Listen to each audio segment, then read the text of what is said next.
long time ago, in a YouTube world full of keyboard warriors, many monsters and trolls lurked in the chat rooms. They thrived on arguments amongst each other until one day, a heroine rose from the ashes. She was made from the tears of beta bitches and the sweat of alpha male gym guys. Throughout the centuries, this keyboard warrior princess showed up in many forms. She slayed many demons along the way. By the light of the moon, she led the simp army into battle. Wielding her sword, she fought through the dark forests. With each new era, the monsters evolved. The keyboard warrior princess grew stronger, with new skills to bring them down. The world around her advanced, but so did she. Her heroism became known to society as technology advanced. And with each new generation, she had to learn how to blend in to keep her identity hidden. Now known as the Raging Tomato, this keyboard warrior princess fights for justice in every debate. She fights for freedom, for moderator bias, and she fights for your ability to battle on an open panel for your beliefs.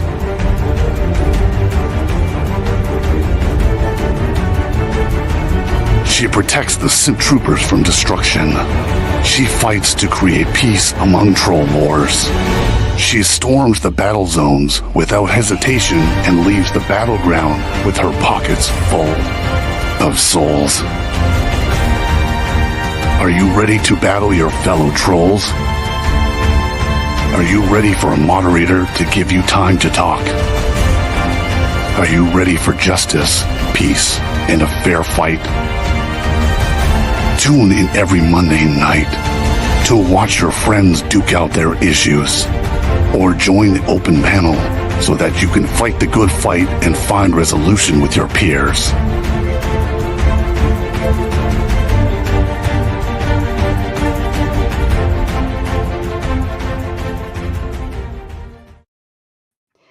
And good evening, ladies and gentlemen. Welcome back. We're doing Moderator Monday on a Sunday night because why not? I don't even know what day it is anymore anyways. This evening, I've got Made by Jim Bob and Mark Reid. Mark Reid's coming in with his first appearance this evening. Let's make it a good one. Throw tomatoes in the chat to say a kind welcome. This evening's topic is God a rational belief? I'll be very interested to hear this. And of course, we're going to go ahead and kick off with Jim Bob on the affirmative side. Can you give your opening statements, please? All right. Thank you so much. Is God, the belief in God, a rational belief? Well, we should start by asking, what does rational mean? Let's just go with the basic definition. Rational is based on or in accordance with reason or logic. So how do we know a belief is in accordance with reason or logic? We can use different types of reasoning in investigation. We can use empiricism and the scientific method. We can present formal arguments. Now, in this debate, it's important to note that not all truth claims are proven the same way. For example, if I wanted to know if there were crackers in the pantry this evening, I wouldn't use the same method as I would to determine the validity of Kurt Gödel's incompleteness theorems. With that said, the question of whether one thing is rational as a position and another thing, you have to examine what category it's in. In order to reason that the belief in God is a rational belief, I will be using a very simple argument for God. And by God, I mean a necessary, universal, and absolute mind. But before I present that argument, it's important that we lay out a whole plethora of other things we need to assume before we can even make arguments or inquire about whether or not a belief is rational. Now, we have to assume a plethora of things, as I said, right? So let's look at those things. We have to assume minds exist, minds which are capable of evaluating and appraising propositions. We have to assume that there's an external world and its regularity, which we couldn't do induction otherwise. We have to assume knowledge and truth exist. We have to assume information and meaning exists. We have to assume universals in order to speak of the world in any intelligible way. The reason I bring these items up is because we don't determine these things are rational. We use these things to determine whether some subsequent claims are rational. In other words, you have to first believe in these things on the screen. before you can investigate. Now, keep in mind, all of the items listed are not found as matter. They are not determined using measurements or empiricism or science. They are assumed at the base level, right? There's no, otherwise, we're asking, how are those things justified? Well, we're certainly not justifying those things by the subsequent methods. Being that logic itself is listed in the definition of rational as the arbiter for determining whether something is rational or not, it follows that we are holding logic to be universal.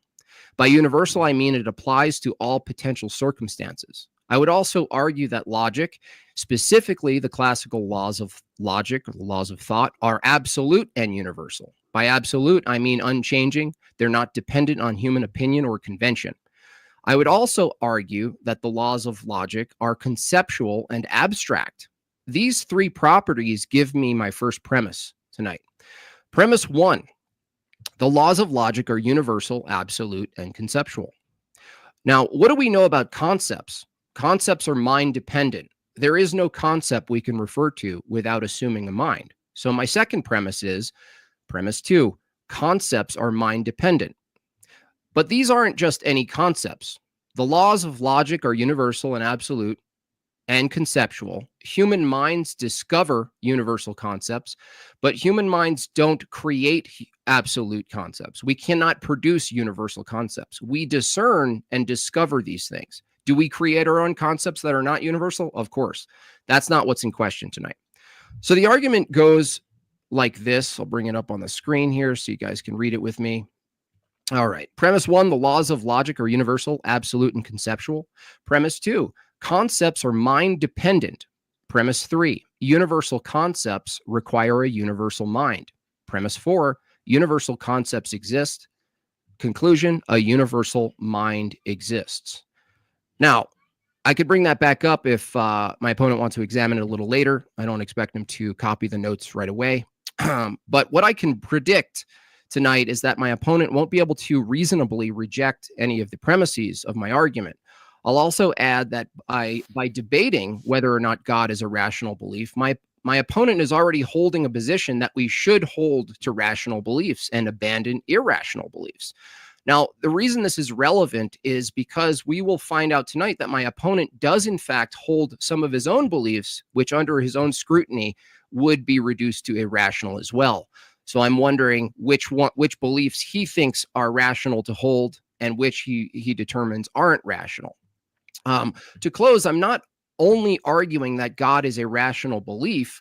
I will argue that God is necessary for rationality itself for the reasons I stated in the third paragraph of my opener.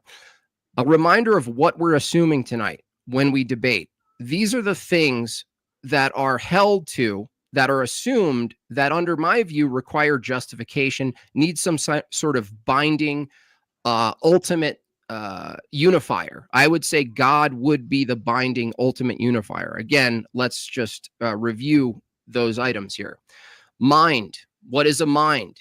We need an evaluator for these things. Now, is a mind found in nature? It's not. Regularity. We just grant ourselves a regularity so we can do induction. Knowledge and truth. These are metaphysical. They're not material things. Information, again, not found as matter. It's not found under tree stumps. Universals. We're assuming that there are universals that we're using to talk about things.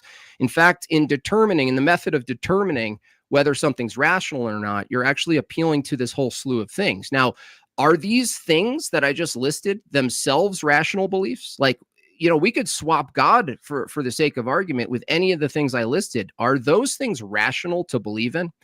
Well, I don't know if my opponent would have a standard to tell me, because you need to assume those things before you then examine other positions.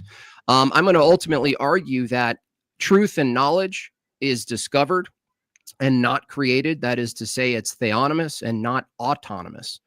If you're going to critique a theonomous approach, you're actually going and rejecting a theonomous approach, that is to say that all knowledge, epistemology comes from God, you're going to have to argue it from the alternative position, which is autonomous. That is to say, knowledge is crafted by human beings as a collective, and we simply agree on what's true. from that standard, guess what? We would be simply agreeing with what's rational. Now, can that change? Can what's rational change based on our agreements? I'll let Mark, my opponent, let us know if he believes that that's the case. So without further ado, I'm excited to get into it. Thanks for having me. Thank you, Jim Bob. And Mark, the floor is yours. I just do need to share my screen. I apologize. Sure. Just 1 second. Yep. And I will find the right one is probably a good idea. That one. Just let me know when it is on the screen. You're there. Hello, I'm Mark Reid. I want to say thanks to Raging Tomato for hosting the debate and my opponent, Jim Bob, for opposing me. Also, thank you to the audience for tuning in, and thank you for giving time to me. So my position as a God belief is just like any other supernatural belief. There really is no sound evidentiary standard to warrant this belief. So what's rationality? It has a few different meanings, how it's applied. It can be applied to actions such as moral actions, where the one's acting rationally. But in this case, it's applied to belief because the debate is whether a belief in God is rational. Now, I do want to say up front that just because somebody is being irrational, it does not necessarily mean they're wrong. Someone may have an irrational fear of dogs, for instance, and it's correct that one dog on the street is in fact dangerous, even though their belief is based on an irrational justification. So rationality applies to the justification for the belief and how it is justified. This is part of something called epistemology, which in philosophy is the study of belief and knowledge. How do we know what we know and the reasons for believing what we believe? I also want to note, just because one has an irrational belief does not make them a rational person. That's more a shorthand for someone with a predilection for irrational thinking. A person can be irrational about one thing and think rationally in most or all other areas of life. So a few of examples of irrational thought. Phobias are interesting, that these are usually born out of some sort of trauma or instilled as a child. A particular one of these we see in religious people is phasmophobia, or a fear of spirits or supernatural presence like demons or ghosts. The last one I want to talk briefly about, wishful thinking. In philosophy, this is appeal to consequence. When one says, well, if the thing I believe is not true, then it means a negative outcome, or if true, then a positive outcome. For instance, if heaven is not real, then people just die. Whether this is true or not has nothing to do with the consequence, and therefore is irrational thinking. So validity and soundness are need for rational thought. Soundness is related to how evident something is, or the arguments and evidence that you're providing can be demonstrated that the thing is true. I want to get across that something can be logical, but not true. For instance, it may be perfectly logical that my brother could be in the next room without him actually being there. Logical possibility does not speak to the actuality of a statement, and that is and only that it is not impossible. Much more is required to support a belief that it not being impossible. Hence why it needs some sort of evidence to support this belief. There are two reasons why God is irrational, both related, lack of evidence and evidence to the contrary. I'll go over in a little bit why this is so in the next slides, in both lack of evidence and why the God my opponent posits is contrary not only to evidence but also to logic. There are many God claims with the same amount of evidence for them, but my opponent does not believe these claims are rational. Well, why not? If you can provide no more evidence for anyone else and their beliefs are irrational, then what makes yours rational? So if a belief is God is irrational, why do so many people believe it?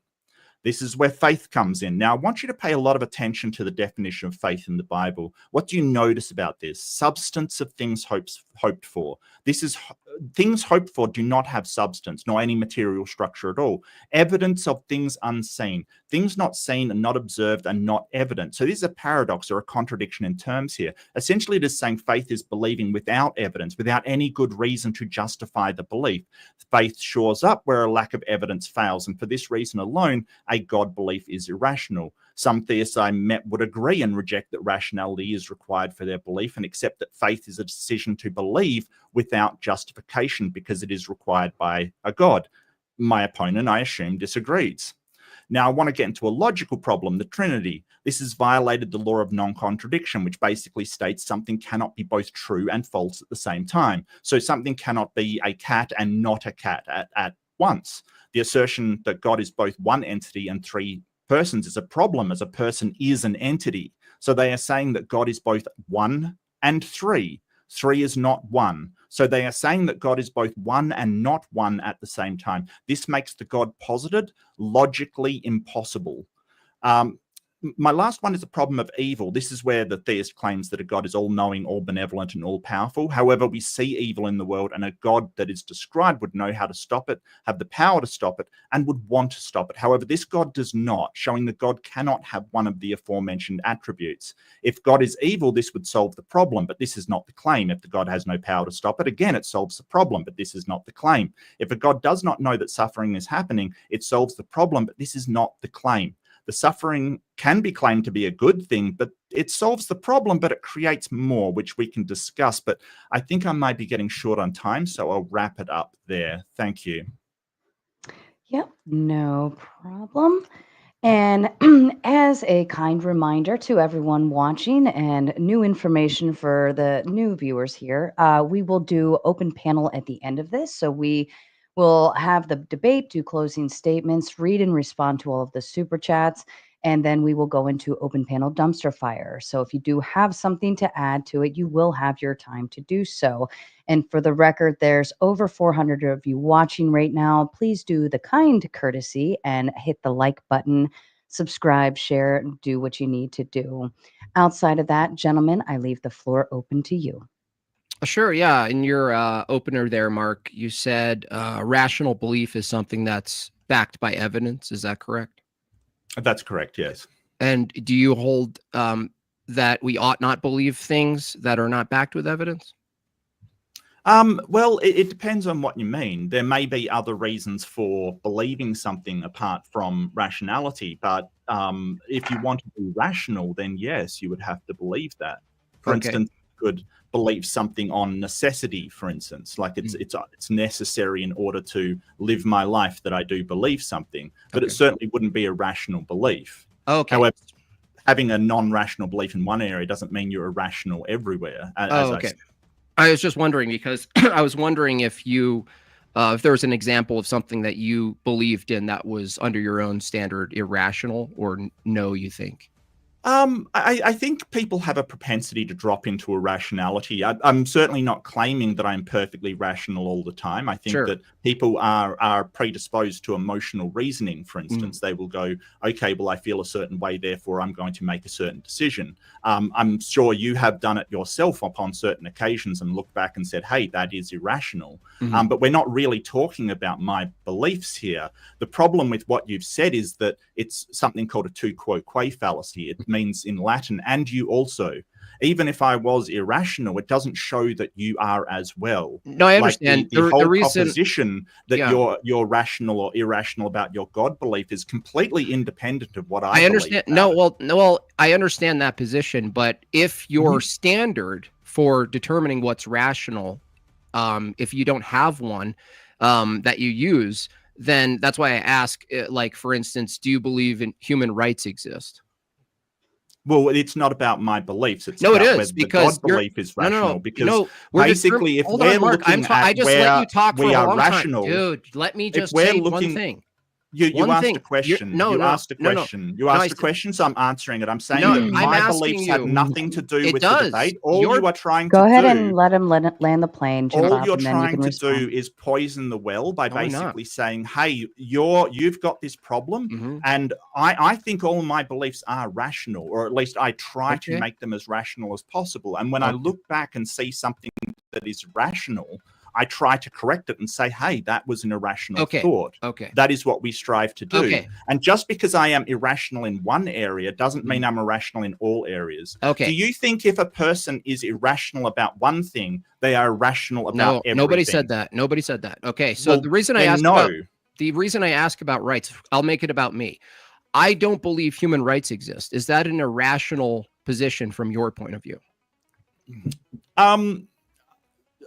What do you mean by they don't exist? They don't exist. I think the belief in human rights is an irrational belief. Why? Because based on your standard, it's not supported. There's no evidence for rights existing. So it's a fantasy.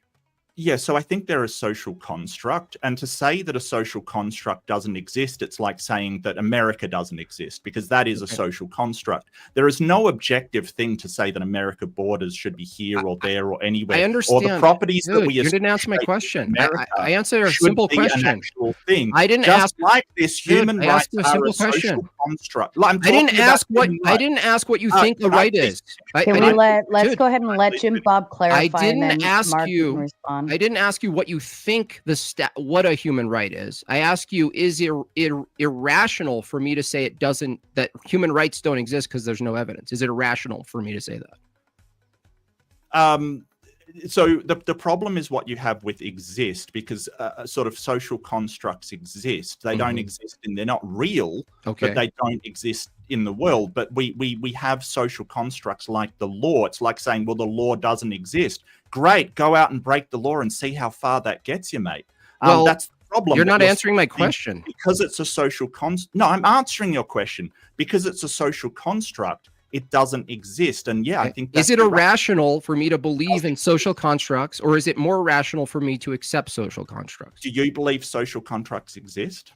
Contracts or constructs? Social constructs exist. Yes, I believe that social constructs exist, but human rights themselves, I would say, it actually doesn't exist materially. It's not evidence-based. That's what I'm saying is, like, from my view, it's rational to hold certain positions on metaphysical, ontologically based things as opposed to materially based. And I just want to know from your view, if you accept that there's a material existence of things that you could say exist, like an apple, then there's this other realm, if you will, in reality that you also accept. That's why I try to bring up rights, is because from my point of view, I want to know, if we're having a debate on whether God is a rational belief, it's fair to ask whether or not the belief in rights is a rational belief, because I'm using a parallel.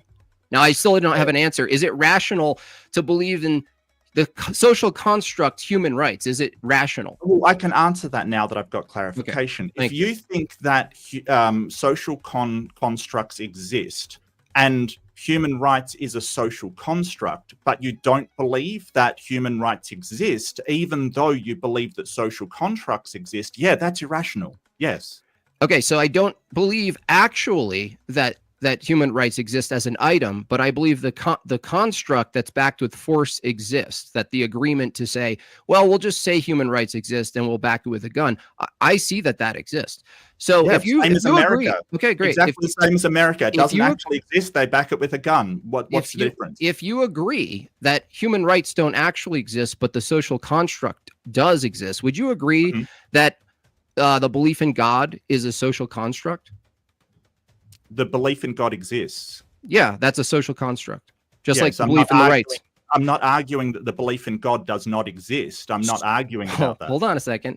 You're arguing if it's the fact that you agree that that rights are a social construct, and in that way it's rational to believe in them as an existence, and you agree that the belief in God is a social construct, it would be just as rational to believe in God as a social construct as your belief in rights.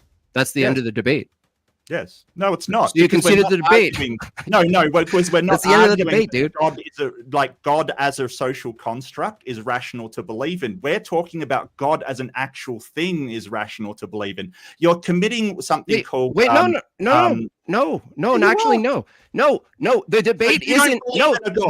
You don't believe in the actual God. You only believe in a social construct. What's the topic of the debate?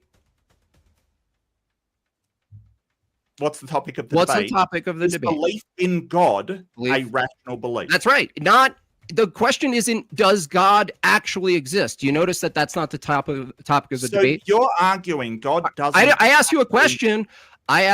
You didn't answer. Mark, please clarify for the audience that's watching. Is the topic of the debate whether or not the belief in God, regardless of whether God exists or not, the belief in God is rational? Is that the topic, or is the topic, does That's the God topic, actually yeah. exist? Okay, cool. So So if this is basically word games that you're basically no, it's not word saying games. either Oh my belief in gosh, Cope. only belief Such in a a Cope. social construct, which it's not. It's belief in the actual God and deity. No, we So didn't. you're That's not. basically No, just trying to no, go around no, the subject by playing no. word I games. went That's right all to it the. is. I went right Do to the you subject. think that the subject of the debate is belief in a social construct? Well, if you're saying God is a belief, Well, that's answer the question. Answer the question. Do you I'm think clarifying. the topic is belief I'm in a answering. social Dude, construct? let me answer. If you hold that God is a social construct, just the way rights are, and you accept that the belief in rights are rational, then the belief in God is rational.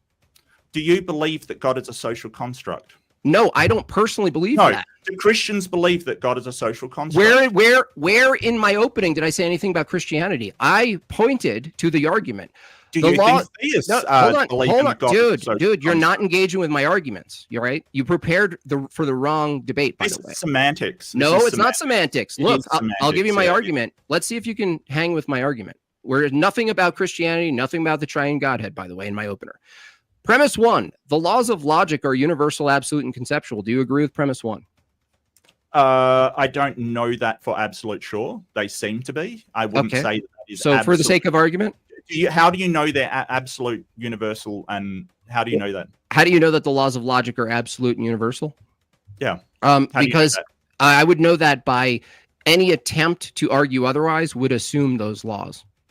You would have to No. use them. Yes. No, Yeah. they can be ubiquitous and still apply. No, It's, that is assuming they exist, which holds to the laws of thought. sure.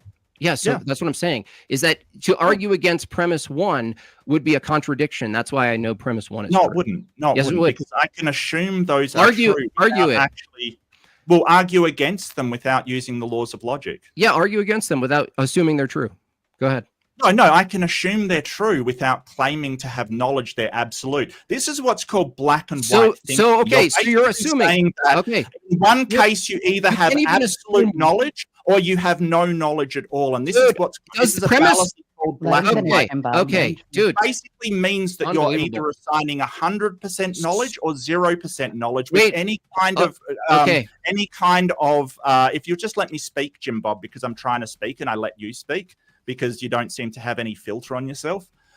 Basically, you can assume confidence in what you're seeing and what you're experiencing around you. And we make presuppositions on this that carry out to be true every time we use them. After trillions upon quadrillions of this being true, we can pretty confidently say they are true. They are also properly basic beliefs that nobody has to impart into you, like a God, for instance, that you just know as a baby things are things, and you basically learn that as you go along.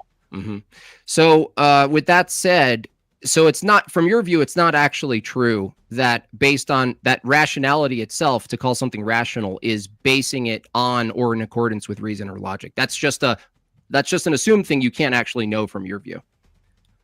What do you mean from my view? You Okay, haven't look, you haven't explained how you know it's absolute yet. So please explain dude, how let you me know talk a that second. it is. Unbelievable, dude. I did You're like a you talk. wind-up. You're like a wind-up toy.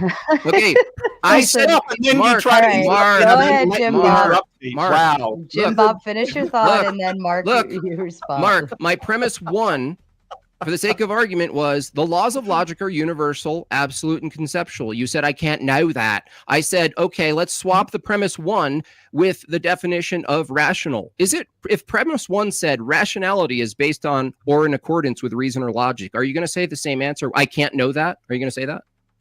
I believe that, sure. Okay, I believe that, yeah. Great. So knowledge is justified true belief. So I can not only gracious. know something, I can also justify it. But what I don't hear is I'm the answer trying to make an argument, dude. Let him finish, how Jim Bob. how do you show that the laws of I'm logic trying. are in fact absolute and universal? Well, you don't need my answers for that. Just do it. Okay, the laws of logic, you're saying the laws of logic might not be universal and absolute, right?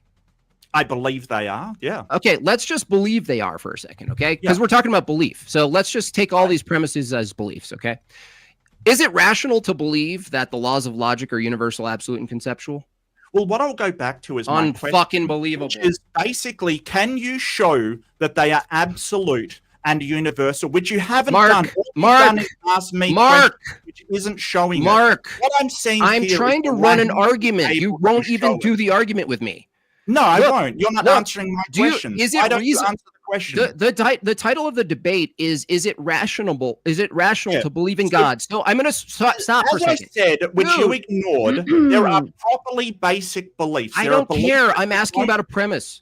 Well, what are you talking I'm about? asking That's you the to answer. engage with my Oh, you premise. don't like the answer, so you're I going to want ask you my to question engage with my over and premise one, Mark. Gentlemen, gentlemen, gentlemen, Is gentlemen. it rational to believe premise one? Okay, the laws of logic are universal, absolute, and conceptual. I didn't ask whether or not you absolutely know that. I said, is it right? Is it rational to believe premise one? The laws of logic are universal, absolute, and conceptual. Sure. Great. Premise two, is it rational to believe that concepts are mind dependent or mind associative?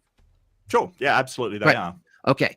Is it reasonable to say that humans can't generate universal concepts, things that are absolutely true? Given that you rejected the absoluteness of premise one, you should probably agree with premise three that say universal concepts require or universal concepts can't be created by humans. As far as I know, they can't generate universals. Okay. Correct. Okay, great. So if premise two is concepts are mind dependent, is it, and we know that humans are finite and we're not absolute and we don't have full knowledge, is it fair to say if they're mind dependent, if the laws of logic are mind dependent and conceptual, and humans can't generate these absolute concepts, these you're believing that this, okay, that we're not proving it, we're believing that these premises are true. No, is it fair? Hold on. Is it fair to say that universal concepts would be tied to a universal mind? No, this is a reification fallacy. What you're doing is saying, hey, the laws of logic are basically, well, the laws of logic are a description of the properties of our reality. Are they? A description of how it works. Yeah, it's a descriptive thing. It's like saying, okay, we've got, well, do you think that the laws of logic, like A equals A, is actually out there floating somewhere? No, I believe that the laws of thought being conceptual and abstract don't exist as matter. So we agree there. So, this is the reification fallacy. I just said they don't agree. They don't exist as matter, bro. So that's the opposite of a reification. The laws of logic. The place is basically the universe. Like we're creating these laws as an explanation. Mark, what's the misplaced concreteness fallacy, please, for the audience? What's the misplaced concreteness? Yeah, reification. What's the reification fallacy? Yeah, it's assigning to a abstraction properties of the thing that it is describing. Oh, okay. So where in the rock preceding all human minds is the law of identity located? Where in the rock of mind? No, where in the rock? You got to listen to me. Where in a rock before all human minds existed? You believe there's a time before all human minds, right? Sure. Oh, yeah, okay. Sure. Great. So that's a past, right? So you believe in a past that included material things, right? Yeah. Rocks, planets, these things, and they operated a certain way. Okay.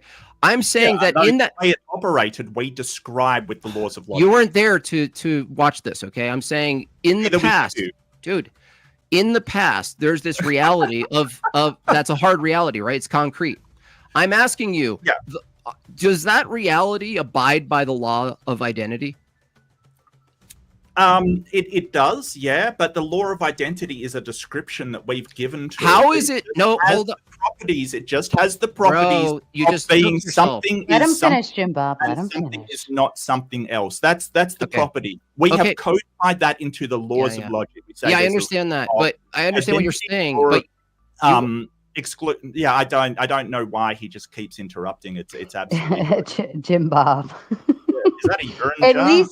And Jim Bob, you know my rule. Even if you want to respond with "that's fucking stupid," I apologize. At least let him I'll finish. let him finish.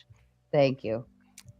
But what I'm not hearing here is any kind of justification for your God. It's just a big, well, see, the point is that these laws of logic, these things that we say, hey, it's inherent to the universe. You're saying, hey, a God is responsible for creating them somehow. I say, hey, they're just describing an inherent property of the universe. If you want to go, oh, well, the laws of logic by I mean the properties of the universe that have an identity, etc. Okay, all right, I get what you're saying, okay? But I don't think they're conceptual. I think they are just a fundamental property of the universe. I know What that I'm you're not dude, hearing- you can't what I- just well, kill like- you can't filibuster me, bro. I have to Stop finish. What I filibustering. am not hearing. I'm on the positive. You're supposed to be critiquing What my does that statements. matter? No, What does you're that matter? you're No, that's not how debate I'm works. on the positive. I'm the affirmative. I'm the Wow. affirmative. You're not Wow. critiquing me. You're not critiquing me. So what I want to know is you're claiming these aren't inherent to the universe and they're coming from a God. I get that. They're coming from the mind of a God. How can you show that is in fact coming from the mind of a God? Okay, cool. The irony here is that you just reified the laws of logic as some inherent properties of nature, okay? I asked you a simple question. Before all human minds could describe the world, there was a world that existed with objects that held their identity. I asked you, do those objects abide by the laws of logic? And you said they do. I said, where in that universe, given that you said they're properties of nature, where is the law of identity a property of an object? Well, then I misspoke because I meant that they abide by the properties of the universe and the laws of. Do you think the laws of logic? You're asking me a question. As a conceptual thing before humans came along? I think the laws of logic apply to nature itself. The nature itself follows those rules. It doesn't. A rock stays a rock. Hold on. Doesn't turn into something else. So it's abiding by these laws, right? It's abiding by these laws. It doesn't violate the laws of identity. Right? I see the problem here. You're saying the laws are prescriptive, right? No. They are No. I'm saying they're descriptive, but what I asked you, if they're descriptive, laws of logic exist before there were human minds to come up with them. Yes, because if you're saying they're descriptive, do you know what has to exist for you to describe something? A referent. A referent, yeah. A referent. So what's the referent of the law of identity in nature? Properties of the universe. No, that's vague. I'm asking where did you find the law of identity in the universe as a property? It's descriptive. We said, hey, that is like a law of nature, like any law of nature. Dude. Like Boyle's. You think Boyle's law was something before it came along? It describes a property of nature, Jim Bob. This is the thing. If you want to go to the properties, sure. Okay, I get what you're saying. That you're saying. What does a property of nature mean? It's describing. What does a property of nature mean, please? Clarify. Property of the reality. What does that mean? What does a property point to? No, give me an example of a property of. Ask me like what the nature of reality is. No, good dude. Tell me an example of a property of nature, so I understand what you mean by a property of nature. Water at 100 degrees Celsius boils. That's an effect we can observe. Now, please tell me where the law of identity is a property of nature. Let me finish my question. Oh my God, the two of you are. Please tell me where the law of identity you're claiming is a property of nature in the same category as water boiling, which I say is an observable effect. Where, if those two are in the same category, where did you observe the law of identity in the same way you observed water boiling? Because I'm a human and not a human. Is that, you really think that answers my question? I'm a human and not a human. Really? No. What did I ask you? What did I ask you? Can you show me the property of the nature that shows the law of identity? That's in the same category as the property of nature called water boiling. I just did. You said I'm a human being and not an alien? That's your answer? Yes. We have discrete things that are something and not something else. That's it. That's all that the law of identity explains. That's an evaluation, bro. What? That's a description. You know I really think you are just avoiding talking about evidence for a God. Evidence. Okay, let's talk about evidence. You think? Do you disagree that the laws, the fundamental laws of logic are conceptual? Are they abstract? No, are a thing. Do you disagree? What does a thing mean? What does a thing mean? They are a way to examine reality. No. They are present in reality. Bob, let him finish his sentence. Where are they present in reality? Because you said evidence, right? I believe the laws of logic do govern reality. Great. Are they abstract or actual? The laws that we create, that we describe the universe with, are abstract, like any mathematical Okay. law, like anything we Okay. make up. Maths is an Oh, abstract. here he goes. But Here he goes the again. properties of the universe, basically, they're describing those Okay, properties. let me give you back. Something can be one thing, but it can't be. Let me give you back what you said. Let me give you what. That is Oh what my gosh, I think dude. is happening. Let me But you believe these things are the same things as well. So I don't know what we're arguing about. You except said so much, dude. Just stop. Why a belief in God is right. had to do was sign up for tier 2. Cause you're my Patreon girl, and your love for me depends on how much money that I pledge to you monthly. Okay, shut the fuck up for a minute. You're both starting to get on my nerves. If we keep interrupting each other when we're trying to finish off a sentence, then it's only going to make it worse. You're not going to hear the full statement. You're not going to hear the full question, so on and so forth. So the both of you need to take a step back from the conversation, take a fucking breath in, and stop interrupting each other, because it's doing is making the conversation harder. I get it, Jim Bob, you're trying to say something that Mark is not hearing, and Mark, you're trying to say something that Jim Bob is not hearing, and I'm too dumb to translate on this one, okay? This is nothing in my alley of expertise. But what I will say is stop interrupting. It makes it hard. Okay, Mark, you said something, and I wanted you to clarify something. You said you believe the laws of logic do govern the universe. I'm going to ask you a question. Did they govern the universe before human minds described the 3 classical laws? So by govern, I mean that it's like if a law of physics governs how the universe operates, it is just shorthand for describing how the universe works. Like, for instance, the theory of gravity, that it's conceptual, but it does describe something real.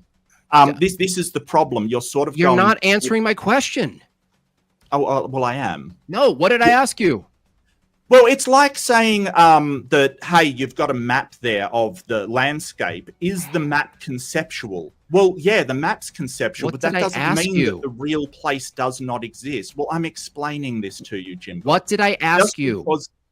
Do you think they're conceptual? No, I didn't ask you that. You're not listening to me. You said the laws of logic govern the universe. I know what you mean by govern, that the laws, the universe is set up in a way where a rock can't suddenly be a tree out of nowhere and go in and out of identities, okay? I'm saying I agree with you that nature itself abides by the laws of logic, the classical laws. I'm saying, I asked you a simple question. Before humans came along and used language to describe what they see are those laws, law of identity, non-contradiction, excluded middle. I'm asking you a simple question. Given that you said the laws seem to govern how material operates, sure. I asked you a simple question. Before human minds came on the scene, were those laws still governing the universe? Yeah. Yep. Okay. So I'm asking you, from my positive view, Mark, I'm saying the laws you admit are abstract and conceptual. That's their ontology. No, because you're what are they then? Again, you're reifying it. You're basically I saying am the opposite of reifying it. No, because these are just the properties of the universe, right? So the properties of the universe are not conceptual. The laws of logic describe the properties that we see in front of us. Now, you can argue that the properties don't exist or that the properties come from a God, but if we agree that the universe behaves in such a way, like you're trying to make it like, well, the laws of logic are conceptual. They basically mean that there's got to be some kind of mind to create them. And what I'm saying is I don't see any reason that's the case. I see them as an attempt to understand the world around us. Is that conceptual? Is that conceptual? What do you mean? Dude, by the way, I don't know if you know what reify means. When someone hold on, I'm talking right now. When someone says reify, what they're doing is taking something abstract and trying to make it into a material thing. No. They're assigning properties to the abstraction that physical the properties. Abstraction represents. Yes. That's or what the I other said. way round. Or the other way round. They're trying to take the conceptual idea and impart it upon something real that it is only meant to represent and is not the actual thing. Okay, but Mark, I did ask a question: is a map conceptual? A map is conceptual and actual. Did the and actual? Yeah, How map. can it be conceptual? Like conceptual and actual, Actual, are yeah. like a Yeah, concrete. can you ever read a book? You're saying it is Have you ever read a abstract book? and concrete? Yeah. There, I would say my position, given that my opener covered this, is that reality itself, to determine what's rational, you're actually don't understand this, dude. Oh, You're dear. interrupting me. I just told you Sorry. a book or a map. How is it you're going to argue a book isn't actual and conceptual? No, I'm saying the landscape on a map, is that conceptual or is it real? Is it concrete? On a map, Yeah. it's a conceptual over. It's Right. it's an over. Did that filter. landscape exist before the map was made? Yes. There you go. That's the answer to your question. No, because Yes. maps are actual things, dude. I'm talking about immaterial things you can't hold. Laws of logic are we not can- maps, dude. We can have a concept in our mind of things that can Is actually mind describe mind them. actual? It doesn't need to be a Great. concrete as well. Is if mind- I have a image in my mind about my Unbearable. street outside, No. does that mean that? Can I just point out for a second that Jim Bob is getting angry because I won't let Angry? him interrupt me? It's incredible. So if I have a mental image of my street outside, that is conceptual, but that doesn't mean the street doesn't exist. And this is Okay. what you're doing. You're saying, hey, Okay. it's conceptual, Here. therefore the street is conceptual because it existed before you had the image in your mind. No. Yeah, that's listen. what you're saying. No, well, Absolutely. first of all, streets are built by people, so we know what they are and we know what to call them. Second of all, here's the thing. I'll swap because you're getting lost in the sauce with the laws of logic. You think the laws I of don't logic think so. are properties of nature. I asked you, where are they? Just the same way you pointed to bubbling water as a property. I go, oh, that's interesting. I can actually see bubbling water. I can't seem to find a law of identity. Let's swap the law of identity, Mark, to make it easier on your brain. With truth. Do you think truth exists? I can find the law of identity is written down in all better philosophy books. So I wrote everywhere. down God exists. Now it exists? Well, no, it's That's your conceptual. reasoning That's right what I now in said. the chat. You guys hear that? No. I've already said You just found it in a as book, therefore concept it's real. can be conceptual. Right. Cool. So again, Like, I've already said that. I don't know what Does sort of truth gotcha exist, you think Mark? we're on here, Mark. because I've already said that God can exist as a concept, sure, Mark, but does that's not truth what exist? we're talking about. Mark, does truth exist? Yes. That's a difficult one. Truth is basically highly contextual, and it basically is a comparator between two states. Like, for instance, you have a state of it depends what the context is. For instance, I can say, hey, it is true that Superman comes from Krypton, but neither of those things exist, right? Yeah, so you're saying truth exists in a propositional form? How'd you get that from You what just I said? made a proposition about Superman. No. Right? I'm saying that it's contextual whether that truth it has any concrete status at all. Okay. I'm saying that usually when people are talking about truth, the context is whether it matches reality. And I'm trying to find Propositional. out. You mean propositional? Well, a proposition is, does Superman comes from Krypton? Is that true? In a way, it matches a kind of reality, yes. And yet it's not real. That's right. So I'm distinguishing from your view. Yes. We're discussing what's a rational belief and what's not. I asked you, you believe truth exists in a way, right? I believe truth exists. Yes. I think as a comparator, yeah. Okay. So is it material? Do you have evidence for something called truth? No. Okay, so why is it why is it rational for you to believe in truth if your own standard against my belief in God is that there's no evidence for it? You just admitted there's no evidence for truth, but you believe in it. It's not. It doesn't exist by itself. It can't. Like, you don't just have show me truth kind of thing. It doesn't work like that. It has to be a comparator between two things, and all it is a metaphysical descrition. Oh, of metaphysics how similar exists now. Cool. Well, yeah. Now we're getting Why somewhere. wouldn't it? Well, cool. What's the status of metaphysical? How do you know something metaphysical exists without evidence?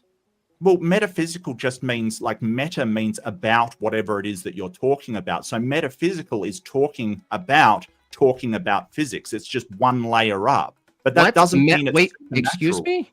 Yeah, do you know what meta actually refers to? Metaphysics is talking about physics?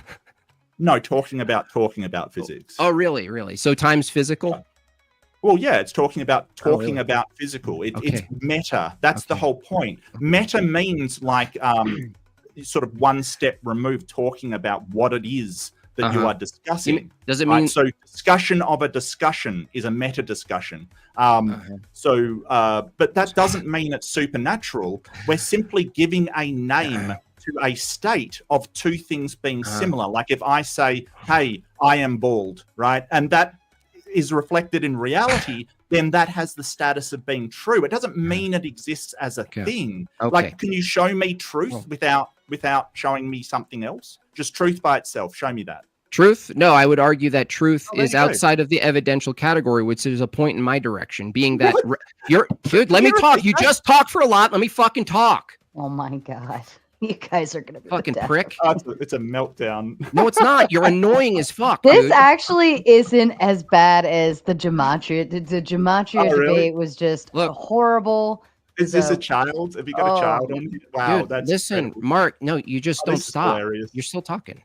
Well, we're laughing. We're talking about the ontology of things that aren't found as matter, correct?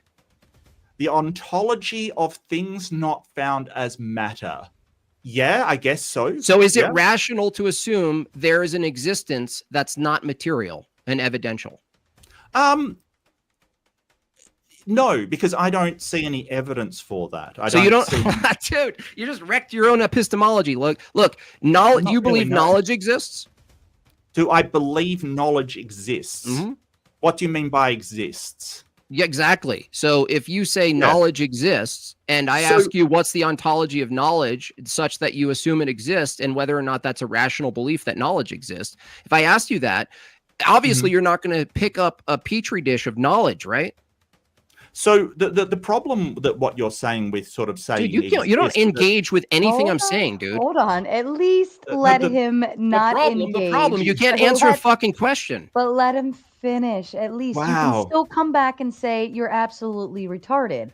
Either way, just let him say it. Let him not answer the question. I understand that, but that is for you to respond it's to. For his argument, so he doesn't. You don't know what I ask anyway. So what's the point talking? When we talk about whether something exists, basically we're saying that there is a state somewhere, but that is highly contextual. You can say that America exists, but we don't think it's all physical. But then again, it's not sort of supernatural. There's nothing supernatural about America. It just is a state of mind. It is a social construct, and that's one example of something metaphysical. We can also have constructs within our mind, and that construct, when we have knowledge, it's belief, which isn't supernatural. It can be justified, which also isn't supernatural, and that's basically what knowledge is. But it doesn't mean there's this knowledge monster hanging out in space that sort of, gives magic knowledge to people. The weirdness of what you're saying is sort of, well, if you don't think it's material, then it must be some sort of supernatural. No, of course not. Can you answer my question now? What was the question? Exactly. My question was, if knowledge exists, any of mine? If knowledge exists, you would agree with me that it's not found as material, right? Correct.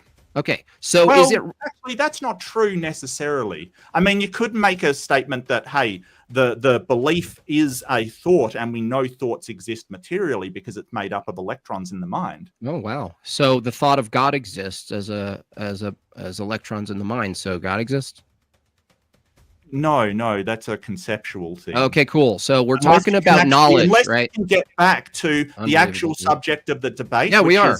Belief in God. So can you show any evidence to suggest evidence? We're back to evidence. After this whole back and forth, we're still talking about evidence. Is there any evidence for knowledge? You just agreed that you can't hold knowledge as empirical data or as material, right? So when you beg the question for evidentialism and you say, show me the evidence, I already gave you a whole list of things that you have no evidence for, including knowledge, truth, laws of logic, information. You can't hold information in your hand as a material object. I'm telling you, Mark, your entire standard that's trying to critique my belief in God is based on an evidential empirical position. And I'm saying you don't even hold that view for your own worldview. Why? Because you think rights exist because they're social constructs. I ask you, if God exists as a social construct, isn't it rational to believe in God just the way it's rational to believe rights exist? You already ended the debate like 15 minutes in. Oh, yeah, if you believe that God is just a social construct. But really, you can hold information in your hand. I can grab a disc right now, and it has information on it that I can hold in my hand. So you're actually completely incorrect about that. You also mentioned that... Wait. Say that again. No, say that again. I'm going to address all of your filibuster. points. You're a filibuster. You don't get to gish gallop. Filibuster fool. I need a beer, I think, what's already. What's happening is he's gish galloping. What's happening is I'm going to talk about the debate instead of anything in the debate. So basically, the idea that you know, oh, you have no idea what knowledge is. All it is just muddying the waters. We agree that the laws of logic are a thing that we can follow and get to truth. But he basically says, well, it comes from a God or it's a God's mind, but won't actually justify it in any way. I kept asking, can you justify that this comes from a God's mind? And I got no answer. I can. Go for it.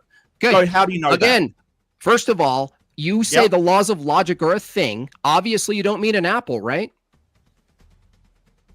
What do you mean? You said obviously the laws of logic exist as a thing, and I said not like an apple, right? They don't exist like an apple does. The properties of the universe exist. Oh my God, the properties of the universe again. Yeah. Okay, so this reification fallacy. Dude, again, I just asked you a simple question, Mark. We're going to apply things from the actual space to this construct. One more time. Are the laws of logic concrete or abstract? They're abstract, but they describe concrete things. One at a time. One at a time, dude. Is the color yellow? One at a time. He won't even let me run a line. He asked me for an argument. He won't let me run the line. Let's run it. You don't run lines here. Like I don't run lines of questions. I don't run lines in a debate. Here's the problem. Here's the problem. Let's do a Yelp review again. All he does is still just ask questions. Dude, I'm running an argument on you. Oh, gentlemen. Okay, let's run. I do like it when people run the lines of logic, and it's kind of like an equation, and I like to see it build up. So let's run it, answer for question, and let's see what happens with that, because maybe we'll get somewhere a little further. Please let me run the argument. So I asked you a question. Are the laws of logic concrete or abstract? You said abstract. Okay, I don't need a story about it. Abstract. Thank you. Are abstract habitually tied to a mind? Abstractions. Yes. Okay. So abstractions are mind dependent. Therefore, logic is mind dependent because it's abstract. Okay. We're getting somewhere. The fact that the laws of logic, being that you agreed they're abstract and mind dependent, still had a type of existence before any human mind, means that there's a necessary mind now before all human minds. Why? Because in the before any mind exists, you just bit the bullet and you said the laws of logic are abstract and they are mind dependent, and yet you agree that the laws governing the reality we're in governed the reality before humans described the laws of logic. Dude, you're totally cooked. No, because it's the same argument as saying that the mental image that I have in my head of a hill over there is just an abstraction, and yes, it is just an abstraction. But that's him saying, well, the hill was there before you had a mind, so therefore there must have been a God mind to have. The argument's not about a hill, dude. He is mistaking the thing. But what I want to know from you, and I want to get onto some of my points here. Yeah, do you think that the God that you believe in, that you believe is rational to believe in, do you think it is the triune God? Yeah, but that's irrelevant to the topic of the debate. It's very relevant. No, it's not. What's the topic of the debate? Is God one entity or is it three entities? What's the topic of the debate is you have to lay out. No, you have to argue with my affirmative, not your affirmative. Okay. It says in my opening. Yes, you can. No, listen to me. No, you can't argue. Have that belief. Look, I'm going to your beliefs. How come? You can go to what I believe and say, is that belief rational? But when I go to your beliefs, you say you're not allowed to ask my beliefs because they're too cool and they're too amazing to be subject to logic. So will you answer the question? No. Is your God one entity or three entities, Jim Bob? That's a malformed question, and it's irrelevant to the topic. Is your God one entity or three entities? I said it's malformed. It's malformed. Because it's malformed, dipshit. Clear it up then. Clear it up. All right. No, it's irrelevant to the topic. No. Yes, it is. It's not relevant. Where in my opener? Gentlemen, stop for a second. Relevant. You're so mad that you prepared for a triune debate. Can I have the relevancy to why we're talking about the belief between 1 and 3 entities as a God? What that would roll into on the prompt. Yeah, so John Bob has accused me of holding irrational beliefs, and he wanted to investigate my beliefs by going through human rights and all of these laws of logic and all of these things. Now, I want to investigate if he's got a rational belief, which is actually the discussion that we're having, is the belief in God rational. So I'm investigating his beliefs just like he did mine. And we're finding out that with the Trinity, that is what he believes. He said it's what he believes. And so I asked him whether it is rational that one thing is also three, and he just refuses to answer. So what is good for the goose is good for the gander. Wrong. No, that's a red herring. Red herring fallacy. It has nothing to do with the topic of the debate. The debate isn't whether or not the Trinity, specifically the Trinity, the Godhead, is rational or logical. The topic of the debate is whether or not the belief in God generally, and I put out a definition of God, absolute universal mind. This actually doesn't exclude any other God beliefs. Why? Because I think that the belief in God generally, from even a theist view as a starting position, still is rational. It's just not whittling it down to who. The question tonight, Mark, isn't who is God. Nice fucking try. Now let's go with my argument. Human rights either, but you got to investigate. That's valid. No, I gave. Why is that valid? It's valid because I want to know from your view if the belief in human rights is rational or not. Yeah, and I want to know if your God belief is rational or not. My God belief is rational, but the truth of the matter to the and Trinity, you won't answer whether it is because rational. It's irrelevant. I'm asking, generally speaking, is it rational Moderator, to believe in rights? Can we please have a ruling on this? A ruling? What? Can I ask then, in that aspect, because generally, if you believe in God, like you already accept what comes with it, right? Assuming the Trinity, so on and so forth, the Holy Spirit, so I on. clarified what I meant by God in my opening. Right. So I think it's under the pretense that we're just accepting that as a holistic piece of it behind it. So what you want to break down is below that in the aspect of, is it even rational to believe in God in and of itself? We're presuming everything behind it, all of the things that come with believing in God, right? Am I on the nose there, Jim Bob? I'm saying that the topic of the debate doesn't tell you who God is, nor is it about who is God. The topic of the debate is whether or not anybody who holds a belief in God, is it rational or not, and what's the standard for determining what's rational. I established very early on that Mark Reid believes that rights exist from a standpoint that they're social constructs. Right isn't even about right. I'm talking right now. Therefore, if someone holds a belief in God that's not a triune God and believes that God exists, and they just pose it as a social construct, their belief in God as a social construct is rational. So you don't believe in the triune God? Oh my God, dude, you are the worst you're the worst faith person I've ever engaged with. You are. It has nothing to do with irrelevant. Mark, what he's saying is it could be any God, any concept of, you know what I mean? That. Right. So I don't think anything beyond that is necessarily on the table for trial. That's irrelevant. Right. I think what it is that connector. Hold on, Mark. That connector between the belief thereof. If rewrite this as, is Santa Claus a rational belief? Right? Like, we're not going to go into toys, magic, everything like that. We're just going to say, is that belief thereof, rational? The problem there, Sarah, is if I had a belief in Santa Claus, I'm sure Jim Bod would want to investigate why Santa is a rational belief, just as he investigated why human rights was a rational belief. But when I start to investigate his beliefs, it's no, we've got to keep to the top subtopic. But that should be the same for both of us, not for just one of us. So this is very, very prejudiced and very, very unfair moderation, because he is able to discuss subjects that aren't even in the debate, while I can't discuss a topic of the debate. I'll show you how it's irrelevant. He admits that he believes. I'll show you how it's relevant. I'll show you how it's irrelevant right now, Mark. Watch this. Ready?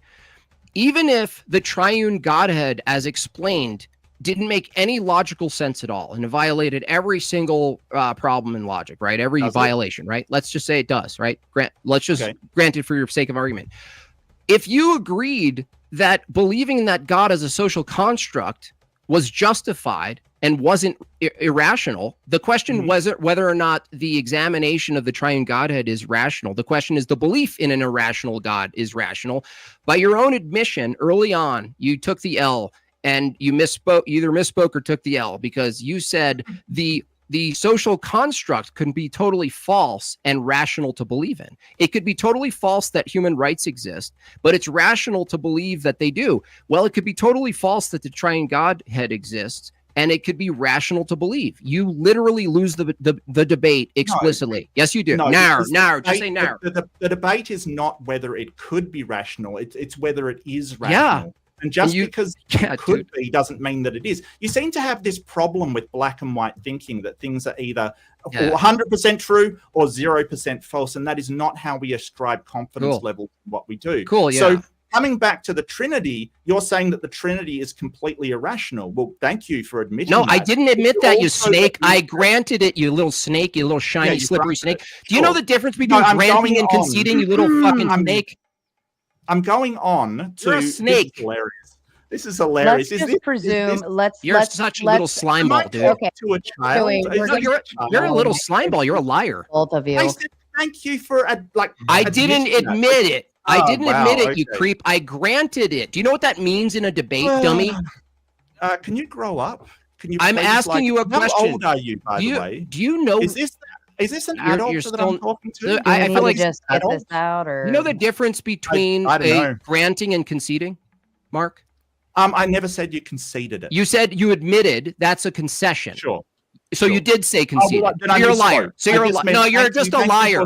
Why would I believe? Why would I even? Why? Why would we even listen to what you're saying? Oh, Jim Bob, the drama. So when we go to the concept of a rational belief, right? I feel like it's more of the action, but not necessarily of what Sarah, it's going to. I do apologize. Right? I would like to pursue that he granted something that we're going to grant it, right? Completely irrational. So his belief in a God, because he already said, hey, I believe in this thing. He's just said that his belief is irrational. So he's just conceded he has irrational beliefs. That's not conceding, dude. So we're going to come back. Are you this dumb? I'm misspeaking. He's granted that it is irrational belief. Right. So if he's granted there's an irrational belief that he has, and he's got no problem with that, I want to come back to the original topic, which is, can you demonstrate, not just ask questions, not just say, oh, well, you think the laws of logic are a law explaining something, right? I want you to demonstrate that the God actually exists, that it is a rational belief. Sure. Okay, cool.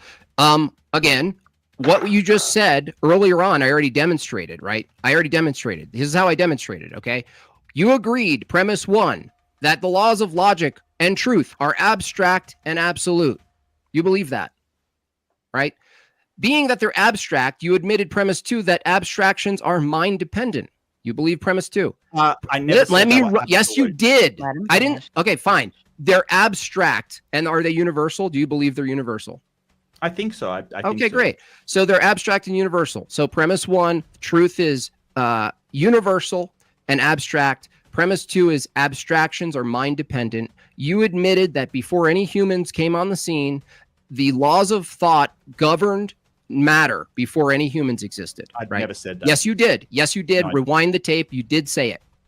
I asked you, you said the laws of thought govern, the laws of logic do govern nature. What I meant by Hold on. And I asked you a follow-up question. Did these laws govern the material world before humans came on the scene to describe those classical laws? You said yes. No. What I said is that the properties of the universe that the laws describe existed before humans came around. And I clarified that multiple times, so you're now lying. So what's that? Say that again.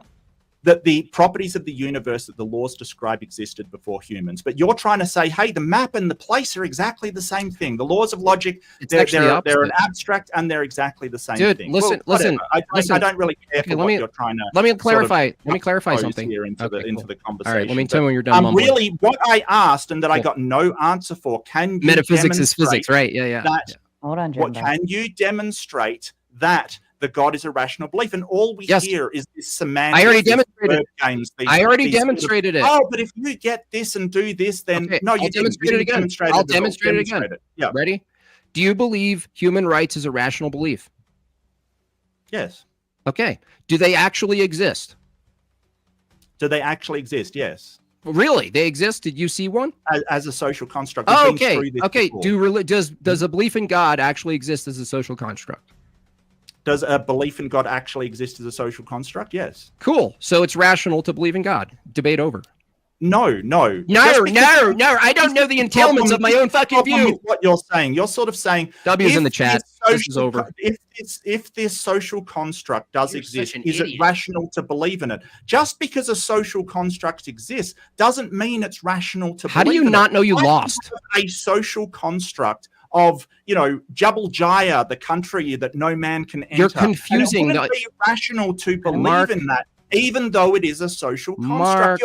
You're basically going, because you believe in one social construct, then you have to believe in all social constructs. No, it's over. This fallacy I didn't say that. I didn't say that. I didn't say it. All of constructs or none of them. Okay. And so this is the problem that Jim Bob has. He cannot distinguish between belief in one thing and belief in another based upon justification. Now, my explanation of what rational filibustering. No. Just let me. Yeah, you're filibustering. You're filibustering. Let me finish my sentence. Let him filibuster. Rationality was whether you are able to distinguish between a justified and unjustified belief. And now Jim Bob going, well, if one's justified in human rights, then the other must be justified in a God. Yeah, and that's that right. is not the case. That's the entailment. Jim Bob, are you human? You're filibustering, dude. Let me talk. So this guy has no. He's just going to filibuster. Hold on. Oh, Jim yes, Bob. says the filibuster. Jim Bob, because you keep throwing in the one-liners, and so then I can't. He's never going to fucking end, dude. I hear you. Let me ask you questions like you did. Oh, I can't respond to everything you just said now. You're going to ask a question? Okay. Because it is rational to believe in one social construct, does it mean that it's rational to believe in all social constructs? Based on your standard, yes. Yes. So if I make up a social construct, share it with a few people, it's a social construct, it is then automatically rational. Is that true? By your standard, yes. By my standard, I wouldn't think so. So that's not my standard. No, you just admitted it was your standard. By the way, you just filibustered. Let me talk for a second. You just filibustered. You haven't answered the question. You just said by my standard, and you're wrong. Yeah, by your that's standard. Not my standard. Okay, let me talk. You just talked for a lot. Okay, you're confusing two things. The question of whether or not the thing that you believe in is true and evidentially true is a different question of whether or not the belief in that thing is rational. You admitted that human rights, the belief in them, only exists in their social constructive expression, right? So it's rational from your view to believe in human rights because the social construct exists. So you believe in that. Yeah, now, so this is a category error. Stop. Oh, I thought you'd finish. No, Sorry. I didn't finish. So okay, keep going. To extend, if you believe that if you thought that, then you would also think that the belief in God is a social construct. Therefore, it's justified and rational to believe in God the same way it's rational from your own view to believe in human rights. You understand? The question isn't whether or not God actually exists. The question is it rational to believe God exists? The question isn't whether or not rights actually exist. The question is whether or not the belief in rights is rational, right? You've admitted here today in front of hundreds of people that the belief in something that doesn't actually exist isn't in fact rational. It just has to be a social construct.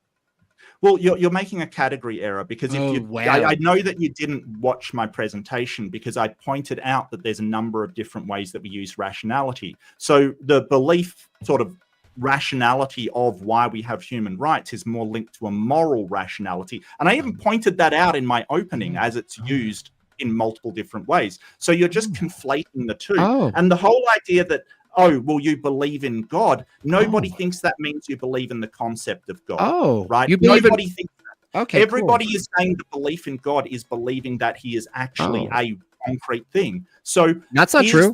That's not true at all. That's a straw man. No. Can If someone said demonstrate? God is immaterial and that's their claim, they're not believing it's a concrete thing. Now, do you believe, you mentioned morality there, Mark. Do you also believe morality actually exists, or is that a social construct too? No, I'm a moral anti-realist. So morality doesn't exist, but it's totally rational. This isn't about morality, by the way. It's relevant. It's red herring. It's relevant. Listen, Mod. Oh my gosh, this guy. He's gonna run. He's gonna run. He knows he's in trouble here. If you believe in morality, you just admitted it. You brought it into the conversation. Is morality the topic Did of the he debate? just bring morality into the topic? You know what? I'm gonna go pee. Y'all are getting on a speed. You brought in morality, Mark. You said, well, Okay. I think human rights, there's a basis for morality that we appeal to human rights. All of this is Jim Bob running away. Mark, He's just running away from the debate. Is it rational? I mean, you haven't answered any question. Is it rational to believe morality exists? Is it rational? And whatever I believe has nothing to do whether a belief in God is rational. So you're basically just refusing to engage in the actual topic. Well done. You're done. I'll wait. Okay. Let me know when I can talk. Sure. Now? Yeah, go for it. Yeah. Okay. In a debate on whether or not something's rational or not, it's totally relevant for both people to determine a standard for what we deem rational. It's totally relevant. Yes. The fact that you admitted that the belief in human rights, even though they don't exist, is rational because they're social constructs. You also appealed to something called morality, which I didn't bring up. You did, Mark. And I'm asking you, wow, that's interesting. You brought up morality as a justification for human rights, because is the belief that morality exists rational? So the problem is that you're treating. There's always a exists problem. like a You never concrete. answer a fucking question, dude. Well, You're neither such do a you. worm. Jim Bob. I'll answer Neither every do question. Did you. we get Neither it all do you. out? Did we get it all out? Okay, so Did we get it out? I'm trying to answer, but like the actual question is malformed because he's saying exists like it has to be material somewhere. Exactly. Whereas something can exist conceptually. Can God exist conceptually? Like I said, America exists. You're right? losing. Like that exists. So God couldn't exist conceptually. Let him Jim at Bob least, being an ass again. Hold on just a second, because Jim Bob, you are throwing in the one-liners, right? Yeah, because he's going to go 7 minutes. Oh, because well, he hasn't gone like two. Okay, go ahead. Just let him do it. Just let him do his thing. Let him do his thing. Zach went for like 10 minutes, right?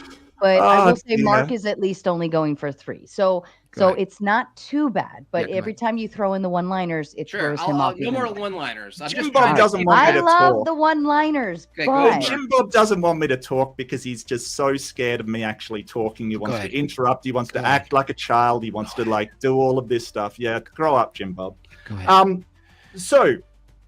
This debate's about whether it's rational that a God exists, and you don't need any kind of thing from me. You don't need my beliefs. You don't need any of that. As I pointed out, it's tu quo quo fallacy to think that if I believe something irrational, then yours must be rational. You have not shown any of that. You have simply misinterpreted something. You basically keep straw manning my position. It keeps happening. I keep correcting you, and you keep doing the same thing. It's sort of so morality, I think, is a construct as well, just like the law. But it's correct to say that the law exists, even though God exists. Doesn't have any physical property. Cool. So God exists. No, the concept of God exists.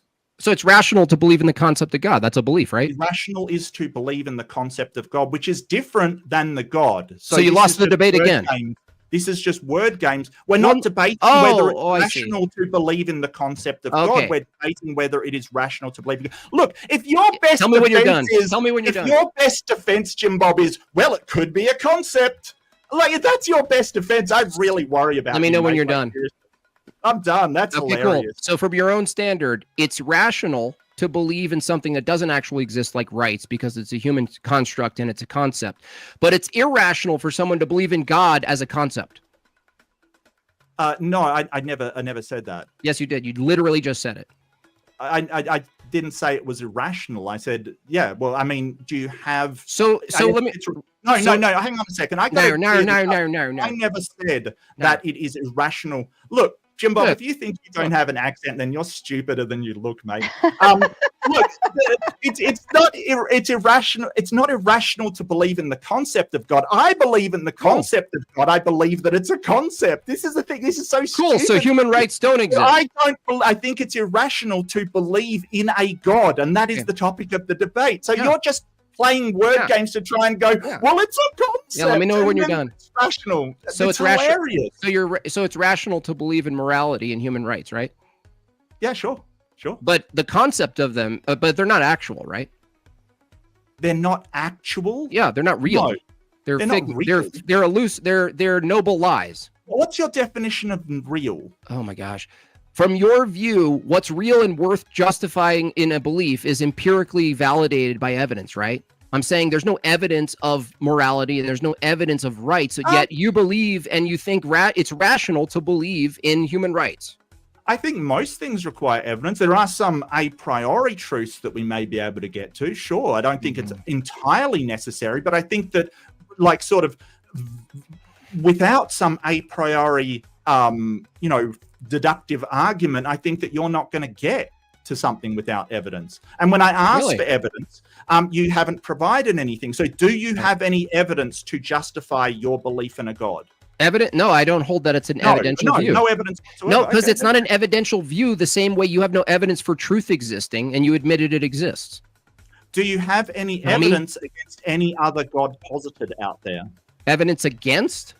Yeah. Or I mean, if you took logical evidences, you could, but the debate isn't whether other gods are more true or less true than any specific God. The topic of the debate is, generally speaking, if people believed, and I put it in my opener, if you believe God is a necessary, absolute, universal mind from which all truth, knowledge, logic, math, reasoning, all of it comes from that God, is it reasonable to believe in that God? That's the question. Well, I agree with you that all of those things exist on one level or another. I agree with you that all of those things exist, right? So we're not having an argument about whether they exist in one form or another. What I'm asking you is to demonstrate that a God is responsible for all of them, and you want to quibble over these actual things because you can't actually demonstrate that. I can. Oh, you won't let me run the argument though. You just stop. You stop me every time I run an argument to demonstrate something. A demonstration is not an argument's not a demonstration. Do you guys hear this fucking guy? How else would I demonstrate it? How in a debate? In a debate, Mark. How else would I demonstrate it? You can just explain how you know it. You mean explain it in a logical way that's in the form of a fucking argument? Well, your argument's failed so far. I don't see where the only way your argument is. You won't even let me run my argument. Run your argument. You blocked it every single time, dude. A script? No, an argument is written down. If you want to call it a script, is that some sort of dig, dummy? Yes, but every time you're running this argument, you're assuming things that I do not believe. So no, you do believe it. No, I'll do it again. Watch this again. I'll do it one more time. Ready? Okay. Ready? Are the laws of logic universal and abstract? Never said they were universal. Are they universal? You said you believe premise one. I never said they were universal. Oh, you are such a liar, dude. I believe they are, but you're basically asking for some sort of knowledge. Okay, great. Do you have a belief, like a belief in God or rights? Do you believe that the laws of logic are universal and conceptual? They seem to be, yeah. Okay. Does it seem to be the case that concepts are habitually tied to a mind? Yes, but you've got to switch between the concept of the laws. Dude, just answer the fucking question and let me run my argument, prick. Premise 3. Wow. Is this guy serious? Yes, I am serious. Let me run the argument. Jim Bob. Let me run the argument, dude. You're such a weakling. You're so weak. Dude, no, the weak person is the one. Let me run the argument, dude. That's the weak person. You're stopping me from running the argument.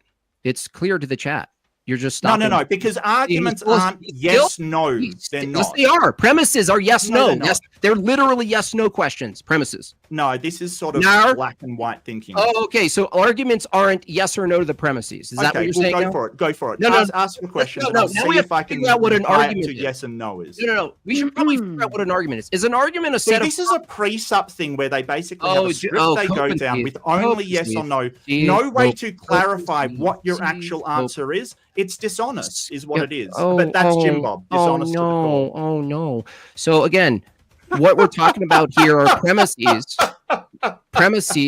right? You just said premises aren't yes or no, right? How old is this? Where'd you find this You're guy? still giggling. How old is he? You're still not. Yeah, it's hilarious. You're still not Jim Bob. engaging with It's the hilarious. argument. You're still not Yeah, go engaging for with it. the Sorry. Go All for right, it. I'll start Go for again. it, Jim Cool. Bob. I'll start again. No. Why don't you call me another name, Jim Bob? That was fun. No. Let's start again. See if you can No. I want to see your childishness come out. Come on. Premise Call one- another name. That's going to make you right. Yeah, Okay. go for it. So premise Go for it. one, Yeah. the laws of logic are Yeah. universal. You believe that the laws of logic I are didn't say I know them to you. I just said believe. You believe the laws of logic are universal and conceptual. Yes. You believe concepts are habitually tied to a mind. Yes. Human beings don't create universal concepts, we discover them. I don't think that's necessarily true. I think that we discover properties. I don't think we discover laws. So when we describe what seems to be a behavioral law, No. Sorry, I'm supposed to be doing yes or no. No. Universal concepts, humans don't generate. We discover something that seems to be universal. We don't invent what's universal. We discover what seems to be universal, right? I'm not sure how I'm supposed to answer that with a yes or no. Well, it seems to be the case that human beings discover universal patterns, regularity. The laws of logic are descriptive of something that seems to be universal. Yeah. No. Yeah. No. Oh, no. Now. Okay. So the laws of thought, the laws of logic, don't seem to be universal. Countering premise one. Now you're inconsistent with premise one. No. No, you're not inconsistent with premise one now? No. Okay. Are you just toying with me at this point? I'm just answering yes or no. You're just totally giving it up? So the problem when you just demand yes or no questions, if there has two premises in there in a question, which two you premises? don't know which one you're saying no to. Which two That's premises? the thing. Well, say it again. You don't even know the two premises. There was two premises in there. Which are they then? It was so the universal laws of logic are usually discovered by minds, essentially, and the other one was, and they are universal. Okay, so does it seem to be the case that if premise one seems to be true, that the laws of logic are universal and conceptual, and concepts are mind dependent, does it follow that not your mind or my mind or anyone else unique as a human being actually created the laws of logic, rather that we discovered them? Yes. Okay, so if we discovered them, that means does it follow that if you discover something, it existed in a way before you discovered it? Yes. Okay, so that the laws of logic, if they're discovered, it follows that the laws of logic had their own type of existence before we discovered them. Yes. Okay, the laws of logic are mind dependent, and yet human minds discovered them, but they existed before human minds discovered them. Therefore, if they're mind dependent, you've necessitated a mind before humans. Thank you. I won the debate. No. Yes. No, okay. it's Tell me how it because doesn't not follow. allowing me to clarify is that because you're making conditions like they exist in a type of way. This is conflation. You're No, you saying accepted that. No, excuse me. I let you go for ages, and I even answered yes or no. Go ahead. So Go ahead, Mark. exist in a type of way. You mean abstract? Doesn't make them exist as some sort of concrete. That's the thing. What I'm saying is that the laws of logic are an abstraction. That abstraction describes the base properties of the universe. If you want to basically go to the properties of the universe and say, hey, they are the laws of logic, sure, I don't have a problem with that. But there are other laws of logic that other cultures have used to get to logical conclusions as well. And it doesn't sort of explain them either. Cool. But the whole point is that what I'm saying is that it's simply describing them. And because Jim Bob's conflating to say, oh, it exists in some sort of way, i.e. they're the properties of the universe, agreed. then I'm forced to say yes. No, so this Mark, is just semantics again. Mark, you agreed. Let me answer. You said a lot so there. can you answer my question? No. Hold on. Hold on a second. I haven't finished. Dude, I have not finished. I let you go for ages. Jim Bob. Go ahead, Mark. Calm Go your ahead, tits. Mark. I mean, I'm sure you've got Unbelievable, dude. beautiful tits. Calm them. So beautiful. The problem is that, and now I've lost my train of thought. Sorry, you don't have a thought. You have no thoughts. Because Jim Bob's saying, hey, there must have been a mind, he automatically You said it. a God. Where I don't see how it invalidates that the laws of logic are just not an inherent property of the universe. It doesn't invalidate that at all. Because Mark, let me I answer. am doing is saying come on. Hold on, Jim Bob. Let him go. Because what I am saying is the descriptors that we call the laws of logic, like the laws of logic are a law of identity, A equals A. There is nowhere out in the universe that exists. It's just a descriptor of what is true. And that's what I'm talking about. That's Jim amazing. Bob's just conflating, making these horrible arguments can that I answer nobody now, believes finally? because he is misrepresenting what I'm saying. Great. Can I answer now? And this yes or no questions is just a dodgy, dishonest way to try and trap somebody. Tell me when your story's done. Okay. Well, you did a lot as well, and I only got a yes or no. Tell me when you're done. Yeah. Okay, cool. So you are the one who accepted the premise that the laws of logic seem to be that it's reasonable and rational to believe that they're universal and they're conceptual. Hold on. Okay. You agreed. Let me talk. You agreed that concepts are mind dependent. So you agreed with the type of status, the way in which these things exist. You agreed with the premises. We already established in premise 1 and 2, the way in which the laws of logic exist are as conceptual and abstract and mind dependent. That is the ontology of the laws of logic. You agree with premise 1 and 2. Now, when we get to the entailment, which forces you to necessitate a mind that preceded us, based on premise 1 and 2, you now change it and you say, no, the laws of logic, now you're just saying the laws of logic have a type of existence. No, you agreed with me in premise 1 and 2 that they do have a type of existence. They exist as abstract concepts, and the fact that they precede the human mind, and you agreed they do because they apply to nature itself before a human came along and described what they're seeing. The fact that you agreed with premise 1, abstract, universal, abstraction means mind.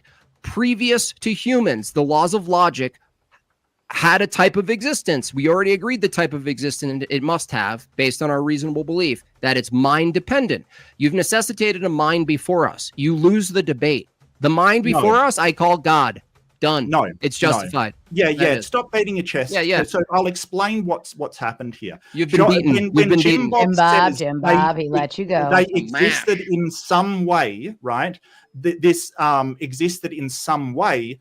I would have said, hey, yeah, the things they describe existed before humans. And that is where Jim Bob's making the conflation. He's basically saying they existed in some way. Oh, I'm going to conflate that to mean the actual abstractions, but I'm not talking about the abstractions. I'm talking about what they describe. So this is a reification fallacy. Okay. Now, I want to ask Jim Bob some questions. Are the laws of logic an inherent property of the universe, or did they come from a mind? They are grounded in a mind, and the belief is justified that they're grounded in a mind because you agreed that they're abstract. Yes or no, Jim Bob. Yes, I just said no. Yes, they're not found in nature. No. You have to. I just said no. Like they're not found in nature. Okay. So, did these laws of logic exist before the human mind? Yes. So did the written A equals A exist before the human mind? No, that's a descriptor. That's the way it's described. That's not how it exists. No. No, dude. How something's described. Like, did an apple exist? Yes or no, dude, Jim Bob? Yes or no? Yes or no? I'm correcting you. Yes or no? No. You are now going aside from yes or no. I just corrected you. Go with the line of thinking, Jim Bob. What you see, this is the hypocrisy. A description. Yes or no, and then he wants to clarify when it's them. It's just like the Trinity belief. No, he gets to examine my beliefs when it's him. Oh no, run away, Jim Bob, it's too hard. Okay, okay. So Jim Bob, play the yes or no game, follow his line. What's the question? What's the question? If the laws of logic existed before humans, can you demonstrate that it comes from a human mind before humans exist? Yes. How? I just did with an argument that you accepted all the premises. Yeah. I just demonstrated it through an argument. Humans. No, before humans existed. Yeah, you agreed that logic is mind dependent. No. I already demonstrated. Yes, you did. No, I didn't. You didn't agree with premise 1? Oh, dude, this guy's a liar. This guy's just a liar. I didn't agree that the fundamentals. Like, you can't even answer. You're a liar. You're a liar, dude. The You can't answer yes, no everyone knows questions. you're a liar now. Oh, yeah, because like I'm going to listen to you, Jim Bob, you absolute tool. You Like, didn't agree with seriously. premise 1, Mark? Jim Bob, you are an idiot. Like, you are an absolute idiot. Cool, that's not an argument. Did you agree with premise 1 Okay. that the laws of logic are abstract and conceptual? Do you understand that when I describe the laws of logic, I'm What are you using it describing? as a descriptor for fundamental properties of the universe? Yeah, what property is that? That's not a yes or no answer. What property? Do you understand that when I No. talk about the laws of logic, I'm No, I don't using understand it as a descriptor for the fundamental No, properties of the because universe? I don't know what you're referring to as a property. You haven't pointed out the referent. You don't know what a property is. Yeah, no, you used an example You of boiling don't water. really. You don't Where's know the what property? property is. Yeah, you what property? dumbass. No, no. Really, What's the really, referent? Really. Tell me the referent. That's sure you don't. It Jim should be Bob. easy for you to tell me the referent. What's the And referent? I'm the liar. I'm What's the the liar. referent, Yet Mark? he goes, "Oh, I have no idea what the property What's is." the universe? referent? The universe? Hello, I just mentioned. No, it. that's a collection. That's a Okay, no, it's not. that's not a collection, thing. it's referent. No, No, the universe. No, dude, listen to this you're guy. not a collection, Jim Bob. You're a collection of cells. What are you talking What's the universe? about? What's the universe? It is the in the universe. I mean, What is it? Yeah, what is you it? want me to explain? Yeah, the what is the to universe? you? As an item, Okay. as a particular. Without referring to anybody's mental state, because the laws of logic should be independent. Is that correct? Of anybody's mental state? No, I'm still stuck in the Is universe. the laws of logic independent from any mental state? Independent from a human mental state? Yes. Is the laws of logic? You've only got yes or no, Jim Bob. This is the No, you same got to thing clarify want. mental state. Yeah. Can you justify the laws of logic without referring to anyone's mental state? Can you refer to the laws of logic without referring to Yes. someone's mental state? Correct. Can you justify the laws of logic without referring to anyone's mental state? Yeah, laws of logic. No, exist in the mind yes, of God. you can. Yes, Yes, I can. you can. I said yes. You can explain the laws of logic without Yeah. referring anyone, any entity, any agent. Oh, at entity all. now? Okay, so any entity, you've expanded now, right? So, does the laws of logic exist in the mind of God? Yes. Didn't you say that it exists because of God? Didn't you refer to his mental state? Well, how is that a gotcha? If they're mind dependent? No. Yes or no? Position. Yes or no, Jim Bob? Yes or no? No, not without referencing God. You can't refer to the laws of thought. No. No. That's not what I asked. I asked, it is. in saying that the laws of logic come from God's mind, did you just refer to God's mental state? No, I wouldn't refer to it as a mental state. No. So God doesn't have mental states? No, that would be a category error. Mental states are temporal. So because only agents have mental states, Jim Bob is basically saying that God is not an agent. What? What's the argument? So if agents are the ones with mental states, are you saying that God is not an agent? Yeah, God's not a secondary. No. Yes or entity. no, Jim Bob? Yes or no? Not in the same way a human's an agent. No. It's a category error. Why is that not? Okay, so are you special pleading? Yes. Well, no, actually, because I'm not special Yes, pleading. no. Let me clarify. Both answers. No. You don't get to clarify. No, I wasn't saying yes to that. You don't get to clarify. Yes or no. No, yes or no. No, yes or no. No, it's not special pleading. No. Why is that? Okay, so why? That's not special pleading. Let me tell you why. Absolutely. No, you're getting excited for no reason. Because he's basically what is special pleading? All agents have mind. No, what's special pleading? Now. You had no, your yes what's or no. special pleading? He's saying that this came from the mind what's of God. Special pleading? God's mental state, because laws of logic come from mental states. No, God I didn't doesn't say that. have a mental state. He doesn't have any mental state, which makes him not an argument. Not an agent. No. He is unintelligent. No, cannot make so decisions. Dumb. Because without mental states, you cannot make decisions. That is what an agent is. And Jim Bob has absolutely shown the irrationality of a God that decides and has in thinking his head, this was an argument. Has his mental state holding the laws of logic because it has to be a mind. And then suddenly he has no mind to hold it. He has no mental state. Yeah, let me just. Incredible. This is awesome. I love it. You should tap yourself on the head. Listen. Really? It's not special pleading. You know what special pleading is, right? Yeah, special. Tell me what it is. Tell the audience. A overall arching comment on what something is or what entailment something has, but then make an exception for one thing because it is a special category in the same category. Special pleading is when you take one thing that's in the category. Let me talk, dude. Special pleading is when you take. Special pleading is when you take one thing that's in the category of many other things and you give it a special vantage point or special place that's inconsistent with the rest of the things in the category. Now, listen, Mark, from my view, an agent. Listen, from my shut the fuck up. I can't. It's fair. You did it to him. It's got an agent. Not the way a human's an agent. No. Oh, so it's an agent, but a special form of agent. Is that right? It's not the same category. I'm saying. It's not the same category. So we have not special pleading. Is it an agent or not an agent? Not the same way a human is an agent. So that's not an answer. Yeah, that's not an answer. That is. No, what's wrong with the answer? That is a no. That's not the answer you want, right? God is either an agent or not an agent. That is a true dichotomy. No, it's not. That is. Yeah. Wow, what's the other answer? Because these are different types of agent. So you think that in a true dichotomy, and you say it's not a true dichotomy, God is either an agent or not an agent, and you're saying there is a third category that it is in. Is it possible, Mark, can I ask you, is it possible that there are two types of agents? Sure, but they're both agents. No, is it possible that the two types of agents are not in the same category? No, because they're both agents. Not. Okay, so you just won't let it to be in a different category. Yeah, great. No, it's your special pleading. It's saying, hey, let's get back to the topic. Agent. Let's get back to special. Oh, now you want back to the topic. Oh, this is great. This is off the topic. I love this. No, because I love this. This okay. Is let me know. Let me know when we.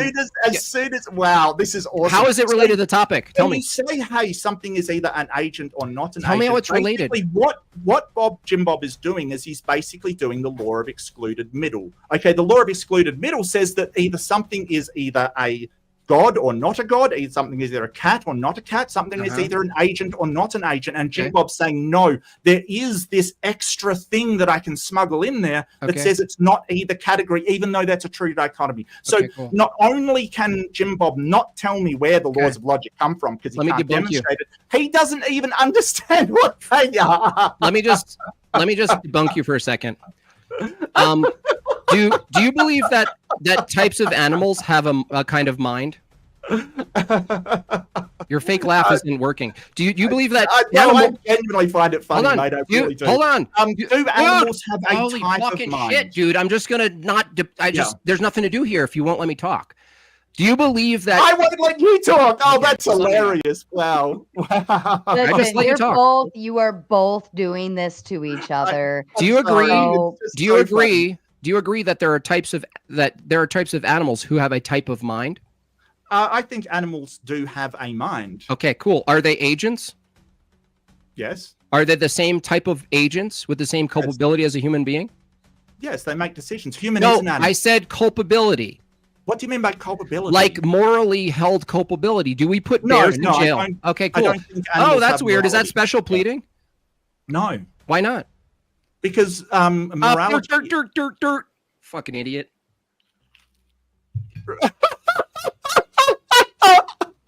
No, please tell me. Explain. Because morality is the code of conduct accepted by all reasonable people, i.e. humans. That's what morality is. I mean, I can get this.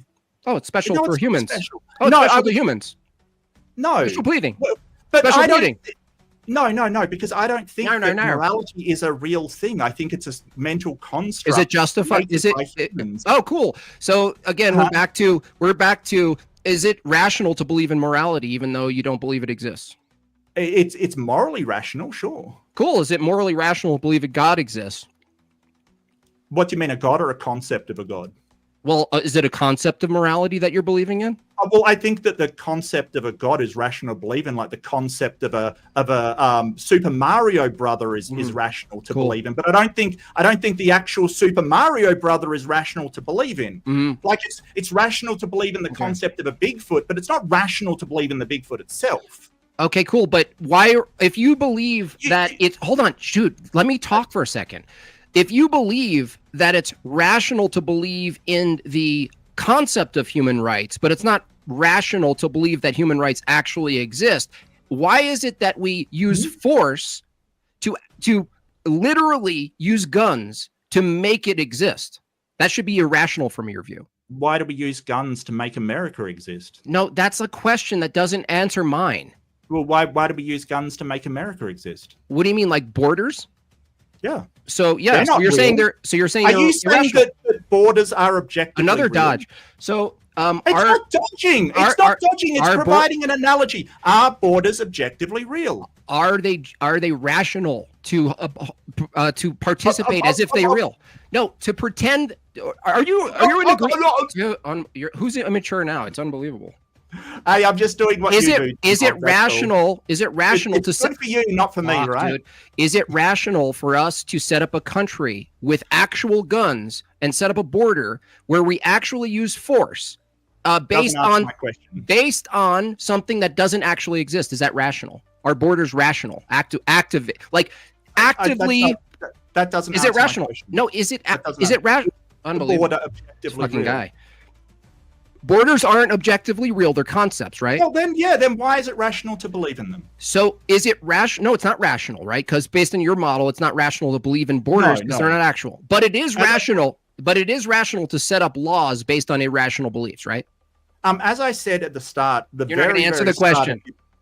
As I said at the start, and I'll reiterate my answer to this because you didn't pay attention to my intro, there's a number of ways to apply what rationality is, and things can be morally rational when dealing with abstract thought. Like, is it morally rational to have a code of laws, even though the code of laws doesn't exist? Well, yes, it is rational to do that because what you want, what you ought to do, which is morality, is hinges upon that being followed. So that is morally rational. But that is different than having a belief in a God, which is not a moral thing. It's just a...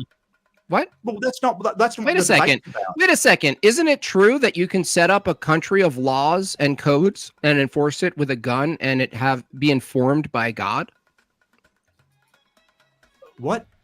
What? You just said it's rational morally, dude. Let me talk. You just said it was morally rational to set up a society based on these assumptions about how we ought to behave, right?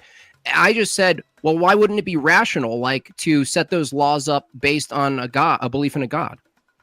Well, we're not sort of saying that it's a belief in a God concept. You keep making this mistake. We're asking whether it's rational for the belief. So when applied to morality, there's one thing of being rationally moral, but there's another when you're applying it to beliefs in a thing. So when you believe in something, right, that you think it is real. And so here's the conflation.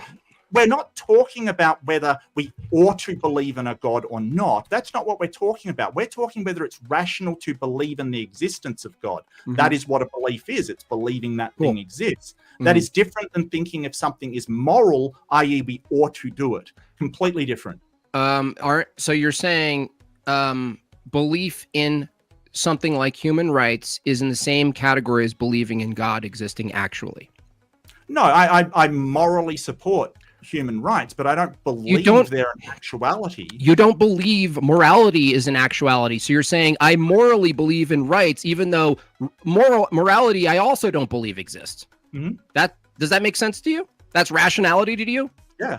Really? So I wanted the audience to hear this back for a second. He just said that the belief in rights, even though they don't exist, is morally justified, even though his belief in morality is non-existent. There is no morality from his own view that exists the same way rights exist. So he's justifying a false belief in rights he admits doesn't exist. And he says, I'm morally justified to believe in rights, even though when I ask him, does morality exist? He says no. So what do you know about my morality? What do I know about it? You don't believe in it. Yeah. That's what I know. You don't believe it exists. You just said you're an anti. So where does it exist? Realist. So this is the problem. Where is it? Every time he goes meta. What he basically does is go, okay, if it doesn't exist, then it doesn't exist anywhere, even as a social construct, even as a mental thought. So a moral anti-realist doesn't think that morals are real, i.e. they have no objectivity in the real world. It doesn't mean that they don't think morality exists, and it doesn't mean that they don't think morality is incredibly useful and necessary for human flourishing. It doesn't mean that. But Jim Bob doesn't understand any of that because he's too busy straw-manning to actually listen to anybody. So I'm a meta-ethical relativist. I basically think that if we can find That's if we can find that's deep, and I'm something 14. to work towards, we can actually sort of have a moral system to work us towards that goal. That's all. I never said that it doesn't exist. I never said any of that stuff. But if we're bringing up morality, then can you rationally justify morality for me? Sure. Yeah. If morality exists, it would be the ultimate standard for morality, given that morality refers to how we ought to act in the world, how we ought to be, how we ought to think, even to some extent. If that is true, then it follows that the standard for morality would actually be a being, not a set of propositions. I think it's rational to believe that a being, an ultimate being, would be the ultimate standard for the ultimate good. Now, the only alternative is morality just doesn't exist at all, and what you call preferences that are collectivized through force is just the moral standard, in which case you couldn't argue against, let's say in this case, Christianity taking over the West by force, because it's just a set of preferences that are informed by a belief that's justified. Okay, so you said if it is true that ultimate sort of morality exists, that doesn't actually tell me how you know it exists. You're just saying if it is true that it exists. We're not talking about how I know. We're talking about belief. No, I asked you to justify it. We're talking about belief. Justify how you believe. Well, you didn't even say you believe. I just told you. You just gave me a conditional. No, I literally just said I believe. If this is true, then these entailments. Yeah, I believe that. Yeah, I believe that. Tell me what's wrong with the belief. Can you justify that there is an ultimate reality? Please? Look, I justified my belief. How? I just told you. I believe that morality is assigning prescriptive claims to how we ought to act in the world. And I believe that because it's referencing how humans should be, that the embodiment of the standard would also be a being. Now, if morality is ultimate, which I also believe is absolute and objective, that I would have to then bite the bullet and say, well, the being that I'm assigning has the ultimate standard that is literally the ultimate standard of good, would be a god and not just another person. So totally rational belief. Ultimate and absolute there, but you haven't actually explained how you know that this I didn't argue that I know it. Why you believe that this is a ultimate What is the topic of the debate, dude? Well, you got into the morality. Tell me the topic of the debate. I didn't bring up. Tell me the topic of the debate, you snake. Wow. Well, say it. Say the topic of the debate. So, how do you know that it's ultimate and absolute? The debate isn't knowledge. The debate isn't about knowledge. It's about a justified belief in something, dude. Not ultimate knowledge. You haven't justified that morality is ultimate, or as you added, I don't need to. Absolute. I believe it. I don't need to. You believe it. You don't need to justify it. No, just like you don't need to justify rights. You just believe it. Do you need to justify any belief at all? No, according to your standard, no. As long as it's a social construct, according to your standard, it's justified. But it's not social construct according to yours. No. I could just believe that it is, and now it's justified. So audience, just listen to this guy's standard. It's only unjustified to believe in God only if you actually believe God exists, but it's totally justified to believe in God only if it's a social construct. Well, no one's arguing that the concept of God doesn't exist. Is that your entire argument, that the concept exists? No, your entire argument is that a belief is justified as long as it fits the standard of a social construct. What I'm not hearing is any justification for this belief that I just gave you one. Is ultimate. I just gave you one. Absolute. He just basically says, well, if it is ultimate and absolute, it's got to be prescriptive, and then that prescription comes from a mind. Well, that doesn't explain. And then when asked, hang on a second, this is my time, shut up. When asked how he justifies that belief, he says, I doesn't have to and he doesn't have to justify it. Yeah, according to your standard. Yeah, according to your standard. So therefore, he is, his beliefs are irrational. He just doesn't want to admit it. Well, no, they're rational according to your standard, which is the topic of the debate. That's not my standard. Yeah, it is. You just said that the belief that rights exist. If you said they actually exist, that would be irrational. But the belief that they do exist, that you really thought they exist, is rational so long as it was a social construct. Yeah. So what is it? Yeah. So long as it was a lie. That makes sense to you, audience? As long as it's a lie, it's justified in believing. Yeah, Jim Bob just doesn't want me to talk. Unbelievable. So under my morality, we're working towards human well-being. Like You don't human have flourishing, morality. well-being. What basically the oughts are entailed in that is that to work towards that, you do need human rights. And that's why morally it is a belief that can be justified, because in order to get to that goal, it is a justified belief that we do need those, because I have evidence that we do need human rights in order to make society flourish. You sound like Mao Zedong. If anybody, excuse me, Jim Bob, can you please just shut the beard hole, give a mate? timer or something. Jeez. If you can go out and do anything and there is no oughts in a society, you will not get to human flourishing. And I mean, Jim Bob knows that. He just loves the, well, you don't believe they're objectively real, so they're not real. Yeah, okay, they exist. I never said that. But of course, you know, Jim Bob has gotten so many things wrong about what I've said. Okay. I mean, it's incredible. Okay, cool. So I have a belief that I have a goal that's totally arbitrary, just like yours, that goes against human flourishing, Mark. And in order, morally, hold on, let me talk. In order for me to fulfill the decreasing of human flourishing, Mark, I have to take away human rights. So it's justified under your view. No, how does that contribute to their well-being? It's literally your system that you just said. You have an arbitrary position. The taking away of human rights does not contribute to people's well-being, and I want you to show that is the case. Wait, why should I follow your standard of well-being though? It's arbitrary. It's not arbitrary. Why should I follow yours? Well, are you after human well-being? No. Why should I follow your pursuit? Well-being. No. So go off into your own society where you want to collapse everything. I think that following my God actually produces more well-being than following your godless view. Okay. Yeah. I believe that. I believe that. I believe that a collection of people who hold to a standard that they have duties. You demonstrate that? I'm demonstrating it. No, you're saying you believe that. Dude, let me talk. Let me talk, dude. Let me talk.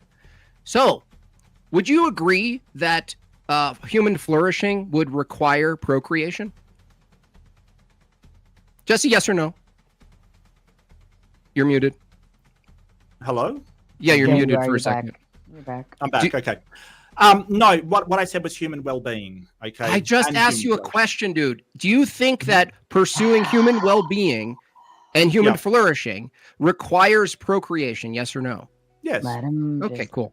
All right. So it does require it. So if there were two groups of people, one that was religious and held to a collective, cohesive view that they had a duty to reproduce, and another group said, no, we don't have a duty to reproduce. We could actually off our offspring anytime we want based on convenience.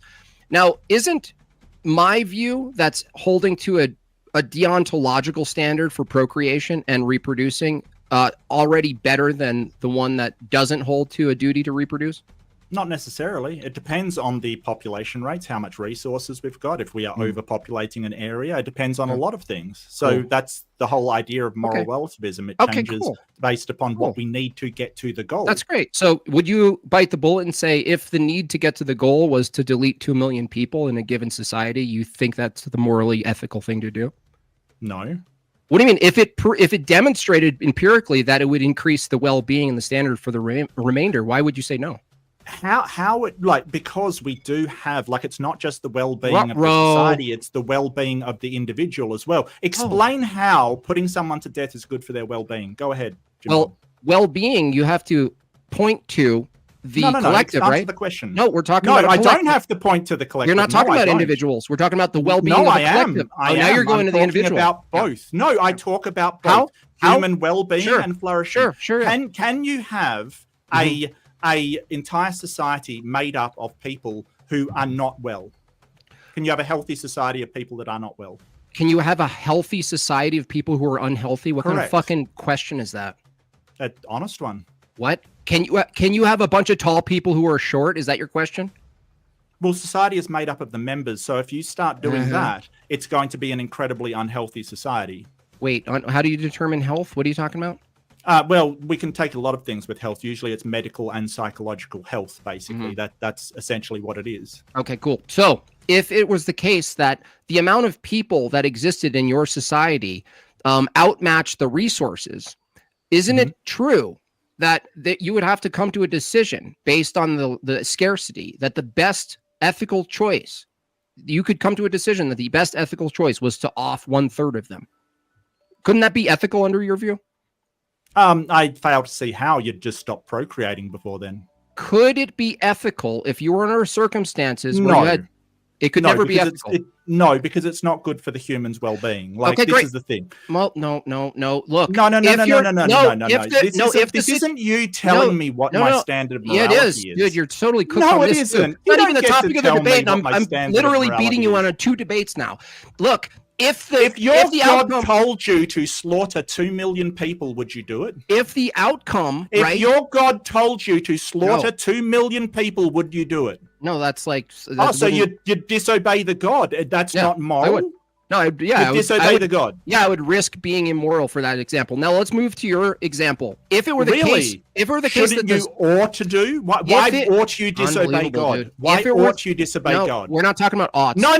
Why ought we are? Oughts and morals. What are you talking about? How is it relevant to whether or not the belief in God is you said rational? Morals were absolute, correct? How is this relevant to the? You said morals were absolute, correct? Yeah. How is it relevant in the to the Bible? belief? Absolutes are unchanging. Is that correct? Yeah. Well, he's a being. Yes. Absolute means unchanging. It doesn't change. Yeah, ever. the being is unchanging. So, if God slaughtered people back in the Old Testament, wouldn't that be still moral? No. If it's absolute, it does not change, Jim Bob. It can't be absolute. You're confused here. You're confused. You don't understand what absolute means. Let me correct you. If God himself is the being is the absolute standard. The prescriptions are not the absolute standard. If the being is the absolute standard, the prescriptions are not. So is that morality only exists in God's mind? It's a product of God's mind? No, his very nature. His very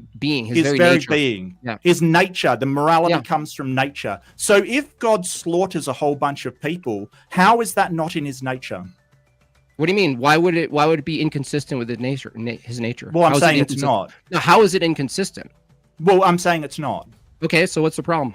Well, the problem is that if God said that it is, or if God relayed to you it is moral to slaughter 2 million people, then that would be moral under your worldview, correct?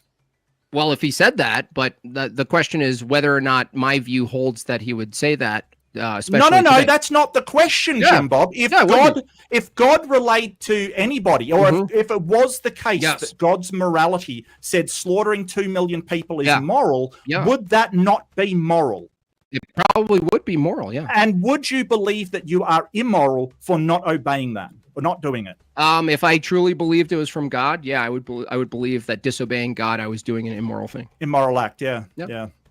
So it's immoral under how is that a worldview. Got you? No, you literally didn't provide an argument. No, it's moral under your worldview. I got it. So all someone has to do is believe how is that relevant? They've been commanded to do something. How is it relevant? And it becomes moral. How is it relevant to the topic, dude?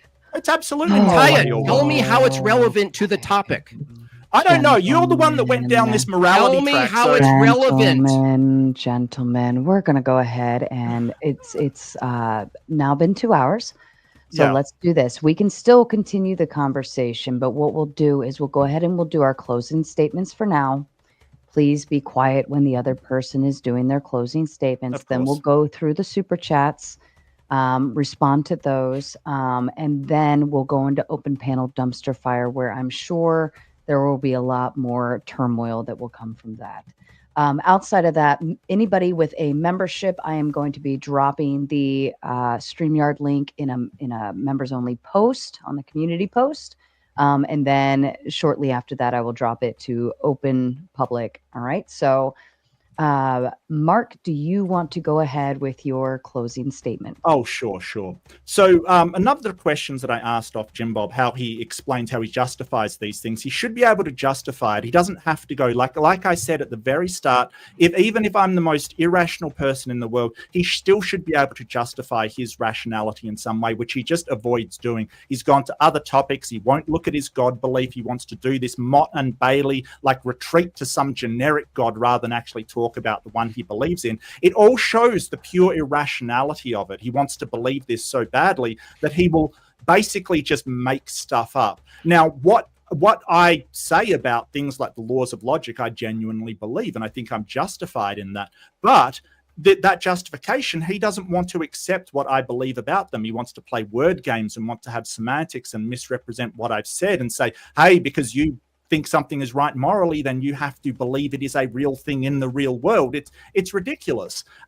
This whole thing is a misrepresentation by Jim Bob over what is an abstract, like what is math describing something in the real world, which is the properties of the universe. We do this all the time in physics. We do this all the time in mathematics. We do this very, very often. But Jim Bob wants to say, well, it can't be two different things. It has to be the same thing. Why? He said that, hey, if I have a mental image in my mind of a hill and that hill existed before it, it must have come from a God's mind. No, the mental image is describing the thing. And this is called a reification fallacy. Jim Bob doesn't seem to understand it because he keeps conflating the two things. But all in all, what have you actually heard from Jim Bob justifying his belief that God is a rational belief? Nothing. Absolutely nothing. He's provided no evidence. He's provided no real arguments. He's just said, hey, I'm going to try and show yours to be irrational as well, and failed miserably. And it's this unable to defend his own beliefs that shows just how bad of a situation this man is in. It's incredible. Thank you very much, Mark, and to you. Man. Thank you.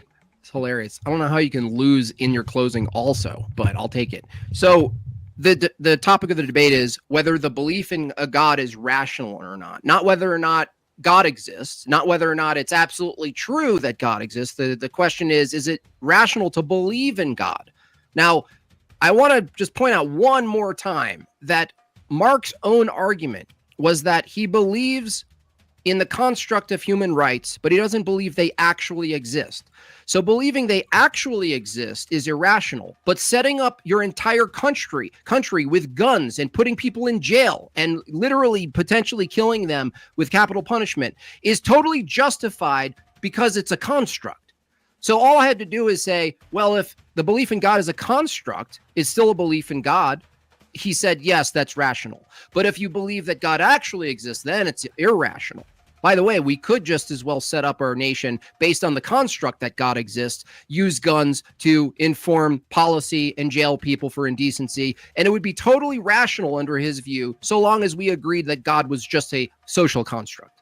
This is his reasoning. Further, he says, well, no, the belief in rights and the use of force for rights is justified from my moral standing, which is relativism. I then ask him, what's the status of morality then? If it's based on your morality, that makes it rational. He says, no, morality doesn't exist also. So he believes in two things that don't exist. He believes that it's rational to believe and enact the law and policy and the use of guns in jail. He believes that it's rational to have a false belief inform those actions. But it's irrational for someone to believe in God, right? The creator of all things, the binding being for all mind-dependent, absolute, transcendental things in the world, which I listed a bunch of, right? Just to remind you, if you guys missed it, some of those things were as follows. I asked him to essentially give me the ontology of mind. He refused. I asked him to give me the ontology and the status of the regularity nature. He just says it exists. Logic actually is embedded in nature. I asked him the ontology of knowledge and truth. These are all mind-dependent things. I asked him the ontology of information. It's not found in a tree. Where is it? I asked him about universals. We didn't even get to that. The point is, I made a very clear argument that I almost called you Craig because you guys are so similar. That this guy actually bit the bullet on both premises, and then he didn't like the conclusion, so he absolutely spurged out. It went as follows. Is it rational to believe that the laws of logic are abstract and universal? He says, check. Yes. Abstract. Okay. What is the status of abstract? He agrees. Premise 2, abstract refers to mind dependent. That means a mind is necessary. That's what mind dependent means. He said, yes. Check mark. Premise 2. I said, isn't it the case that the laws of thought still govern the universe before humans describe the laws, the three laws? He said, yes, the laws of logic govern the universe. Well, you have a problem here, Mark, and he knew it. That's why he spurged, because he knew that based on accepting premise 1 and premise 2 and agreeing that the laws of thought still govern matter before humans were on the scene, he necessitated a mind. The question is, what kind of mind is this? I argue that the laws of thought are universal. I would argue that they are absolute, that you can't actually change them based on human convention or anything. You can't challenge them without using them, by the way. If I argue that these mind-dependent things are absolute and universal and precede humans, that it necessitates, because they're mind-dependent and abstract, that they're encased in an absolute mind. There is nothing he said today that even came close to engaging with my argument. He said I didn't bring an argument. I literally brought premises, in your face premises, dude. You said I didn't bring an argument. I brought an argument. It's right on the screen. I've demonstrated that this guy is not only a bad faith interlocutor, he lies about what he says, and he lies. He doesn't care about lying. He just lied the whole entire thing, right? He lost like 5 different times, honestly. This guy doesn't even deserve to be on any of the debate stages. He's too stupid. That's my time. Thank you so much. And thank you to both of you, gentlemen. This is a very hands-off style modding platform. And I always feel like everybody has a win at the end of the day if they don't rage quit and bitch out. So in my book, you are both winners. Thank you so much kindly. Let's run through the super chats. If you have a response, please feel free to go ahead and... Much. I had a blast. Thank you. What's that? I didn't hear you. Oh, thank you. I just thanking you for your moderation. I had a blast. It was great. Thank you. Oh, see, it's not so bad. Grown-ass men being able to have the argument and not, puss out and all that fun stuff. Like, you like the space. All right. Fun. Totally fine. So what I'm going to do is I'm going to read the super chats. If you have a response, please feel free to chime in. I'll put a mild pause after each super chat. If nobody says anything, I'll just keep moving on, okay? Rude Mud Crab comes in with a big 5, says rational belief is an oxymoron. Belief requires a lack of evidence and is therefore illogical and irrational. I'd like Mark's take on that one. It's an interesting. I would disagree. I disagree with it too. But I would disagree. I think that the beliefs can be based upon all kinds of things, and whether they're rational is whether they're properly justified or not. I think that faith requires a lack of evidence and is therefore illogical and irrational. But I wouldn't say the same of just any belief kind of thing. Yeah, I would agree that when we talk about evidence, most of the time you're talking about physical evidence, the way we are habitually and colloquially think of evidence. Well, that's not how we come to all knowledge claims. There's ways of coming to knowledge claims in our head about math. We wouldn't deny that 2 + 2 = 4, that we're doing that in our head, that's false merely because we can't hold a physical apple to embody the numbers. We wouldn't reject these things. So my position tonight was trying to extrapolate, well, what's justified in believing something if it's not bound just to materiality? I argue that our existence isn't strictly materiality. We assume a bunch of things, as I listed in my opener, that aren't material. Okay. Thank you, gentlemen. Well, I think I would agree with you. Not all evidence has to be material. I think I would agree with that, actually. But I think there's very few things that we can work out a priori, which means just in your head without engaging with your senses. Glia comes in with the big 10, says Jim Bob is on fire. Thank you. Even Lord with the big 5 says, I'm getting mental whiplash hearing Jim Bob arguing in a through and sophisticated manner when I remember the gematria debate. Well done, Jim Bob. ALC comes in with the big 5. Remember, I got this dude to admit that Sorry to interrupt. I'm just getting a bit of lag. Is that my side or your side? I feel like I'm getting a bit of lag. Is that my side or your side? Do you see? Yeah, I'm wondering if it is. I think it's yours. I'm not I'll getting just reboot and go back into the studio. Give me 1 second. Sure. Yeah, I think so. Okay, just 1 second. I'll just reload it. Yep, take your time. Is ALC on your side or his side? Do you know? Mine. Okay. There we go. ALC comes in with the big 5, says, remember, I got this dude to admit that he couldn't be sure he wasn't a crazy person a few weeks ago because he could just be a big brain in a vat. Mm-hmm. Vat. Thank you. Is that better? Yeah, I think so. I think so. It's just lagging out a bit. I'm not sure. I made it through the debate. That's the important thing, right? Yeah, that's fair. That's fair. Justin Henley with the big 5 says the word game is over and you lost, Mark. Oh, look, if you have to win on word games like we're not talking about a god and the concept of God, well, good luck to you. Like, really, if that's your win, congratulations. Like, seriously. Extanglia with the big 10 says Mark is a nonstop filibuster machine. Jim Bob has won. Like I said, you shouldn't get angry because someone won't let you interrupt. That's sort of a really petty thing to do. It's kind of weird. So I don't think I was filibustering that much. I certainly was talking about sophisticated and very, very complex topics, but that's the nature of debate. Get over it.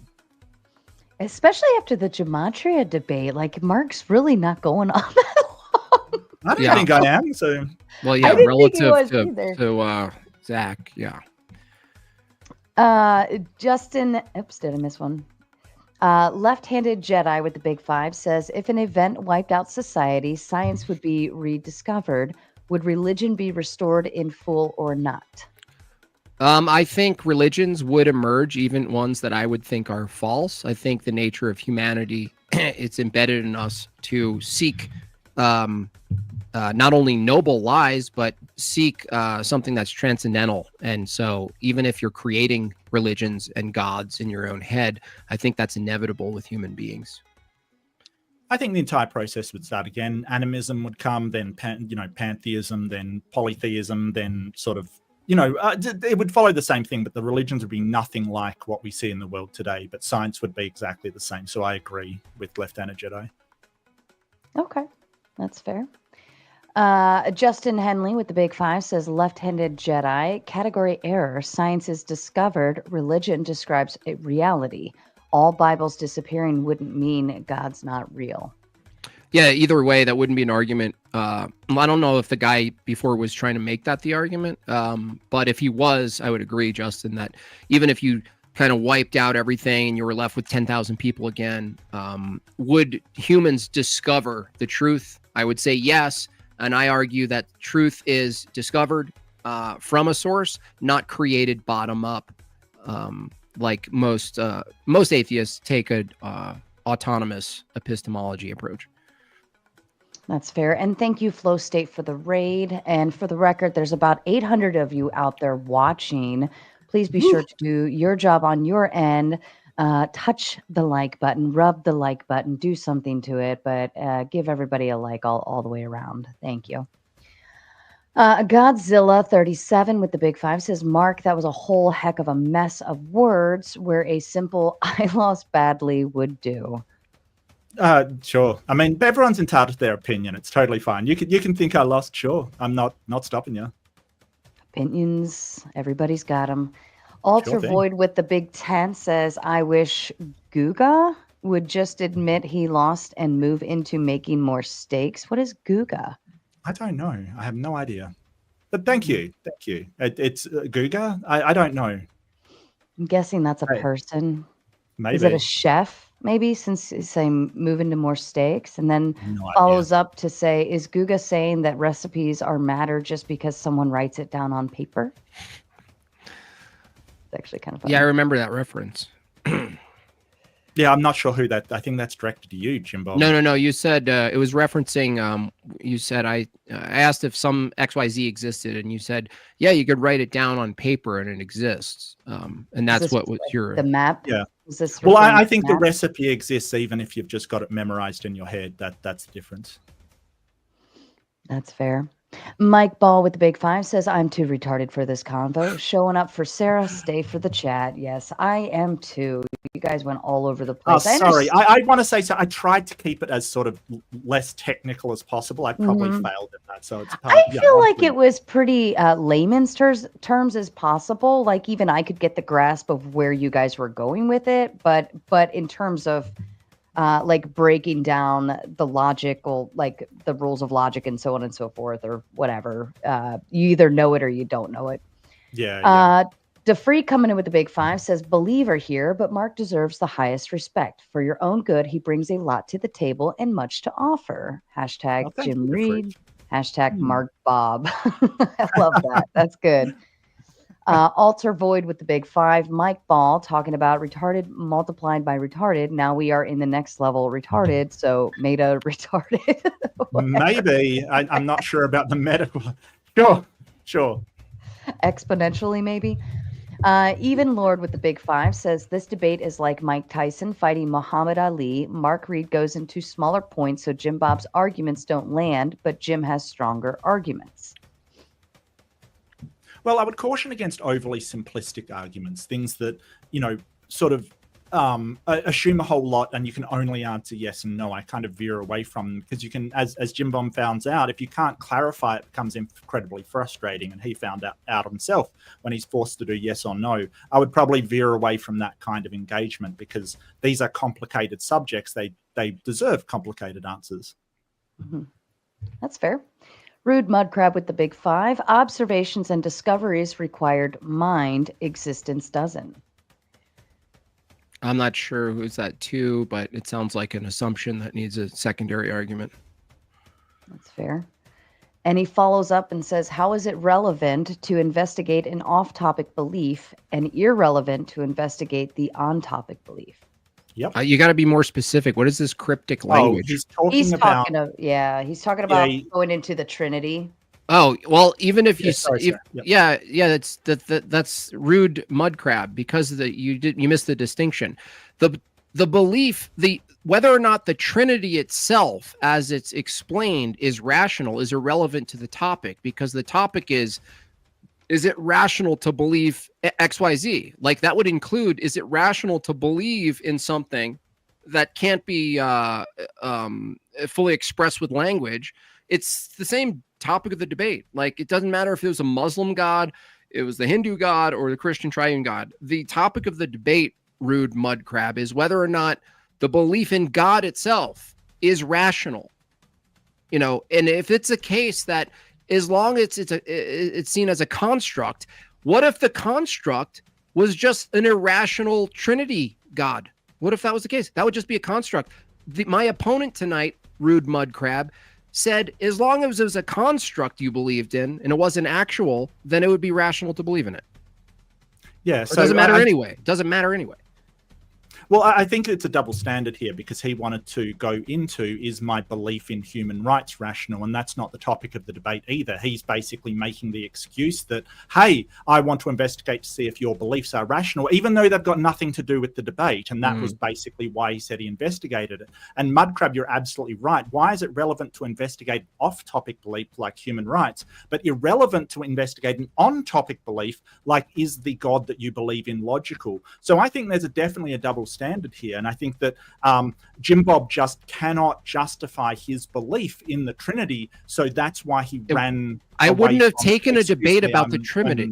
Yeah, this is not a debate on the Trinity, dude. The Trinity? What's the Trinity? It's not a debate on the Trinity, right? Is it or not? Is it or not? Is it a debate on human rights? No, but the debate is whether or not. There you go. No, the debate is whether or not it's rational to believe in human rights, even if human rights didn't make any fucking sense at all and were totally immaterial and non-existent and you couldn't put them on a table.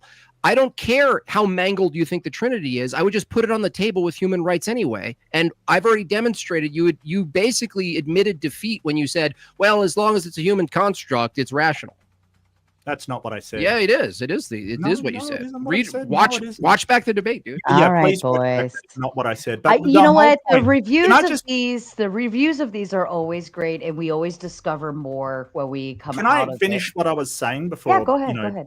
This what was it? You spurged out in the side thing. You guys crack me up. So basically, he's saying, "Hey, I want to investigate this thing." Completely not on topic. He wants to investigate, and as he said, whether it's rational. I basically investigated his God belief, and he doesn't want to go there. So he has these irrational beliefs that make it irrational, but he doesn't want to go there because it shows how irrational the man is. But that's so literally gibberish. Literal gibberish. The fact, stop spurging. The fact that put some words together, dude. The fact you can do it. Stop spurging. You can do it. Do we need to help you? Maybe slower the speed. The fact that, he basically said it's irrelevant whether he believes in the Trinity or not to the topic of the debate. Right. It's irrelevant whether the human rights thing is irrational to the topic of the debate too. That is true as well, because he basically is saying, well, if this is irrational, then you've got an irrational belief. That doesn't make his rational. That is called a tu quo que fallacy, or a and you as well. That's not what I argued. I would love to see the logic saying, you know, if your belief is irrational, mine is then rational. I'd love to see. I did say the logic. Premise one: you can believe in human rights; they don't actually exist. If you believe that they actually exist, you'd be irrational. But if you believe they exist merely as a fiction, the belief in the fiction would be rational. That's your fucking mind, dude. That's your brain. That you did that. All right, let's save it for open panel, and we'll let everybody else come here and tell you both. A fiction. So rational fiction. All right, both of you shut up. America is a fiction. Hank America's a fiction. It's a useful rational fiction according to you. Okay. All right. No, according to you, I never said that. Both of you shut the fuck up and let me finish. Okay, sorry, Sarah. Hank coming in with the big five. Jim Bob, did you know you have a hard time keeping track of scope? Oops, I'm trying to type. I would help you by defining universal and particular explicitly for you. And I believe Hank is backstage, so he'll be able I'm sure we'll hear him. Yeah. Dustin with the big five says, ask him if evolution was 100% proven.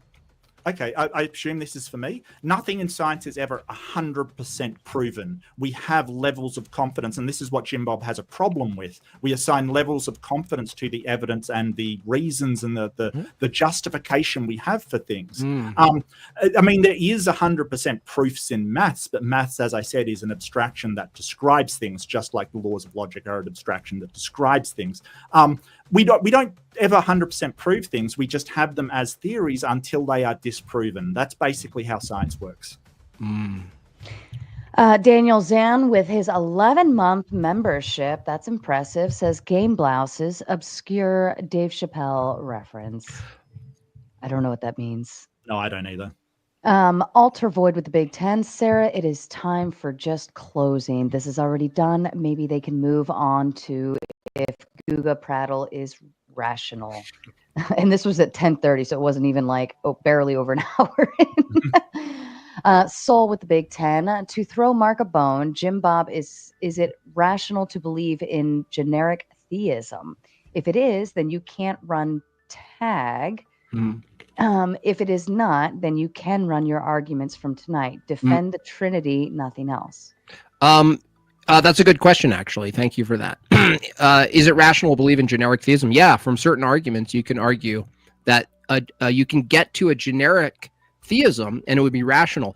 The problem is once you move past that and try to make an account of all of the categories I listed and how to participate in that theism, I think that's where the metaphysics soul would come into play and Christianity would win out. But that's not to say you can't grant people a bridge where they can start with general theism. I just don't think it's a worldview level soul. It's not a particular claim. It's a worldview. They have to tie everything together. I don't think anything ties everything together the way Christianity does. Well, I think if you do go for a generic God like that, you're really talking about a deist kind of God, one that doesn't really, it transcends reality, but it doesn't really change anything in reality. So that's got its own series of problems, like how you know it exists at all if it never actually does anything in reality. So, yeah, I mean, I agree with you. Yeah, it's a non-starter for me because, yeah. See how you guys can get along and be agreeable. This is beautiful. Daniel Zam with the Big 5 says his left eyebrow is running away from his right brow, worse than he's running away from Jim Bob's arguments. Fair enough. Thank you. I like my eyebrows. Thanks. Don't worry, we get so much heat on these sometimes. I'm good. I love it. You guys are troopers. Plumpy with the Big 5. Sarah just wanted you to know that you are loved and appreciated. Keep Christ in your heart. God bless. Thank you, Plumpy. You're so kind. Ziagius Oyster with the Big 5 says, "Why, Mark? Why so bad faith? Pig snake." That's a bit weird. Okay, I don't even know what that's supposed to mean. I believe in the things that I say. Now, if you can prove me wrong, sure, go for it. But it doesn't mean that I don't believe them. Right. Mike Ball with the big 5. Mark, the type of dude to still take that thing boosters. Yeah. Fair enough. Yeah, probably. I mean, I don't know when my next one's due, but sure, why not? Fair enough. Silent Zero with the big 5. Mark, do you understand that all Jim Bob has to do to win the debate is to demonstrate that you believe in something that is not tangible based on... The prompt, yeah. Oh, prompt, sorry. Mm-hmm. Yeah, no, because even if my beliefs are irrational, it doesn't make his rational. That is a non sequitur. That does not follow. If I have a sort of a irrational belief in fairies, it doesn't make a god real. Mark, you don't understand that the doesn't question. Actually follow. No, Mark, you said it's rational to believe in rights, not irrational. Morally, I didn't demonstrate that it's irrational to believe in rights. I demonstrated that you held that it's rational to believe in something you can't prove exists. So therefore, it would be rational based on the same base standard that it's rational to believe in God, even if you can't demonstrate he exists. I mean, it's just a basic one-to-one here. Do you understand that rational is used in various different contexts? Oh, wow. Well, that's a good thing so for yourself. You understand I'm looking for a different definition of rational so that I get out of this pickle I'm in? Okay, well... Yeah, Google it. Yeah, Google your pickle. Go ahead. I love pickles. Alter Void with the big 5. I'll call you a name. Pig Snake. Sincere Hypocrite with the big 5 says, as an Aussie, I'm sorry this bald cunt has to represent us. That's something a bogan would say. Obvious bogan. Bogan alert. What's a bogan? We like you don't slang. want to know. You don't want to know. You don't want to know. No. Come on. I always want to learn Aussie slang. We got to ask Jake. Come on. Don't be a poofta. Tell us. Oh, yeah. I remember poofta. Anson knows with the big 5. Jim Bob's getting pushback for his ad hom attacks and generally bad faith debating. This is a treat. Thanks for hosting, Sarah. No, ad homs. I insult. I think the thing about that is don't complain if you're doing the same thing. Look, that was to me. Insults are not ad hom. Do we agree, Mark? No, insults are a form of ad hominem. No, not all insults are ad hom. Do we no, agree? they are. Because oh my God, this guy doesn't fucking know shit. Are we going to debate about ad hominem? No. You guys crack me up. Left-handed Jedi comes in with a big 5. The existence of a concept doesn't make them rational. Anson with the big 5. The infinite regress of the tag is why it fails, and this is a masterclass in why that argument fails as a simple logic test. I didn't run any tag. I literally made an argument with premises about the status, the ontological status of logic as abstract and conceptual and universal. And then I drew that to a place in time where humans didn't exist. And once my opponent bit the bullet, Anson, on that the laws of thought are abstract, universal, and mind-dependent, the fact that they have some type of existence for ordinary matter without human beings around, they still apply to matter. That's where you actually can argue the necessary mind. Now, who the mind is irrelevant to the topic. That's a bridge argument for Christianity or any other God that tries to do it. Tonight, I've established pretty clearly multiple times that the status of logic being absolute or being universal, I won't use absolute for Mark's sake, believing that logic is universal and conceptual and is mind dependent, the fact that that logic still applies to matter, pure matter before humans, necessitates a mind. That's just the entailment of the argument. That's just, it's not a gotcha. It's literally the entailment of the argument. Okay. Oh shit, I lost my place. And Justin yelling at Anson says, Anson, you're a nonsense machine. Save your cope, cash, and call in Monday. Anson responds with the big 5, says, I've been waiting for months to see this, the day that Jim Bob gets roasted by a hairless ape. I am a hairless ape. That isn't even that's accurate, 100% accurate.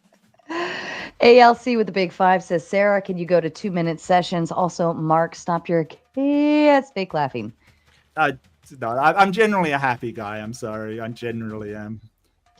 Justin with the big 5. Anson, I saw your mom get spit roasted by 2 hairless apes. Damn. I'll send you the video. Wow. Shots wow. fired. That is. Chat. Justin must be drinking tonight. Technically, humans are apes, so it may have happened. And Rachel gifting 5 Jim Rachel. Bob memberships. FB with the big 5. Mark Reid asserts that morality is non-existent. He essentially equates the act of stealing a penny with the grave act of stoning someone to death.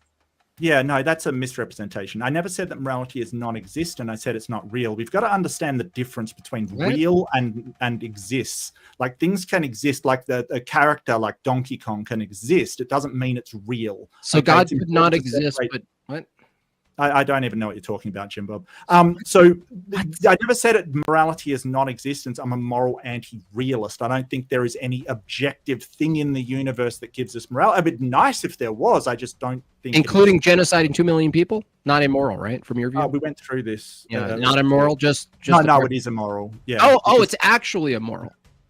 It's immoral Morality. according to me, but not you. Oh, gotcha. Yeah. So I mean, you don't think it's immoral.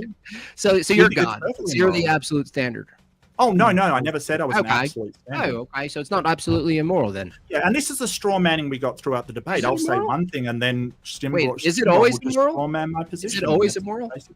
Well, according to me, yeah. According to you, no. Why? Why is it always immoral if you're a moral relativist? How is that even killing possible? people is bad for their well-being. And you're not a moral relativist then. No, I'm a meta-ethical relativist. I told you that.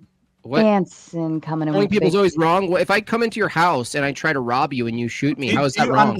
Do you understand what I mean by meta-ethical relativism? Yeah, if I come into your house and try to kill you, So and you kill do.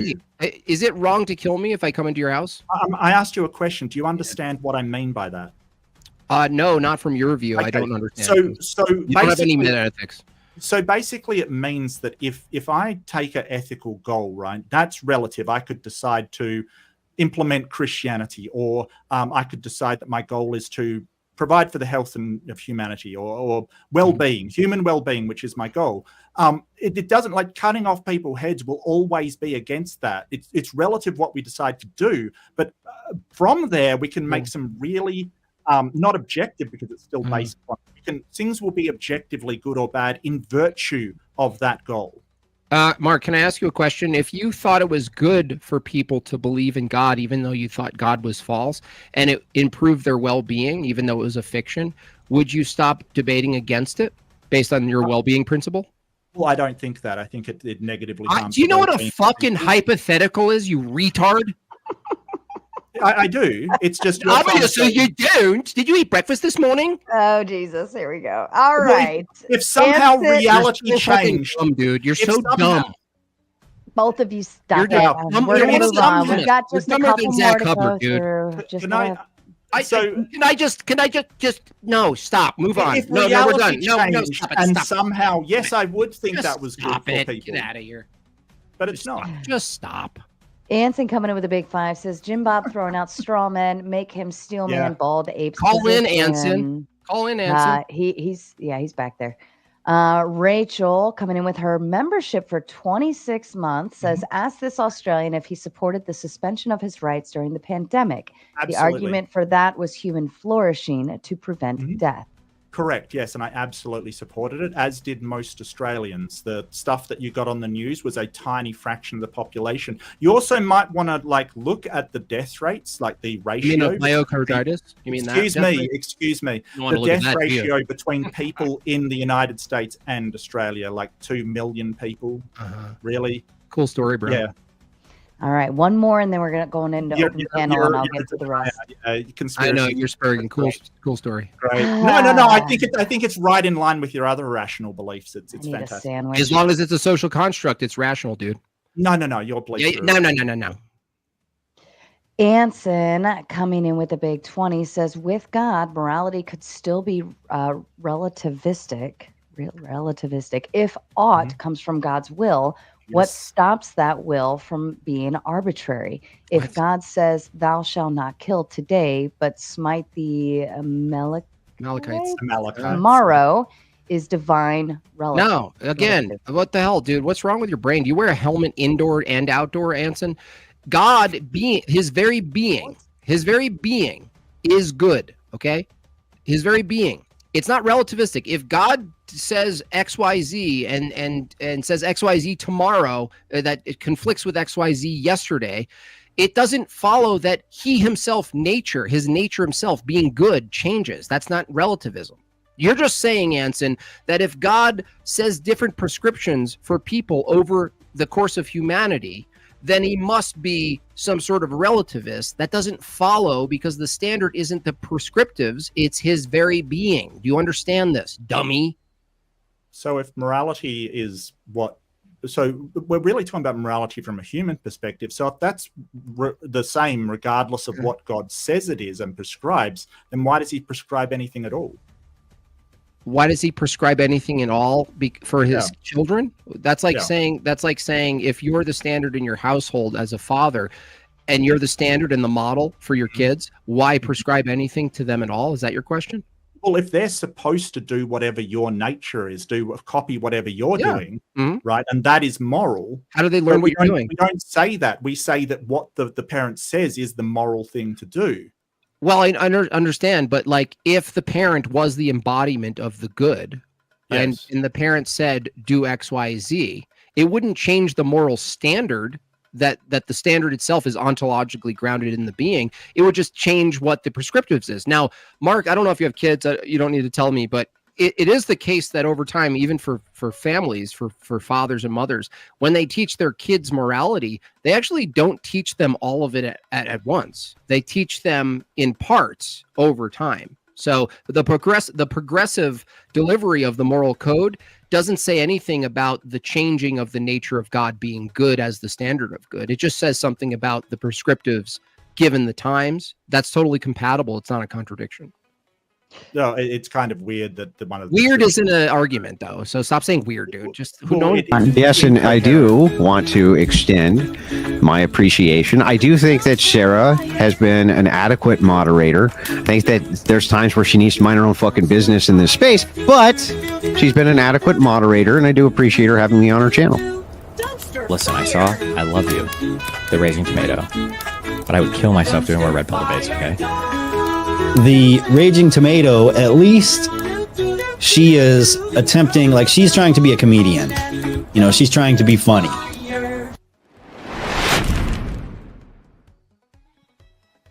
All right, gentlemen, we're going to go ahead and go into open panel. I do have two more waiting backstage. You'll have to wait until somebody drops off. To the two debaters, they are protected for the evening. Otherwise, everyone else can be booted off with super chats, $1 a minute. You can send them backstage all you want. You can also revive them. It doesn't matter if it comes in on my channel, on Jim Bob's channel, or on Mark's channel. I don't care, or anybody else who ends up dual streaming from here. The rules of the game are the rules of the game. If you get sent backstage, you just got to go back there and pout out. My one biggest rule is if I start talking, everyone else shuts the fuck up. Outside of that, don't interrupt each other too much. If you start going over each other's voices, it gets really, really annoying. And Mark, I'm going to kick it back to you since I rudely interrupted you with a movie. Yeah, I don't even remember what I was saying, to be honest with you. Okay, fair enough. That was a cool movie, though. That was like, I love people that post like hate stuff about themselves. It's awesome. Fair enough. All right. Well, panel's open. Go ahead. Real quick, Mark. Earlier you said that you could believe something based on the idea that it's necessary for you to believe in order to live your life, but it wouldn't be a rational belief. Would the reliability of your senses and reasoning be considered beliefs that fall in that category? Well, I think your senses are sort of properly basic. They will come to you whether you believe them or not. I think they just are there. Like you can't, whether you don't believe in your senses or not doesn't mean they're not there. Right, but you said earlier that you could have non-rational beliefs, like beliefs that you would need to believe in order to live your life.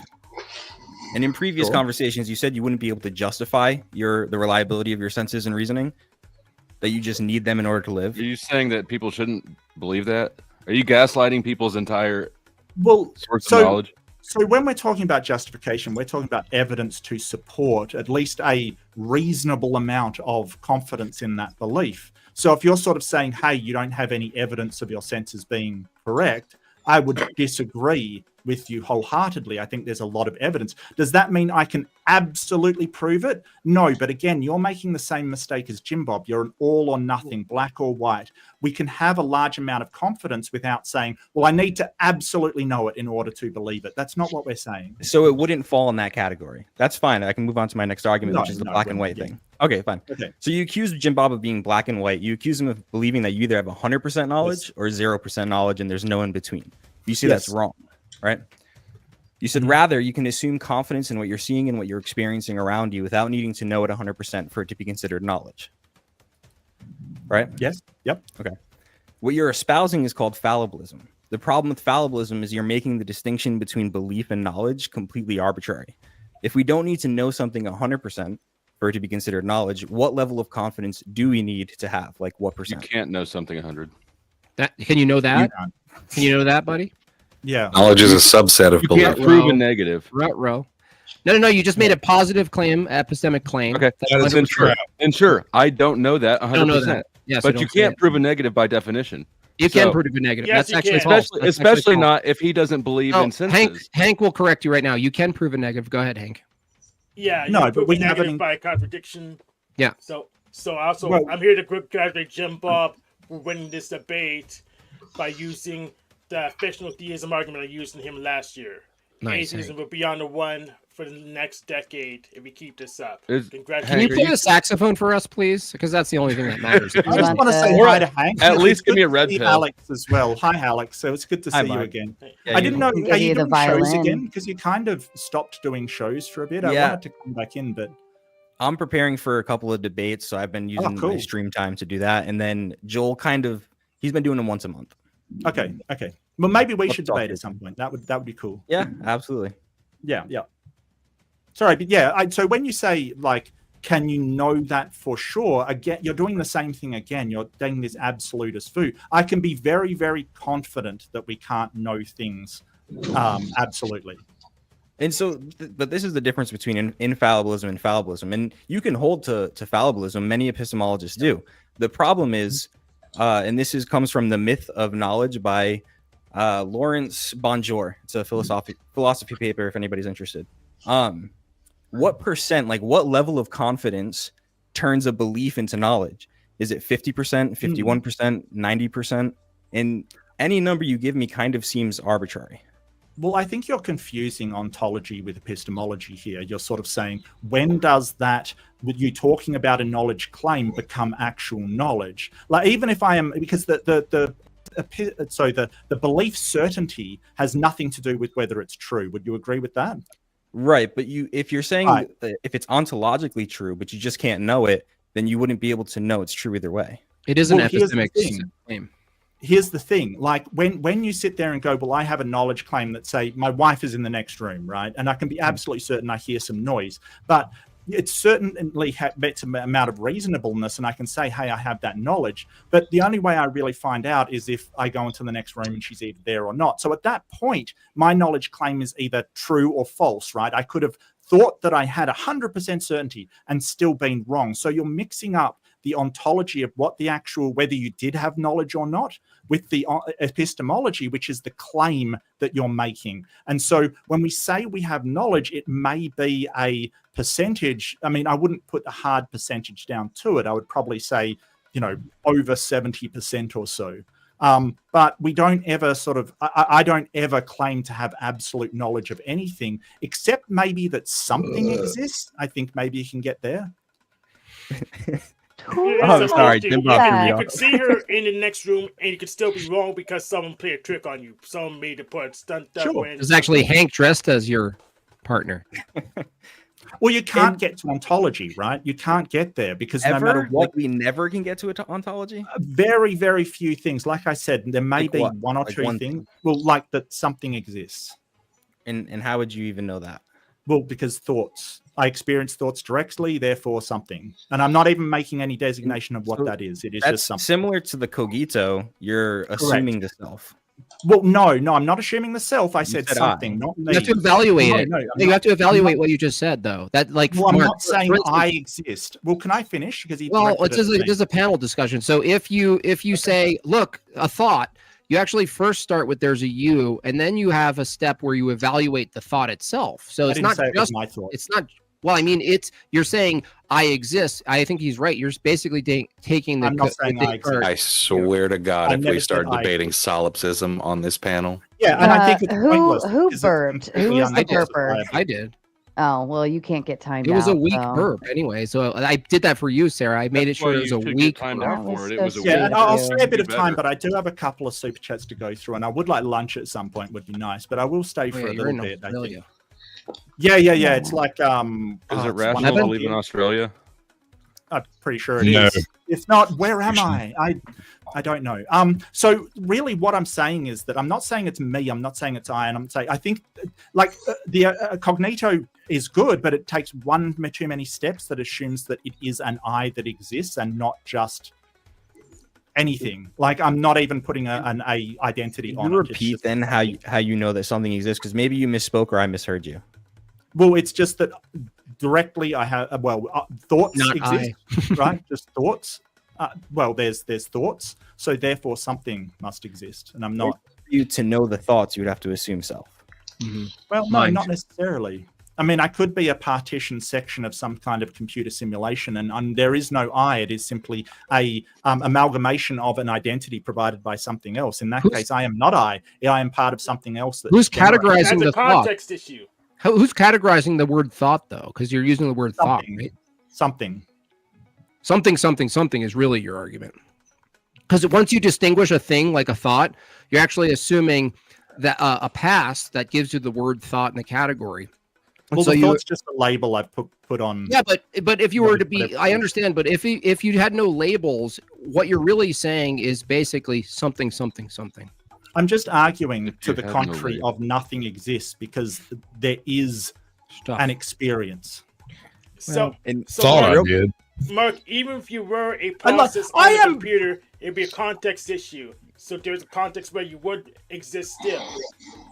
Well, yeah, that's debatable, I think. But this is like the tiniest minimum amount you can actually assume about anything and still come out. Like I am making the smallest leap in logic to say, hey, I experience experience exists to me or to whatever it is that's here. Therefore, something. It's the lowest thing you could possibly like say. Hey, that is a thing. But the problem with hard solipsism is that no, Mark. nobody The has only an thing you answer. say to a solipsist is go have the fucking argument with yourself. we're not solipsists. Basically. I'm not That's all you say to a Yeah, fucking nobody solipsist. You here is a don't solipsist. play with any of We're- their shit. It's a just stupid saying- argument. That's all you say to a solipsist. Well, Go I fucking don't play with believe The yourself. that. argument is I a think certain there's position in plenty- solipsism. I think there's plenty of justification that I believe I'm not just a brain of that or a Boltzmann brain or whatever it is. I don't believe that. There's tons of evidence to suggest that is so, right? Tons of really good evidence. But I'm not going to say I have absolute knowledge about it because of that difficulty. But Wait, did you I am just say, Mark? Did you just say there's tons of evidence that we're a brain in the vat? That he's No. not. Right. Oh, So no, I'm, no. I'm more interested in whether or not it's rational to believe in a mind without a brain. I don't think so. Me Every neither. single mind that I've ever seen in my entire life. I don't understand how it is trillions that of it's them. rational to believe in Jimbo's side I of already this told you, debate. Effigy. I already told you. You want to do the argument instead of Mark because he didn't do it anyway. You can See, run through. first they need to you can run gas through that That's you why do you that. did You that. don't That know was the this. easiest point to we me can is run- like, we show me can- an example of a mind without a brain. We can run through the premises and see how well you do. You want to do that? Sure. Okay, cool. Is truth conceptual and absolute? Is truth conceptual and absolute? Yeah, abstract. Truth. and Truth is that which comport with reality. Is it absolute? It's a feature of something. It's Hold on, I'm not- asking Effigy. An Yeah, it's independent a thing. descriptor Let of Effigy do something. it. Is that conceptual and absolute? No, if you want to go with the laws of logic, truth is a Okay. whole different thing. Okay, let's go laws of logic. Are the laws of logic at universal and conceptual? They are universal, but conceptual, no, they are a description of the That's- universe. They that's- are property of the description is a universe. Dude, description is a concept, right? Well, the concept is contingent on the description of the physical thing existing. Okay, cool. So when you describe the laws of So logic, you're trying to say that this concept is being imposed on reality Hold rather on. than the laws of logic being part of reality itself. hold on a second. When you say the laws of thought are merely descriptors, what is it you're describing? Where's the law of identity you're describing? Where's the law of identity in what, reality? Yeah, as a referent, because you're saying it's a property of nature, right? Well, where in nature is the law of identity, sir? Everywhere. I mean, is water still? I mean, yeah. I mean, That's the water. real answer is all of physical reality, but Everything like, is everything. is water Cool. still water when it changes The guy who forms? says I don't want to talk solipsism just went everything is everything monism. Cool. So again, if the laws of thought are Well, conceptual, no, you said it earlier, right? We couldn't have this conversation unless we were constantly demonstrating Besides, the laws of the logic question existing, was, right? where is a mind without a brain? I'm trying. I'll get Monism there. isn't out of I the will get question, there. to be honest with you. How are you getting there answer by is asking there's him no questions example instead of answering the of question minds he asked? exact. Brother Dusty, do you Existing know, without you know what a brains. fucking argument is? I have to Gentlemen. present premises to get to the conclusion. That's how an argument works. Now, Yeah, this and is I don't really- agree with You your first can't just premise. answer the question. he asked me, how do you get to a mind without a brain? I'm getting there through an argument. That's called an I don't think A. that's what he asked. He asked, can you give an example of one? I'm doing it right now. Where is it? The laws of logic are absolute and universal and conceptual, right? So if it's the case that before human minds existed, No, I don't agree with that. So okay, so what is the status of the laws of thought then? If you don't agree that they're it's abstract? like saying like Planck's constant is just conceptual. What right? I just asked you, Effigy. If It's a, you it's a reject- property of the universe. oh, dude, the Well, it universe. describes the The property of the universe is a metaphysical claim. The universe. That's mind dependent. Still mind dependent, bro. Why is that mind dependent? Why is the universe mind dependent? Because he's stuck on this concept thing. no, It's his when you only say- way around no, everything when in this you- fucking when you say debate. reality, when you say reality, are you not making a metaphysical claim? No, I'm making a physical claim, right? No, you- Ontological claim, right? Like what's Okay. here, what Okay, exists. language is Okay, metaphysical. okay, cool. So when you say the reality exists out there, you're making a material claim. Tell me, what's the ontology of a material claim? What's the ontology of Yeah, material where's the claim that it material? exists? Where does a material claim exist, please? See In touch. reality? Claim. We can What? help Are you. you- What, See Apogee? touch. In reality, right? Wait, no, where in reality does a physical claim exist? Are you talking In about a preposition? All of reality? Yeah, Well, proposition. I mean, what, Mark? Proposition, yeah. Yeah, where does that Okay, so- exist? Yo.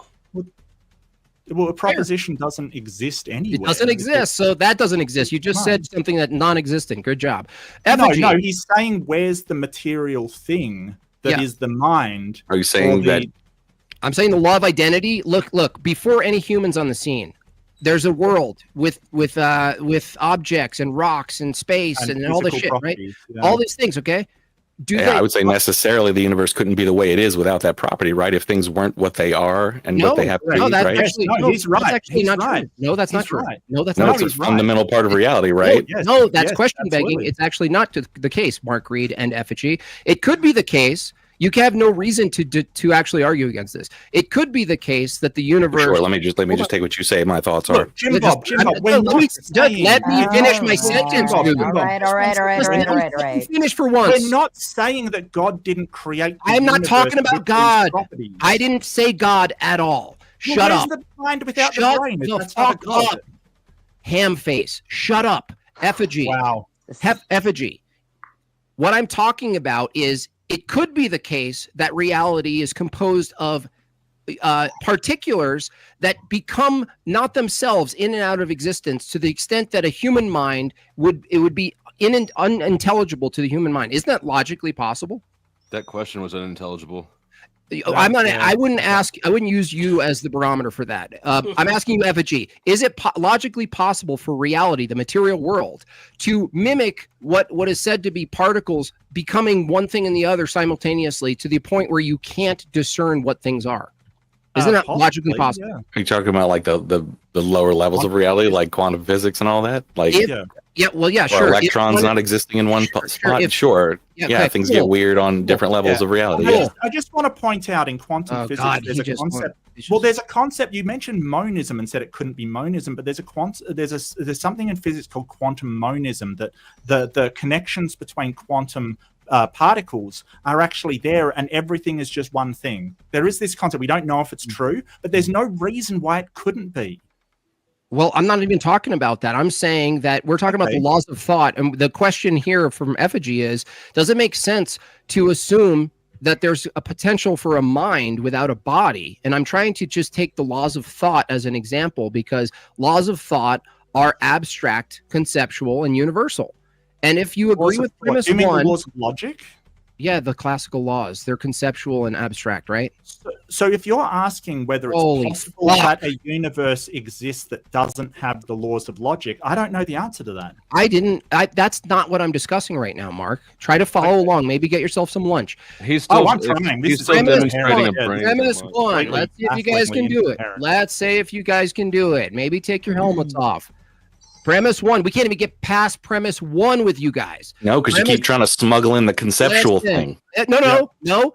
What is the ontology of the laws of thought if they're not conceptual? Please tell me the alternative. The laws of thought. I'm asking Effigy. It's a panel. What's the ontology of the laws of thought? It's not a panel when Jim Bob doesn't want it to be. Right. Notice how part of the universe, right?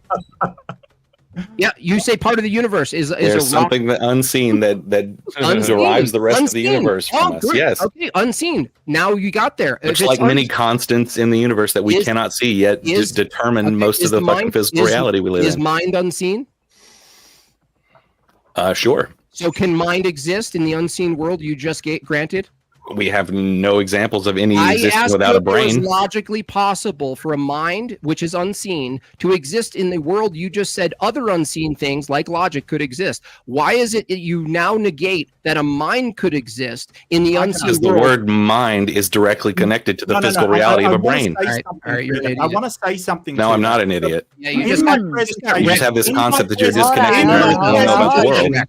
In my presentation at the very start, I pointed out that there's a lot of things that are not logically impossible, but they don't exist. The question isn't whether it's logically possible or logically impossible. The question is whether it actually is. So if your bar is, well, it's logically possible, then that is a complete and utter failure. No, Mark, if someone says it's logically possible, then it's relevant. It is logically possible that my wife is out on the street. But that is not the case. Because so it's logically possible for a mind to exist without a body then? That's all I need from you guys. No. It's not. Now tell me how it's not logically possible, given that you just took the laws of thought and you put them in a space. Hold on. You took the laws of thought, Effigy, and you put them in a space called the universe, and you said there are immaterial ways that these things can exist that are undetected, right? That's true for a mind. Why isn't that true? Why does it have to be in a body if you yourself just admitted that an immaterial thing could exist ontologically in space, in the brain, or not in the brain? The question isn't, is it possible for a mind to exist without a brain? The question was, demonstrate that a mind can exist. Yes, it was. Yes, that was exactly his question. Show me a mind that exists without a brain. Demonstration got to...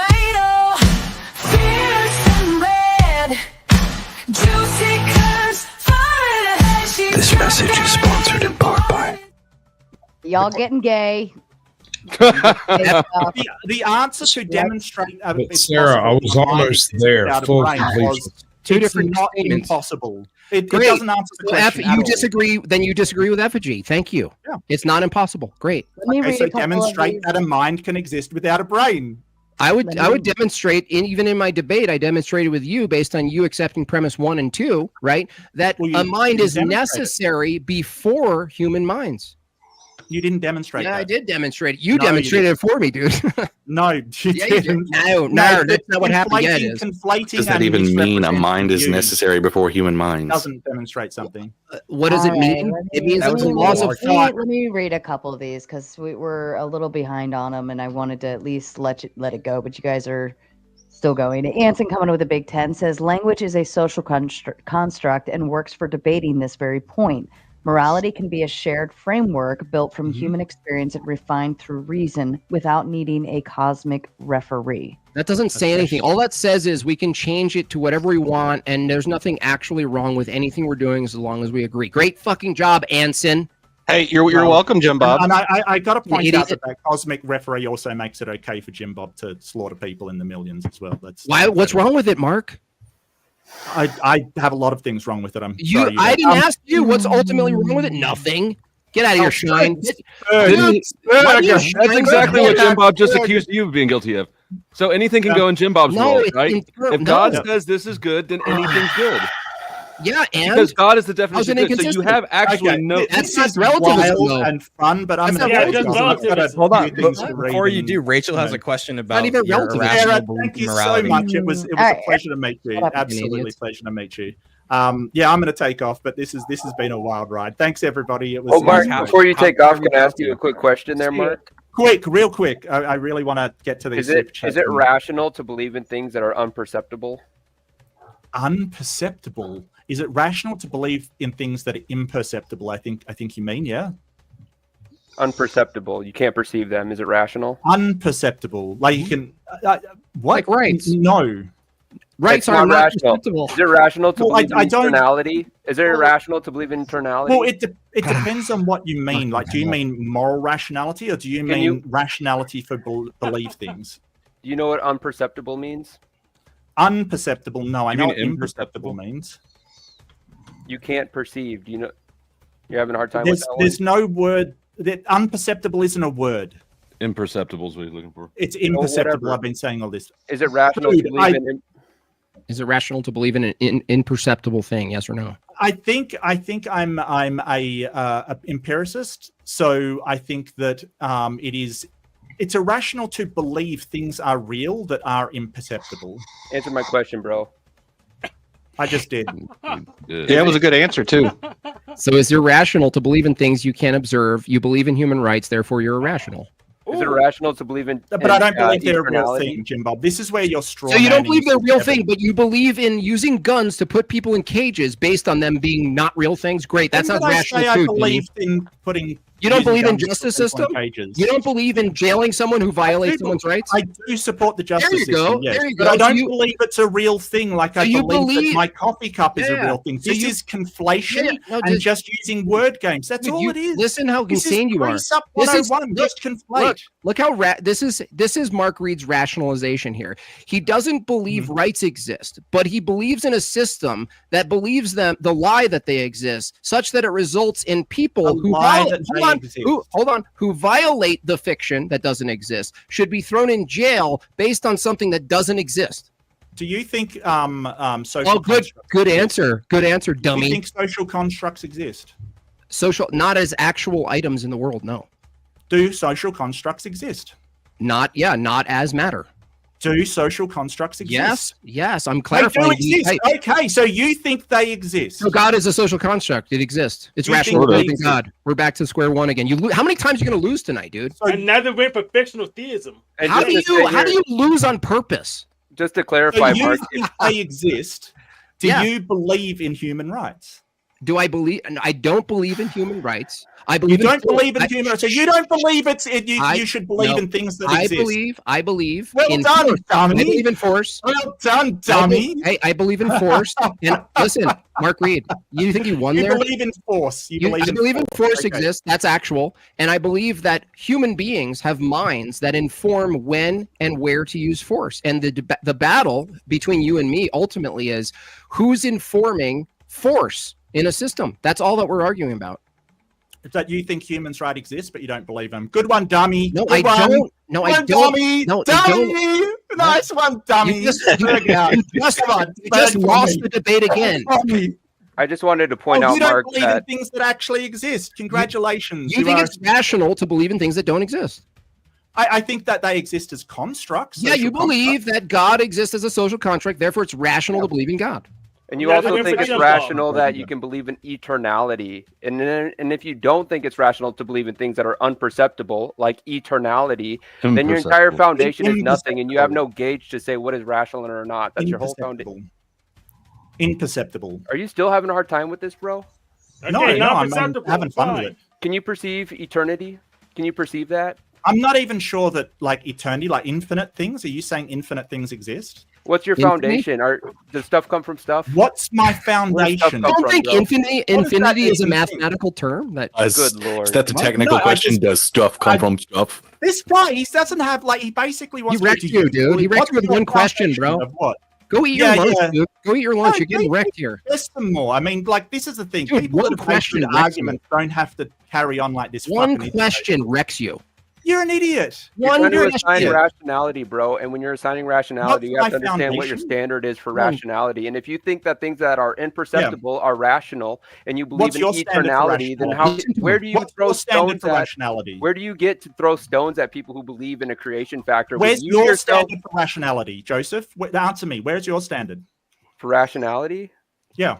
I'm asking you the question. There he bro. goes. No. There he goes. Run away, boy. Run. Run. What's your standard for rationality? Where is it? Rational, things that comport with reason and logic. It's pretty simple. Things that comport with reason or logic. And where is logic? Where is logic? Yeah, it's a metaphysical term. It's a metaphysical term, so it only exists as a concept. It's Bro, just Jim a Bob's term? been running you through the ringer on this all night. Don't deflect. How Don't does he you not have know? How does he not know he's losing? He just doesn't understand. Why do y'all always throw out the ad hominems instead of engaging? You're trying to create It's a not standard ad for hominem. rationality, and I'm pointing out that if you're an atheist and you think stuff comes from stuff, you're in a circular vicious cycle where you say that, well, I can't perceive eternality, but yet I'm going to claim that's rational. So when I try to juxtapose that against theism and creation factor, where does your God come from? How do you know that a God exists? I'm not assigning nature, bro. I'm not assigning you are. You're the one. No. Where do you think you said atheist? So you're not an atheist. So you're a theist, right? Yes. Yeah. Yes. So where does your God come from?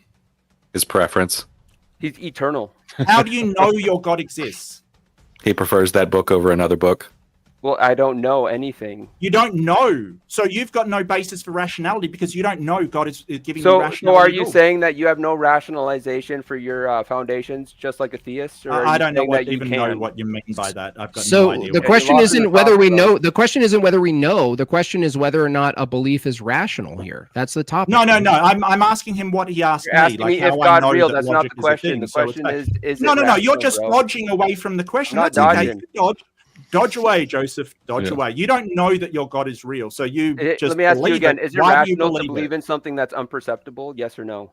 Imperceptible. irrational? Fucking perceptible. Imperceptible. Like, learn the fucking English language and come back, Guys, please. just be please. charitable. You know what he means. Yeah, I you know what he but means. it's weird. Fucking losers. Oh, yeah, like that's any better, Jim. Teach your guy how to You are speak. the worst with stuff. Dude, like that. hey, Mark, is rationality itself imperceptible? Is rationality itself? Yeah. So. Oh, cool. social Great. Good job, constructs buddy. You're are toast. not Go eat some fucking perceptual. tuna fish, dude. Get out of here. You're a clown. Yeah. Yeah. Don't you have some lumberjacking to do, Jim Bob? Like, shouldn't you be like going Just let out the there? silence. Let the silence go. midnight. Let Hitting your head the against the silence. tree. Let the silence go.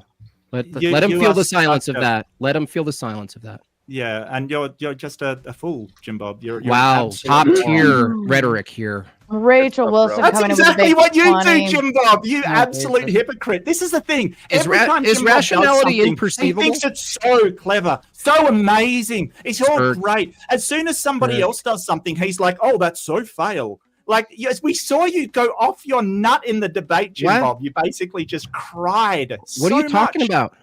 Listen, cry more, listen, Jim Bob. Peppa No, Pig. give me the Listen, tears. Peppa Give me Pig. the Calm down. tears, Jim Bob. Listen, give Papa. me the tears. Listen, you Papa fucking Pig. moron. Listen. You're a bogan. You're Listen. a bogan. Listen, Go Bluey. away, you bogan. Bluey, Go away. calm down. Go away, you bogan. Bluey, I You're have a question for you. Bluey, Like, I have seriously, Bluey. this is what you do to other people, you fucking idiot. That's what Bluey, you do. Bluey, and then as soon calm as down. it's done to you, oh no, poor Jim Bob. Bluey. He's got people calling Listen, him Peppa names Pig, chill. like Peppa Pig. Listen. You're a fucking Listen. bogan. You Listen. Bogan Bob over here. Listen. Jim Bogan. I got your name. It's Listen, Jim Dada- Bogan. Dada Jim Bluey. Bogan. Hey, no, I'm not listening to you anymore, Jim Bogan. Is You can go fuck rationality off. imperceivable? Is rationality Imperceivable. imperceivable? Why Is do you that believe in even it? A word? Why do you believe in it? Is that even a word? Yeah. Is it imperceptible? I don't Is think ration- so. No. So you can perceive rationality. Do you where? have evidence No, where? associated with rationality? No, not Yes, associated. you do. No. No, you have where evidence do you for what is observe rational. rationality? Where do you Where observe do you it? observe God? Observe it? I don't observe Yeah. God directly. Oh, so 'cause it's you've got not no matter. justification for God. Thanks. No, Cheers. no, Bam. that actually Bam. gives me a point, dummy. You accept that things. Oh, yeah. Yeah, you just gave me a fucking point, moron. dummy. Yeah. You just dummy. gave me a point. Like, this is the thing. You are such low You just fucking gave energy. me a point. Low energy bullshit from You you. just gave mate. me a point, Low dude. energy. Low energy. Can we get the panel back? Oh, This you're is- scared to I'm be not one even- on one. You're scared to be No, one on one. no, I just think you're a fucking idiot, that's all. Poor. Let's get some sad faces for Mark in the chat. let's get some sad faces for Jim. So Bob. what we Rest heard of here is that basically rationality itself, not actually represent anybody accurately. rationality in order to have itself his silly little script is that just he goes through. It's a script. What's wrong with pre-sub scripts? That's all it Yeah, is. yeah, it crushed you. It crushed you, though. That's Yeah. what's funny. A script Oh can crush yeah, you. yeah. Oh, I feel Mark. crushed. A Scripts I script feel can crush you. Yeah. I'll just keep believing that, Jim. So Bob. guys- I'm sure it'll filter down to that fucking Okay. meat thing in your brain someday. Yeah, keep thinking that. Meat Good thing. work. You believe.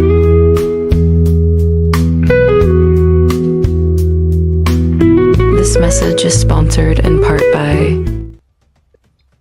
All right, let me read some super chats, gentlemen. Yeah. I'm gonna take off. Jim Bob, you're a fucking idiot. That's what you are. Wow, good a argument. fucking idiot. That totally Yeah, no, works. that's not an argument. You That's got not even so an ad slaughtered hominem. That's today. just an insult, You got Jim Bob, which so isn't an ad slaughtered hominem. today. Yeah, So go well cry. done. Well Go cry. done, you Got fucking totally crushed, dude.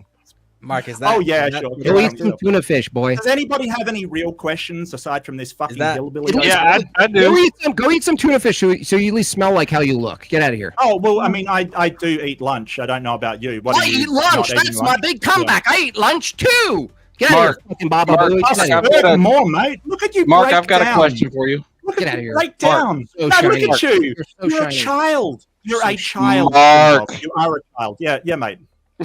Yeah, so I agree with you up to certain points. I think that the model that you use isn't successful in debating Jim Bob because y'all are debating from two different angles because you're an empiricist and he's not. And it makes it impossible to reconcile your 2 points of view because God can't be reconciled to the real world because it's imaginary. Well, So I we're think- rights. So we're rights, in though, God's right? image. Yeah, I'd like to respond to that if Jim Bob can stop spurging. Nah, for shut a the fuck second. up. Anson, rights are I'll also more, mate. immaterial. Hold on. In God's image, basically, Bob. so That's the where he problem that I have Anson with that agrees. is when the rubber meets the road, everybody's an empiricist. Like if you want to cross the street or do anything in your life, you're always an empiricist. You will always go to your senses. You don't go to cross the road and go, okay, well, what can I imagine about this? And, is it logically possible that I can cross the road? Everybody implements empiricism in their everyday life. It's just this one thing is like a special exception where we can't apply empiricism to that. But I don't see why that's the case. Oh, it's simple because your empiricism will betray you. You can watch Dark Matter 2525 and see God in there, so you still lose. The dark matter, I see 20. I Dark haven't matter, seen isn't that he an either. atheist? It's a- Yeah, you can see God in a cartoon, and your empiricism will betray you. That's why. Well, How yeah, is we that? don't assign 100% confidence to our senses. We know they can be fooled. But what I'm saying is that every time it's something important, we use empiricism except for this one thing. And I'm wondering why. What justifies that? It's not, though. It's not true, Mark, because here's why that's what you said isn't true. It's actually the reverse, is that every empiricist is actually doing metaphysics, really, not just empiricism. Why? Because to do empiricism, Mark, you have to assume the regularity of nature in the future, which you can't empirically verify. You have to assume it. Therefore, you're not doing empiricism. Just doing empiricism isn't doing empiricism, dummy. Now go eat your lunch. Yeah. Are you So, sort of Mark- saying that induction isn't a thing? Are you saying No, that I'm induction saying no. doesn't- I'm actually saying induction is a thing, and it's not grounded in empiricism. Dummy. What? I said you need it spelled out, Peppa Pig in crayon. Then where is it grounded? The assumption of the future being like Where's it the grounded? Listen to me. The assumption of the future being like the past isn't empirically verified. Do you agree?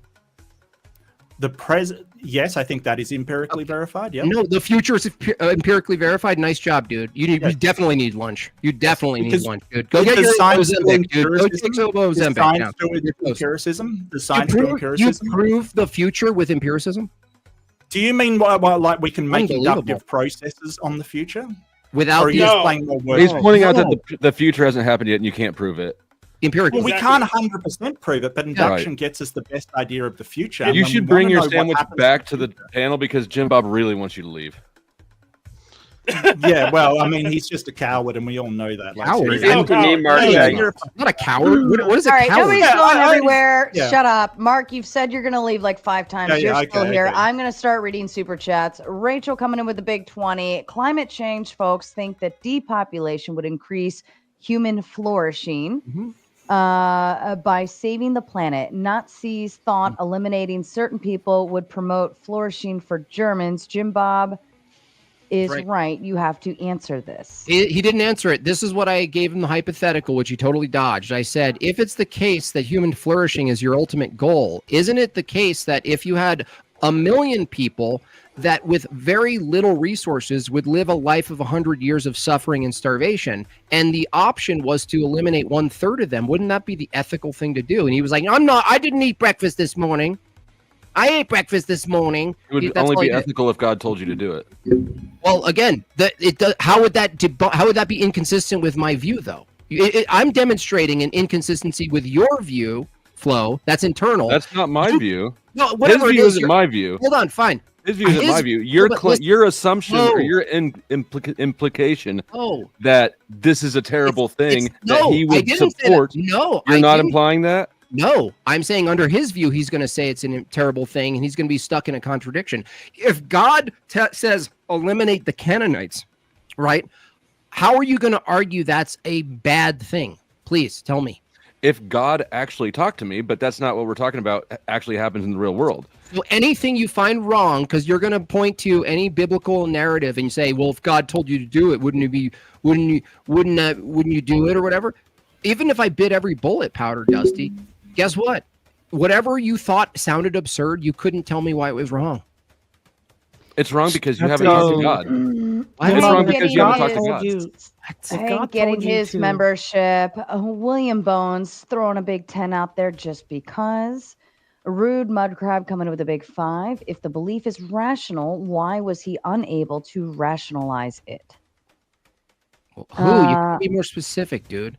I think he was referring back to his other super chats earlier.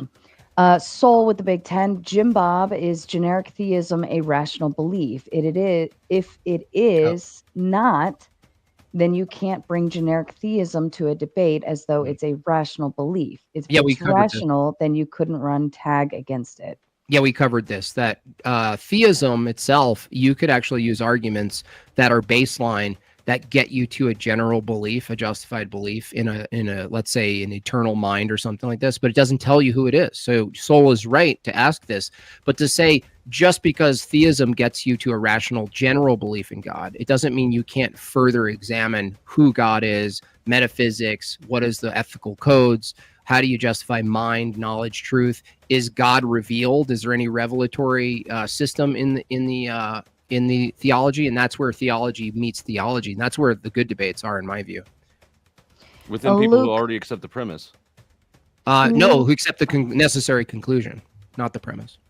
Luke coming in with a big 5. Jim Bob is like a Temu version of Jordan Peterson. He has the talent, but needs to work on his word salad more. Well, go fuck yourself, Luke. Anson coming with a big 5. I have justified true belief that Jim Bob is a hilarious comedian. His impersonation of an unhinged bad faith debater is top notch. He should tour. Bad faith meaning presenting an actual argument with a conclusion that follows and having my opponent run every step of the way. Cool. Pig face. Pig face.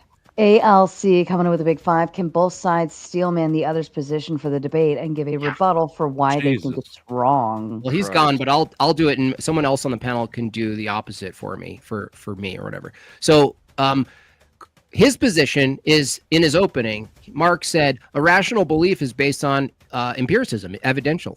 All right. And we actually drew him out of that corner and demonstrated really, really harshly that he actually believes in a bunch of things that have no empirical evidence. There's no data he's retrieving to say reasoning, knowledge, truth, laws of thought. These are not empirical claims. So he accepted that.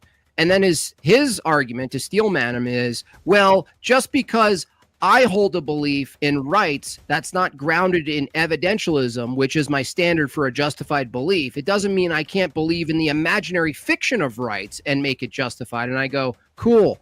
Why can't I believe in the imaginary fiction of God? How is that not a justified belief? He says, well, it's not the same. That's his argument. It was total garbage, by the way. Anybody want to steelman the other way? I can do it. Go ahead.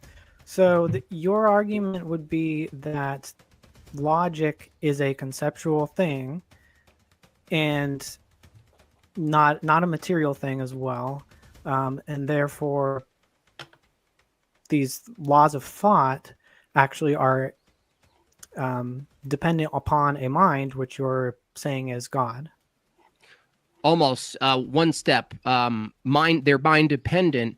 And the third premise is humans can't generate universal concepts. We discover them. And so if they're mind dependent, the naturalist who has this world that existed before humans, that world has to abide by the same laws of thought, except the question is, they need an ontology, a status for these things. They've already agreed they're mind dependent. Now they have to invent a new status. And what they say, like Effigy here, they're properties of nature. I asked fucking dumbhead, what's an example of a property of nature? He said boiling water. Well, that's a referent. Thank you for pointing out a referent I could observe. Can you do that with the law of identity? No. NARS all the way down.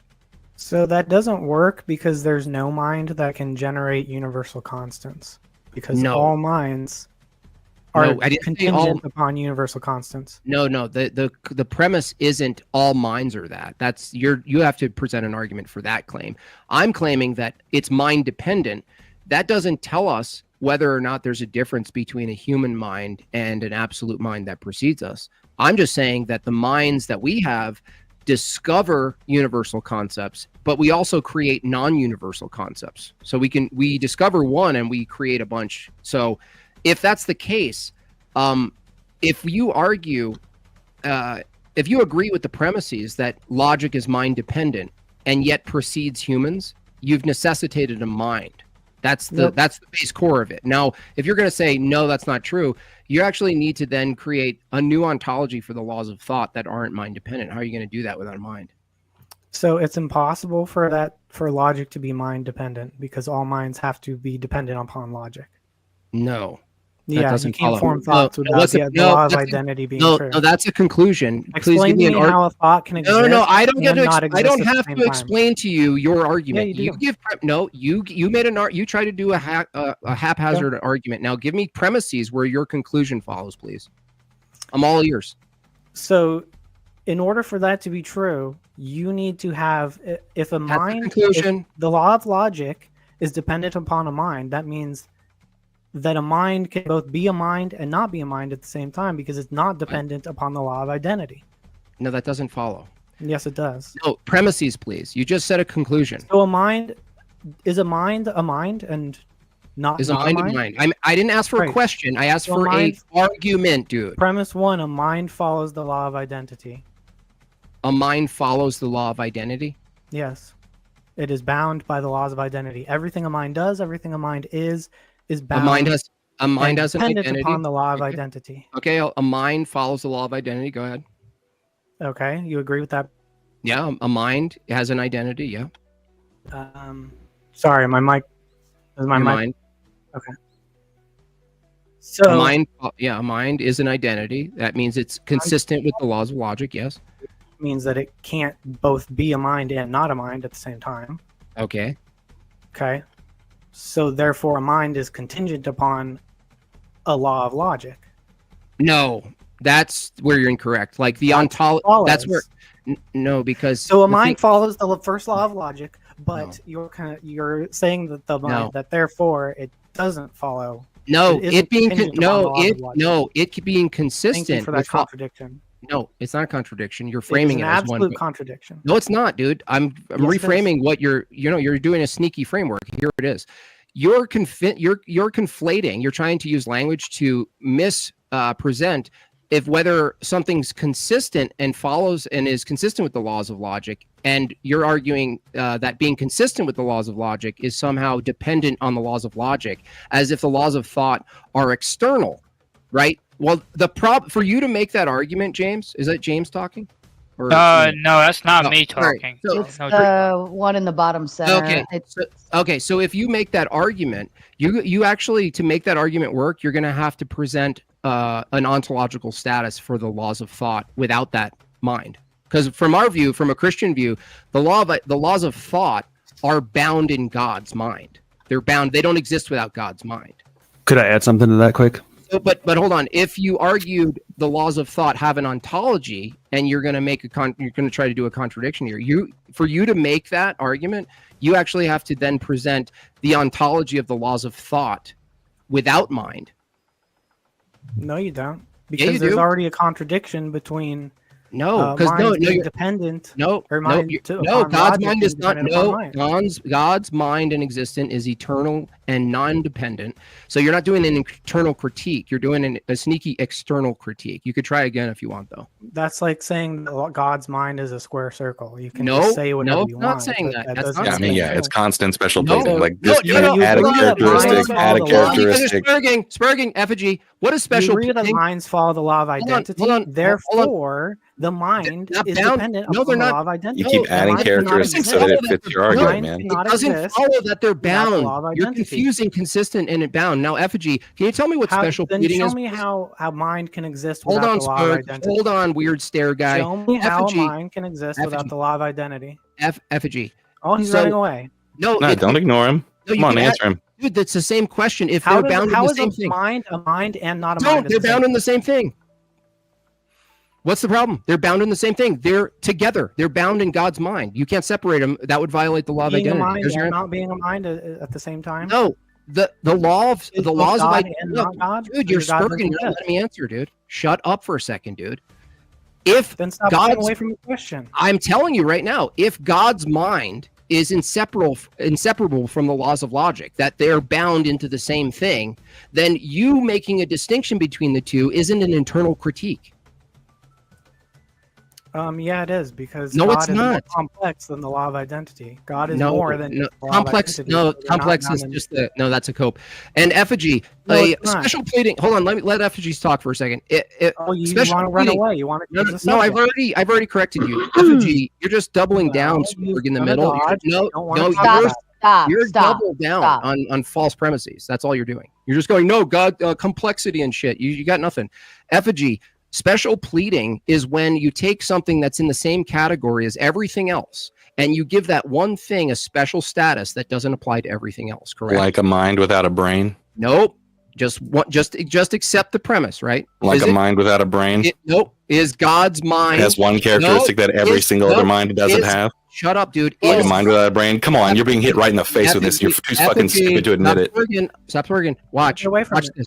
Watch this correctly. Like a mind without a Let me brain. correct him. He won't let me correct him. See this? He won't let me correct him. Under the Christian view, this specifically, is God's mind in the same category as human minds? Under the Christian view of what actual reality is and where we see minds in You're not reality gonna answer? and how they only come from brains. Nope. You didn't answer the question. Is God's mind under the Christian view? Which There are a ton of fictions that Christians believe. So you're not going to answer the question. Is God's mind, effigy, in the same category as human minds under the Christian view? I don't believe in your mythology, my man. You won't answer the question. You're a coward. No. Get out of here. Because I'm not down with your lore. No, because if you answer it correctly and honestly, I'm answering it very honestly. No, and you'd have to say it's not special pleading, but you won't answer because you're a little pig snake. It's You're a not coward. special pleading to add a characteristic that literally every other mind has, which is to be contingent on a brain. Studied every other mind. Super Why are you special making pleading, my different man. No, it's not. I just said under the Christian Show me a view, mind your right critique- now that is not contingent on having a brain. We're presupposing a You want me human to mind is preserve- every mind, dude.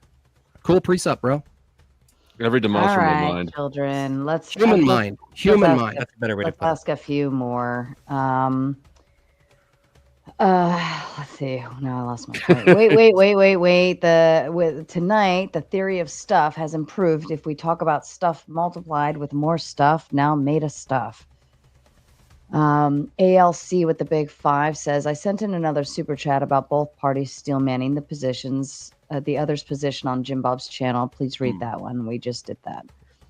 Rachel with the big 10 says, if God determined that humanity had become too depraved to experience well-being, then he was justified in wiping out all but the few who were righteous. This would be in line with Eight man's view. Eight man's. Oh, there was a little thing in there. Eight man's view. Any thoughts to that? No. Okay. Bearsworth with the big 5 says, not totally on the religious side, but hasn't evolution been debunked like 100 times? Yes. Nope. Absolutely. No. Not even Absolutely. close. Let's go. Cool. Let's take it to the scientific method right now. What's the observation? Evolution. Wow, that's fucking deep. You're a retard. Hey, you Effigy. can let's see- The animals. What do you and observe? Evolution. You're such a fucking idiot, dude. You should just wear a mask and Change suffocate yourself. The size, shape, orientation. Fuck out of here, dude. Shut Whoa. up, you retard. Effigy, are you an evolution They've proponent? literally Or- observed evolution I in wanna a say lab one thing under for with you. small creatures that have short lifespans. Like, just look it up, dude. Come Okay. on. So We've creatures observed turn into single other cells go creatures to with short lives? multicellular. Yeah. Right. So All I wanna say- of the listen fucking to him, medicine really. you You're have is like based on autistic all of his retard. theory is pretty much set in stone. Like, it's so sick. Yeah, I want to say one more thing and get out of here before you idiots. go to Go ahead, evolution. Claiming Hank. your Go ahead, gullibility Hank. like it's Shut fucking up. competence. Everybody shut up. Go ahead, Hank. Yes. So, you atheist, you need to read more Wolfram, Stephen Wolfram, or Roy Sorensen, or us deists like me, Jim Bob, or Little John will keep crushing you over and over again on this debate topic for the next decade. Thanks, See Hank. you guys Everyone's later. scared. That's why W. the Hank. entire scientific community is against you. Oh, the appeal to authority. Like they're not completely Appeal to changing their views. expertise, actually. Always. So Changing their views. I want to go back to the law of identity quick. I'm confused how that's not support for a divine mind, Yeah, right? me 'Cause either. wouldn't the law be Yeah, sure. the law of identity? So A is A, whatever you want, whatever, right? That's a precise, unambiguous thing. It's not vague. It's open. It's not open to different interpretations. But for a concept to be clear and precise, it has to be processed by a mind. So you have universal minds that are understanding this precise concept, which implies that the law of logic is embedded in a mind because it's precise, right? So if you look at like W.V.O. Quine and his famous Gavagai example, we know that physical systems don't give you precise, exact, determinate semantic content, but minds do. So it seems like the law of logic, the law of identity, is actually a really good argument for a higher mind. Well, it seems like you just demonstrated that the law of logic is not reflected in physical reality. What do you mean it's not reflected? If physical reality He does reflect. he just said that nature does not give us exact. doesn't give us. No, I said it's No. not reflected in the semantic content. Yeah, that's not been embedded in the nature itself.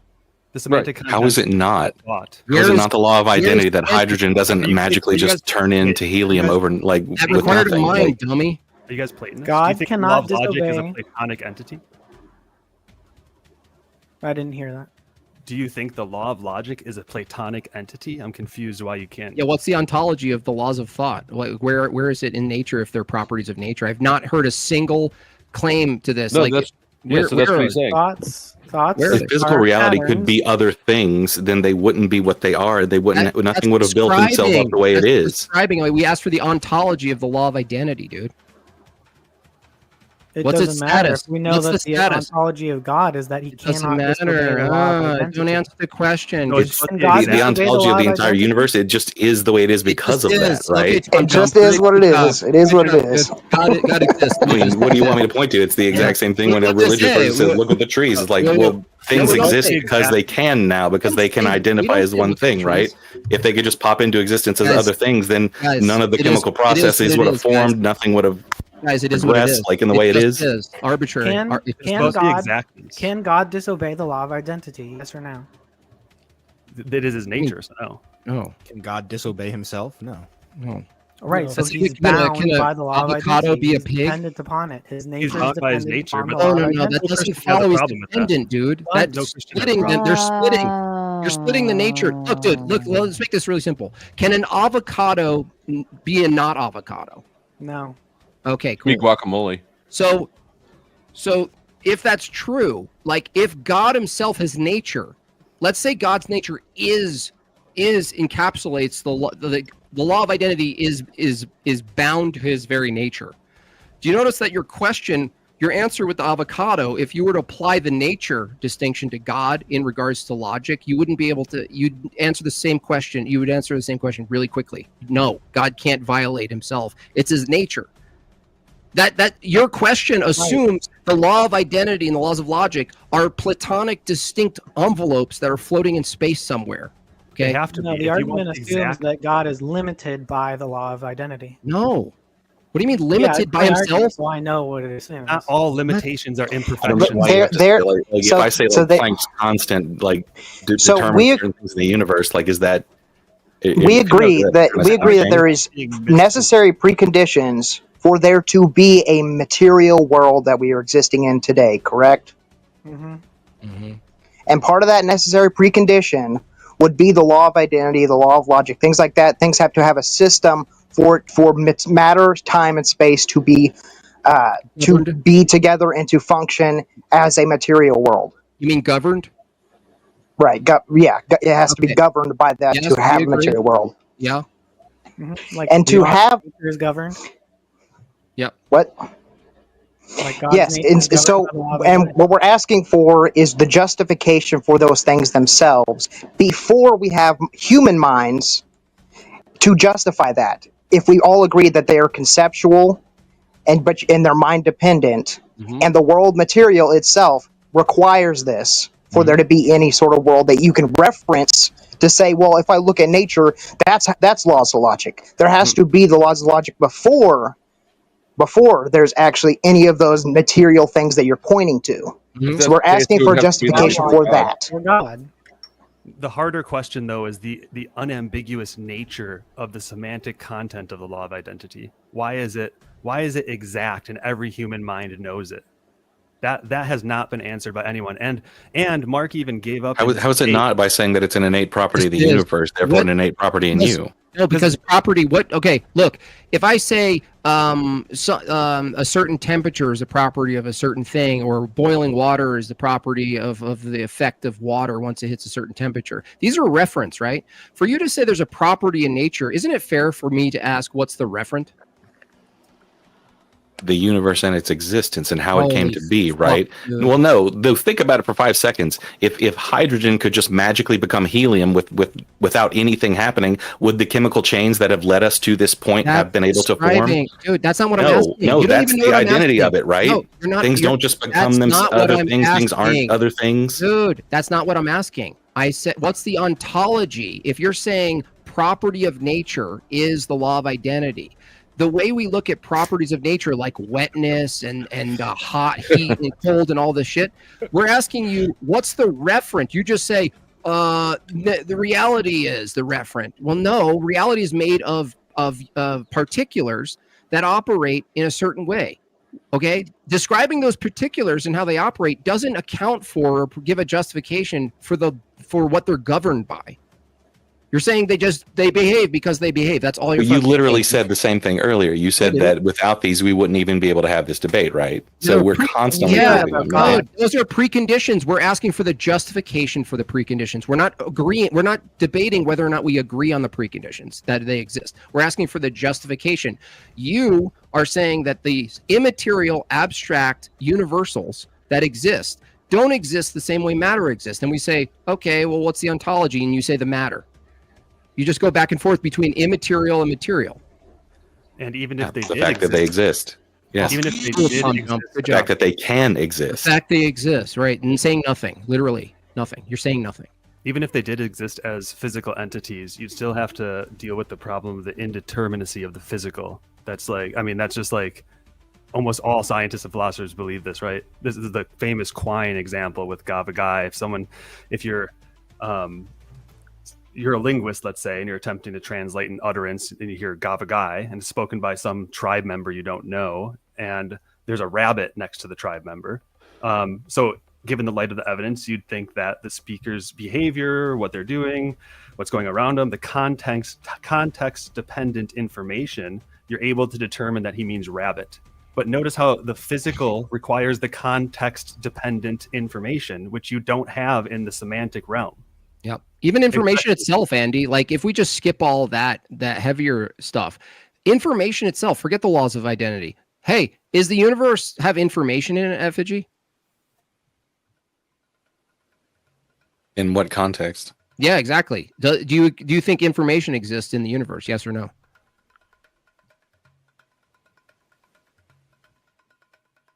I mean, it's a general question. Like it's just too generalistic without some more context. Which is information. What do you mean, like chemical information, like matter existing? Do you mean? Listen, Spurgy, information. Do we agree? Information is data plus semantics.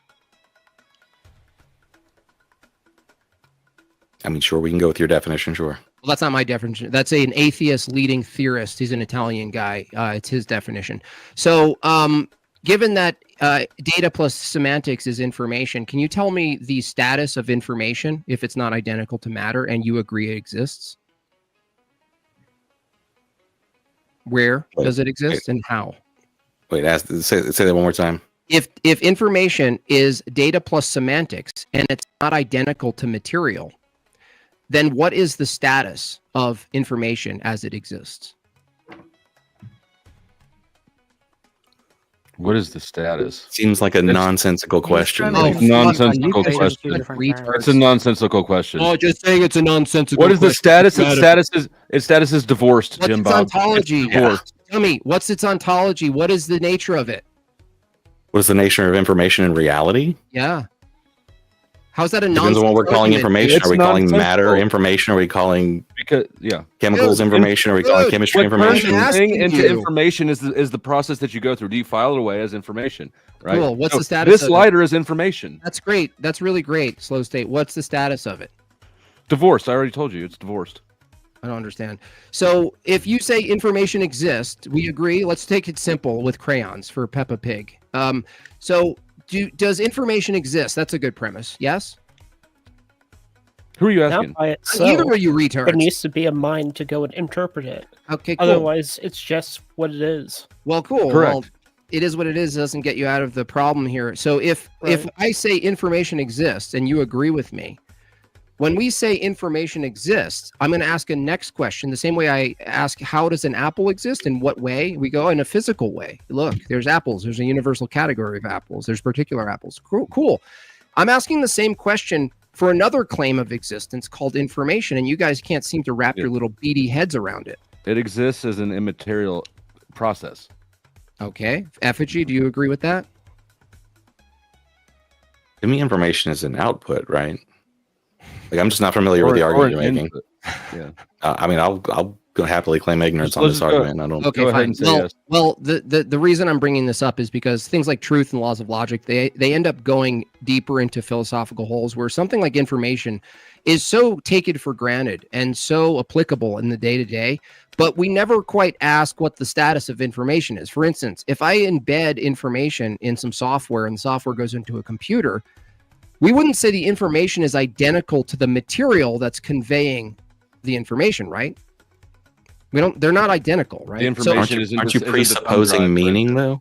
Yeah, meaning's also immaterial. Now you're starting to add all of the transcendental categories, the things that you need justification for that your own worldview doesn't. Information, meaning, mind, evaluations, propositions, laws of thought. All of this stuff is assumed when you do all of this empirical work you do, or you do philosophy. But we're asking a very foundational question here. If we agree information exists, it's fair to ask from one's worldview, what's the status of information in the way it exists? Because it won't be the same as an apple. For instance, if I say the word apple to you guys, I'm perturbating air, and the air is perturbating against your eardrum, and it's relaying something that's not identical to air, right? Yes. Okay, so what's the status of the information? If we literally every day, right now, we perturbate air. Literally, physically, that's all that's happening. Fly on the wall, they see air move. They see these sounds coming out of mouths. It perturbates and hits your eardrum. And yet we are able to convey the universals and particulars. Apple, red, small, crunchy, whatever, big. Sure, but that's because we have a reason to presuppose the meanings and the sounds. They're not identical to the physical, right? So what is the status? Give us an example of how you would answer that question in context. What is the status of information? I'm saying information, meaning, universals, they're all bound in a universal mind I call God. That we are able to access that transcendental feature that of reality through a metaphysical way, not just a physical way. I don't think anybody's debating the existence of metaphysical realities. No, or people concepts. do that all the time, dude. What are you talking about? Well, so you just take that for granted? What do you mean? I don't take concepts exist? it for granted. What? You just say, "Oh, it's just is it God? God did it." No, it makes And wave sense it that away. no, you can make an argument that there's a necessary mind. It's not just God did it. It's that these things are metaphysical, immaterial, and conceptual and abstract, right? But those now, there's only two how options. they come about. How they There's come only about. two options, bro. There's only two options. Either it's autonomous and we're all literally fabricating it, like Mark Reid thinks that everything's a fiction, that we're just elevating off the ground for the sake of no reason at all. Just believe that we're arguing, believe that there's truth available, believe that there's knowledge, all of these things, believe that there's intent, believe that there's arguing. Really, it's a fiction under the autonomous view. So the question is very simple, you guys. Are we discovering truth and knowledge, or are we creating it?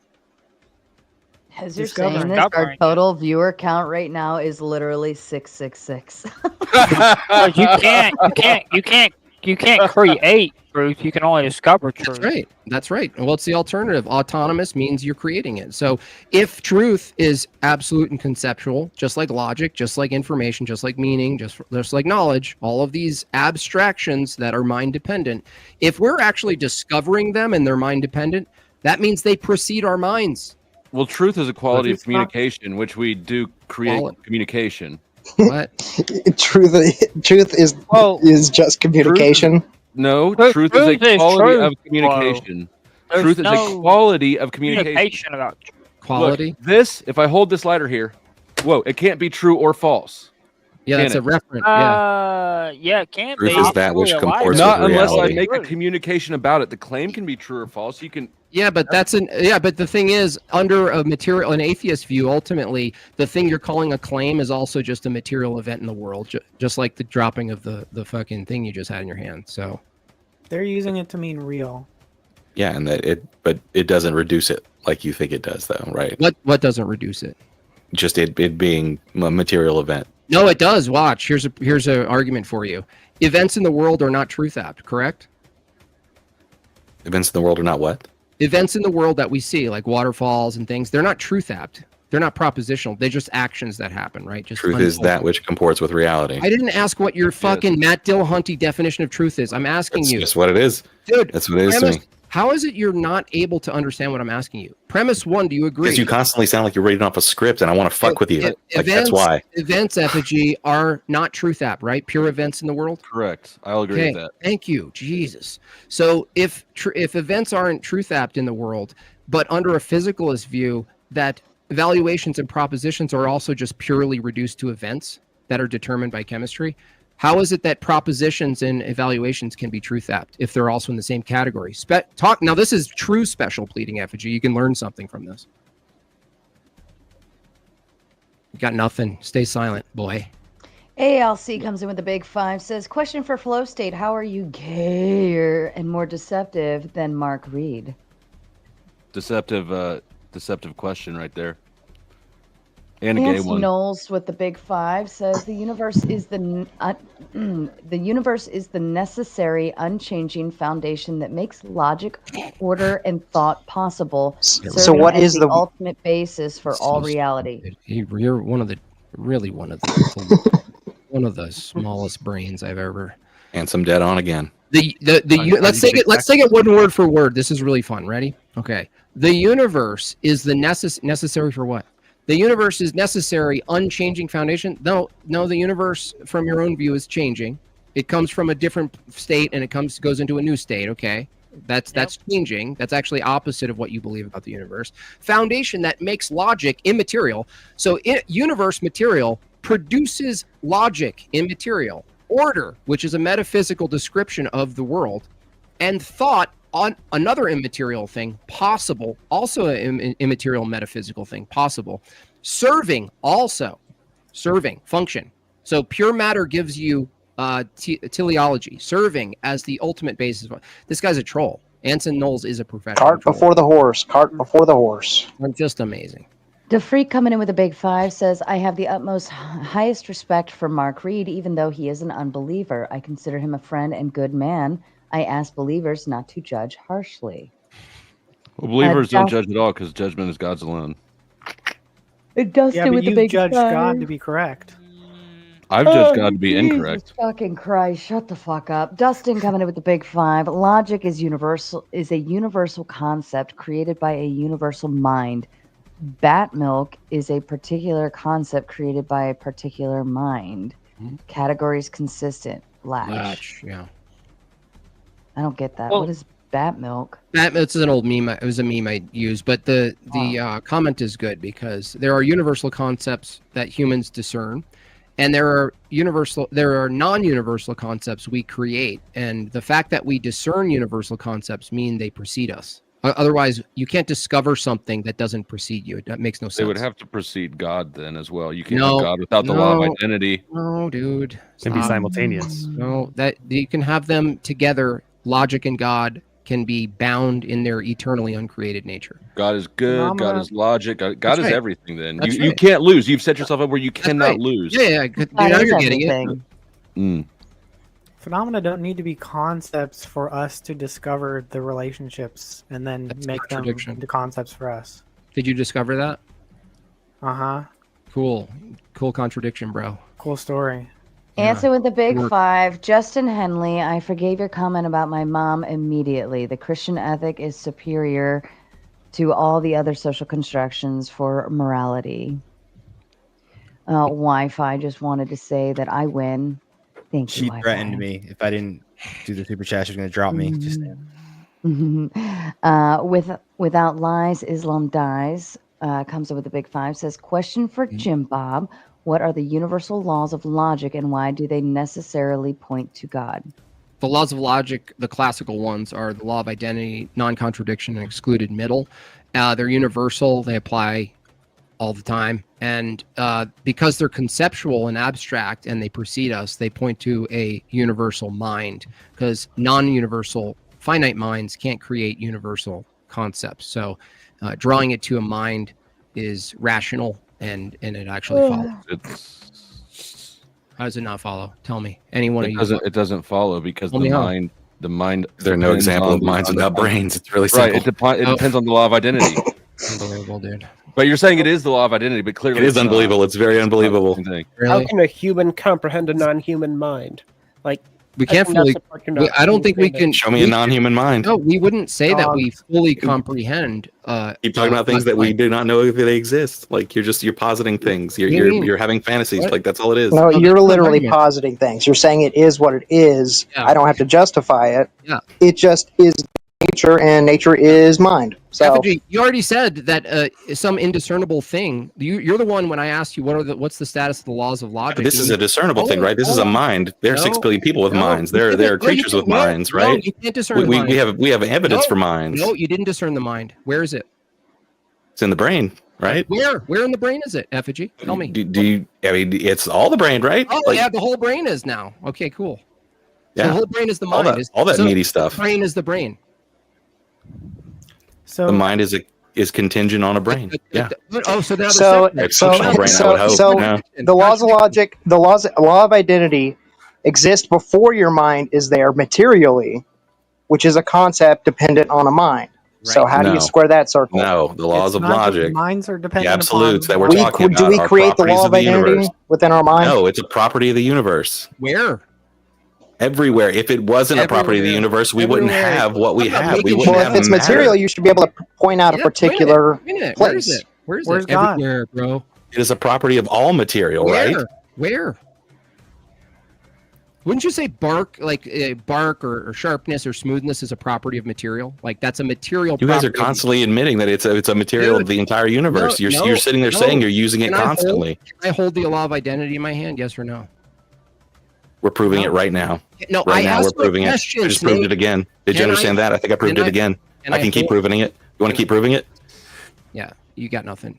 No, I've got everything right here, buddy. You got nothing. Would you say that, like biological organisms going and functioning is a process of like their minds, like our cells, like they have like a nucleus telling the cell what to do? It's a formal We process. ourselves cannot go and comprehend those.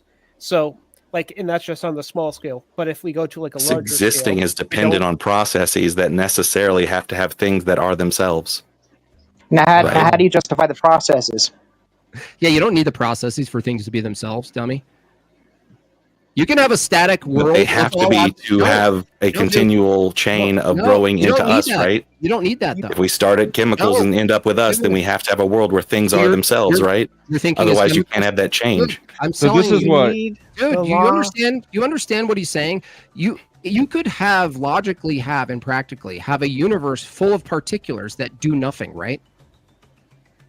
I started out thinking that the belief in God was actually rational, even though I don't hold it. But the more we go into this, the more I'm thinking it's irrational because you have to have a special case for everything ultimately, where that thing is God, right? God doesn't have to abide by the law of identity because God is Absolutely. the law of No, identity. it's literally just immaterial, conceptual, like. I just demonstrated that you don't need the universe to do anything, like even Evan Lord said. Right? He asked you a very point blank question, Effigy. He said, oh, "Cool, I grant you material. How do you get the lawful behavior of material?" By putting it in a system that has that property. Who puts right? it in the system? That's intent. You just made God exist, dummy. By putting it into a system. Or it was a natural flow of what came before that it was in that system, But right? how do you have the natural flow which requires these processes if you don't? That every single question ends with the exact same answer on your end. No, the problem is questions that have a million answers that we sometimes just don't know yet. Sometimes no answer is you the just don't know correct yet. We'll answer. get there one day. We'll get there one day. That things can exist without you knowing about Sure, them. because we don't progress at all, right? We don't have more knowledge than 100 years ago, Oh, right? you're inserting teleology. Isn't that correct, Effigy? How did you get that? Do the religious people believe that things can exist without you knowing about them or understanding them? Yes. Yes. Yeah. Okay. But So how come you guys don't realize? I don't that think you all know what a these law. rules- I don't think you know what a contradiction is, Effigy. Let's delve into this. So Is it logically is it a logical contradiction for a unicorn to exist? Is it a logical contradiction for an animal to have one horn? No. Why would it? No, a unicorn. Exactly. But you're like saying a magical animal, sure. You. Like a supernatural animal, sure. I'll grant that. Yeah. Wait, it is or it isn't a contradiction? It depends on what you're fucking describing, right? If you're talking about just like a fucking horse that had a horn in the past, there could have been a horse with a horn. You can't even get one premise through one premise. These sophists, scum. I don't know what a unicorn is now. I don't know what a fucking unicorn is now. A mind can't exist without a brain, and the reason for it is because we can't give you an example, right? So if I can't give you an example of a unicorn, then it follows that it's a logical contradiction for a unicorn to exist. Yeah. There are tons of creatures that have horns on the planet, right? Wrong point, but illogical. How does it not follow that a creature could have a single horn, or a horse? There could have been a horse with a single horn. There's no horns. You guys are talking about something that doesn't have evidence for it. And they can fly and have wings. Didn't animals evolve from your view to grow horns? So there was a time where no horns existed, dummy. See, so your argument for the existence of unicorns is every bit as strong as your argument for the existence of God. No, I'm not arguing for the existence of them. I'm saying that it's not logically impossible for them to exist. Nobody's saying it's impossible for any for God to exist. He's saying it's logically He's using the argument, dude. He's mirroring his argument, dummies. Yeah. Did you say it's impossible? I didn't hear impossible. He says it's impossible. That's what I said. If he's talking about the magical animal that horse that had wings that could fly and stuff, sure. But if we're talking about just like a horse animal that had a horn, is it logically impossible for a magical horse to exist? It's logically impossible for a magical anything to exist, right? How? Have you been everywhere at all times? Have you discovered everything? Just calling in the it universe? magic. Yeah, you're just calling it magic. Are you the universal mind? If you call it God, then they'll be fine with it. Don't call it magic. Call it God. Let me do a voice confirm, please. Nikolai, is that you? Yeah, can you hear me?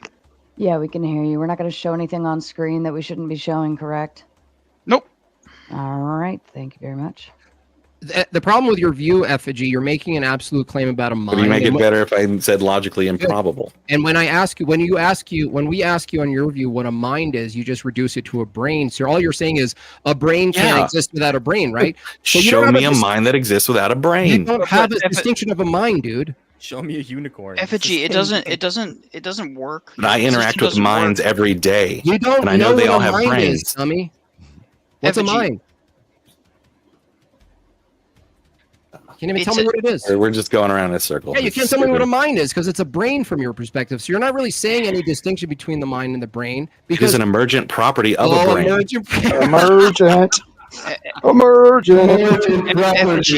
Effigy, are the laws of mathematics? Hey, no, wait, Jim Bob, do you have a mind? Do you have a mind? Yes. First of all, if I hit you really hard in the brain, would you still have a mind? Yeah, I would have a mind, but it would. You sure? My brain would. Are you sure? If I hit you hard enough, would you have a mind still? Wouldn't it just be broken? You don't need empirical evidence to believe something is true, or to even know something is true. Yeah, it doesn't to even believe matter. Something is true. Don't take too much dirt. To believe something is true, you don't need to. Effigy, you just kind of got completely dismantled because if you can't tell me the distinction between a mind and the brain, you can't make claims about minds existing without a brain, because you can't even tell me a mind exists from your own view, dummy. Just use a dictionary. Well, I mean, the laws of You don't so believe in we evolution, already but you make arguments against evolution all the time. You don't have to. we believe already in went something through the to law of understand it identity existing conceptually before physical and rationally. minds. Like, so Yeah. that we've already went through that, Effigy. Yeah, but I think that it's even more simple. If you take his position to the extreme, he would have to deny that the laws of mathematics would exist as soon as all sentient life was wiped off from the universe. Right. If there were no minds in the universe, the laws of mathematics would cease to exist. Color would cease to have meaning. But we all know that colors would still exist even if all humanity wasn't, all of To sentient life describe it. Yeah. could describe it. Those descriptors still exist. And so the only way that you can say that they still exist outside of human minds existing is through a dependent process, which would be God, a mind, the ultimate mind. That's the only way it makes sense. That's a huge Not a logical fallacy. leap. Like that's an enormous No, leap. It's not just a leap, Explain it's the a leap. logical fallacy. Explain It's the a leap. composition division. Because you ignore any number of 10 million possible explanations. What if it's a giant magical turtle at the end of the universe that controls everything? You guys are arbitrarily choosing your If he religion has to explain as a everything. universal mind, That doesn't work. That doesn't work. So here's why it doesn't That work. turtle revealed itself to me. All you're doing All is hail the replacing turtle. the term God with the turtle. You're giving it all the same categories as God. You're just replacing the terminology, which is irrelevant to the point. No, that it we're doesn't have a making. mind. It's a turtle. It's got a magic In shell. the first place, it has to abide by the laws of identity. The magic shell dictates all properties of the universe. Or it is the law of identity. So you're giving it all the same categories and all the same principles that we give God, and all the same. it's just not a mind. attributes. So no, you don't, because your God is exclusive. Is your God Buddha? Nope. No, Buddha's dynamic. Okay. Yeah, I mean, what does that follow? Like, just because other people make God claims, they're equally coherent? What are you talking about, dude? Yeah, so They have the same amount of evidence. you judge them. Because you judge if them They're not based on evidential coherence. claims, bro. What the hell is wrong with you people? Do you have any evidence for truth Evidence to existing? support your ontological claim. Cool. We understand what truth is. We Who's the understand onion it. guy We with understand the it. name, with no name? No name is the no good for a panel, by the way. That's annoying as fuck. It's a snake. It's a snake Yeah, yeah. Hey, emoji. Snake Boy. So, do you believe truth exists? Because you're arguing right now, right, for it? Yep. Okay, cool. There's no evidence for it. Why do you believe in it, dummy? There's plenty of evidence for Where's truth. the evidence for truth? You can demonstrate. No. Where's the evidence The for evidence truth? of the truth is in every debate that's ever happened. No. Where's the evidence for the thing called truth? Where's Yeah, it? Truth is not its thing. own thing. Where- It's is a it evident? property of a thing. Okay, cool. So it's evident. It's not Define evidential truth. then. Define truth. From your view, you agree truth exists. It's your definition we're working with. Truth is a being, from my view. But So- you're asking me to agree with a word you're using. No. If you So we agree, could be if talking you about different agree, concepts. yeah, cool. You're Good being clarification. Cool. Truth I'm is a let- being. I'm Hold letting on, no, letting no. Onion Snake here say that truth exists, right? We're gonna come agree back to truth that exists. then. Now I'm giving it to you to tell me in what way, shape, or form truth exists. Because you said it exists, right? Yeah. How does it exist? What way, shape, or form does truth exist? Truth is a property of propositions which comport with reality. Okay, where is a proposition and where do you see it comport with reality? You don't need a where with relational properties. So you don't need any evidence, physical evidence for relational properties then? No, you can have physical evidence for Yeah, where is it? relational properties. Well, where's the physical evidence Where's for your God? proposition relating to objects? But that's not our view. Our view isn't that God is It's physical. Cartesian. So- Yeah. And I want to go back. Yeah, and I want to go back though to. I get that. That was a bad question. I want to go back to truth as a being. Right. Mm-hmm. Is my cigarette true? Is my cigarette God? No. No. Is this a cigarette? Yeah. So how did truth No, exist? Pall Mall. It's not a cigarette. you Second- thought you did Come on, something there. Second order. You thought you did Oh, something no, there. okay. That's a second order description. Yeah, that's a lower tier of logic, right? So I think what you're getting confused A is that lower you're, tier of logic. What does Yeah, that but mean? it's a He lower just tier said of you're knowledge. stupid. Yeah, no, I get that. He just said I'm stupid, but what is a lower tier logic? not Logic at is all. logic. I'm not calling you stupid. I'm saying that it's a lower tier of knowledge. We don't learn about the nature of a cigarette the same way we know about the nature of God Okay, or know but- about the nature of a divine mind. But it's still true. I still made a true claim that this is a cigarette. Yeah, we didn't say you can't make truth claims. No, we said the truth ultimately for you to account for every precondition required. Hold on. Every precondition required for you to even have a cigarette, talk to us, different beings, have universals like cigarette versus not a cigarette like a car. All of these things have to be the case before you could even make these first and second order propositions. But since we're here and I'm making the claim that this is a cigarette, that is true. That is a true claim. True proposition. True, yes. Yeah. Jim, that's not the truth. But it's not God. The truth is in the claim. Truth. No, Truth is a property of communication. No, dude, you're so confused. Dude. No, I'm not confused at all. I'm not confused at all. Maxter, how are you? Thank you. How are you, sir? That's a great conversation. Oi. Let me ask you. I'm going to ask you, Jim. How are you? Oi, I'm a pornographer. Oi, let's shoot a porno. Jim, since you like oi, eat my bread. Eat like a filter fish. Oi. Jim, what are you saying? What are you saying? Oi, I'm extreme. I'm extreme. Jim, what do you want? What do you want? Too late. I got him. Hey, Max, what do you want from us, huh? Jim, do you? What are you going? What are you going to get this deli? Oh, you got that deli down the street. You worship Great a Jew, deli. don't you, Jim? You worship a Jewish rabbi. Oh. He's a That's Jew. kind of Jewish not rabbi. relevant. Yes, no, it is relevant because you worship a Jew, Jim. I'd like to know that. You worship a Jew, and the Jew is God, so the Jews are superior people. Oi. Well, do you have anything else, Jim? Because you look. No, I don't. Well, do you worship a Jew? Yes or no? Oh, yeah. Of course you do, because we are superior people. You don't look superior. Dude, you look like AIDS. You look like AIDS incarnate. The chosen people in the chosen land.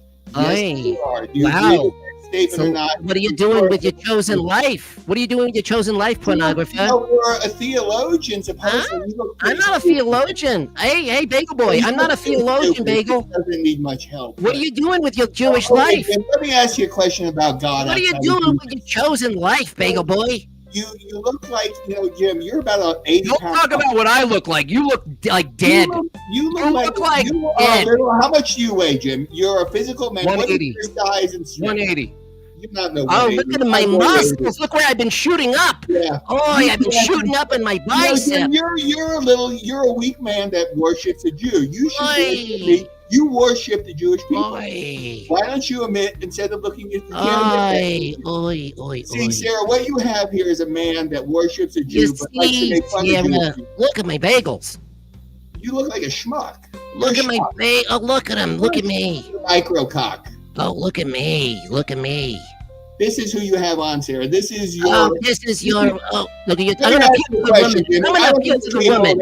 I need to appeal to the woman like my Jewish mom. See, hey, mommy. Tell me I'm right, mommy. Mommy, tell me I'm right.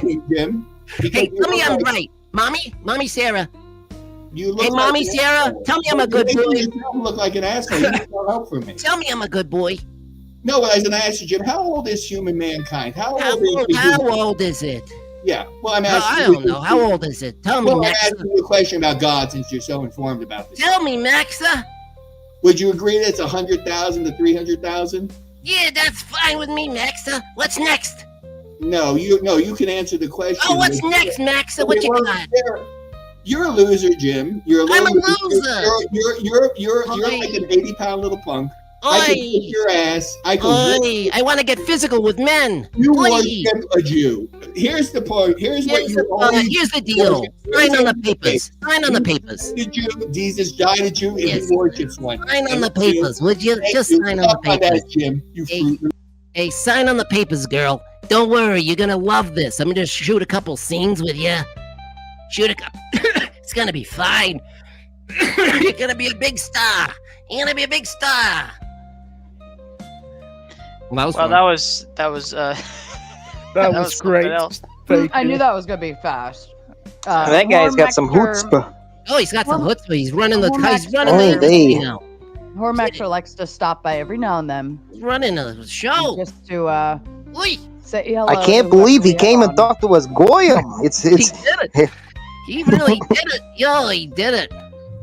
I still think it's amazing that there's a YouTuber that we all know who's been in 2 pornos, and literally nobody ever asked to see them ever. Gross. That guy's on a death spiral. Well, I didn't know that, and I don't And appreciate. now that knowing you it. know, you don't want to see, do you? Yeah, but guys, he's superior to all of us, okay? superior. He's got the bloodline. You don't. Bloodline, yeah. His mommy told him he was special. That's all that matters. Definitely a Okay? mommy thing. Listen. It's such a low tier argument to bring up. Jesus was a Jew. Yeah, it's so stupid. It's so low tier. It's Jesus was also God. Anson coming in with the big 20 and says, Tag seems like a post hoc rationalization starting with God, then framing logic's need for a source as proof. It's a convenient shift after older arguments weakened, slapping God on a necessity without fair debate. And then framing logic needs a source, presupposing that it doesn't need a source. Yeah, it's actually the opposite of post hoc rationalization. You're actually just make up a starting. source. You're actually starting with something that's necessary that actually comports to the things that we're listing, which are mind dependent. Which none of you on the panel still. It's been an hour, and you guys can't tell us the ontology of immaterial things. Yeah, you just made up yours. Yeah, it's coherent. Even if I made it up, it's coherent. You can't No, argue it's not. against it. It's Yeah, it is. Even if you don't like the justification, it is still a justification. No, it's not. Other than your absence of justification. Yeah, how is it incoherent? I already showed you. You How? agree with the premise. What? Minds follow the law of identity, and therefore minds are dependent upon the law of identity. Wait, are human minds the same as God's mind? Yeah, it's a both category minds. error. There it is. Are they? Yes or It's no? not a category error. The No. category is I'm mind. asking The you category a is mind. question, dude. I'm asking you a question from a Christian view. Yes, they is are the God's same. mind? Is They God's are the mind? same. No, shh. Shut up. God's mind is a product of man's Stop mind, it. so that you Lucy, don't have to you don't follow the know laws of anything. identity. Shut up. You don't know anything about Christianity. I know exactly about it. No, you don't. Is God's mind under our view? Because you're saying our view is incoherent. Is God's mind under our view, not your view of our view, our view? Is God's mind the same status as human minds? Yes or no? For the 15th time, no. Okay, cool. They're So it's both not. under a It's category of So your mind. question is irrelevant to It's us. irrelevant. It's dumb. You don't have any So argument. how irrelevant would? because the So what category is is God's mind. mind then? Explain They're how both God's minds. mind is different from human's mind. Because we're are finite and different. God is infinite. So we're fine. Exactly. So it's Us just, and all it is manatees are both human's in the mind. category of It's man. just don't the even need same this mind, distinction. You but don't even then need made so that it's forever. All we right? have to say is that laws of logic are exact and I think unambiguous. and and part where do of they this get their problem- exactness from? Yeah, they're exact and unambiguous. There we go. How are you gonna That, justify and so this? therefore, what? That Yeah, doesn't It prove anything. requires That proves nothing. intention. It requires intention, which Have requires exact- a being. Yeah, That's all you need. Something being So you- exact.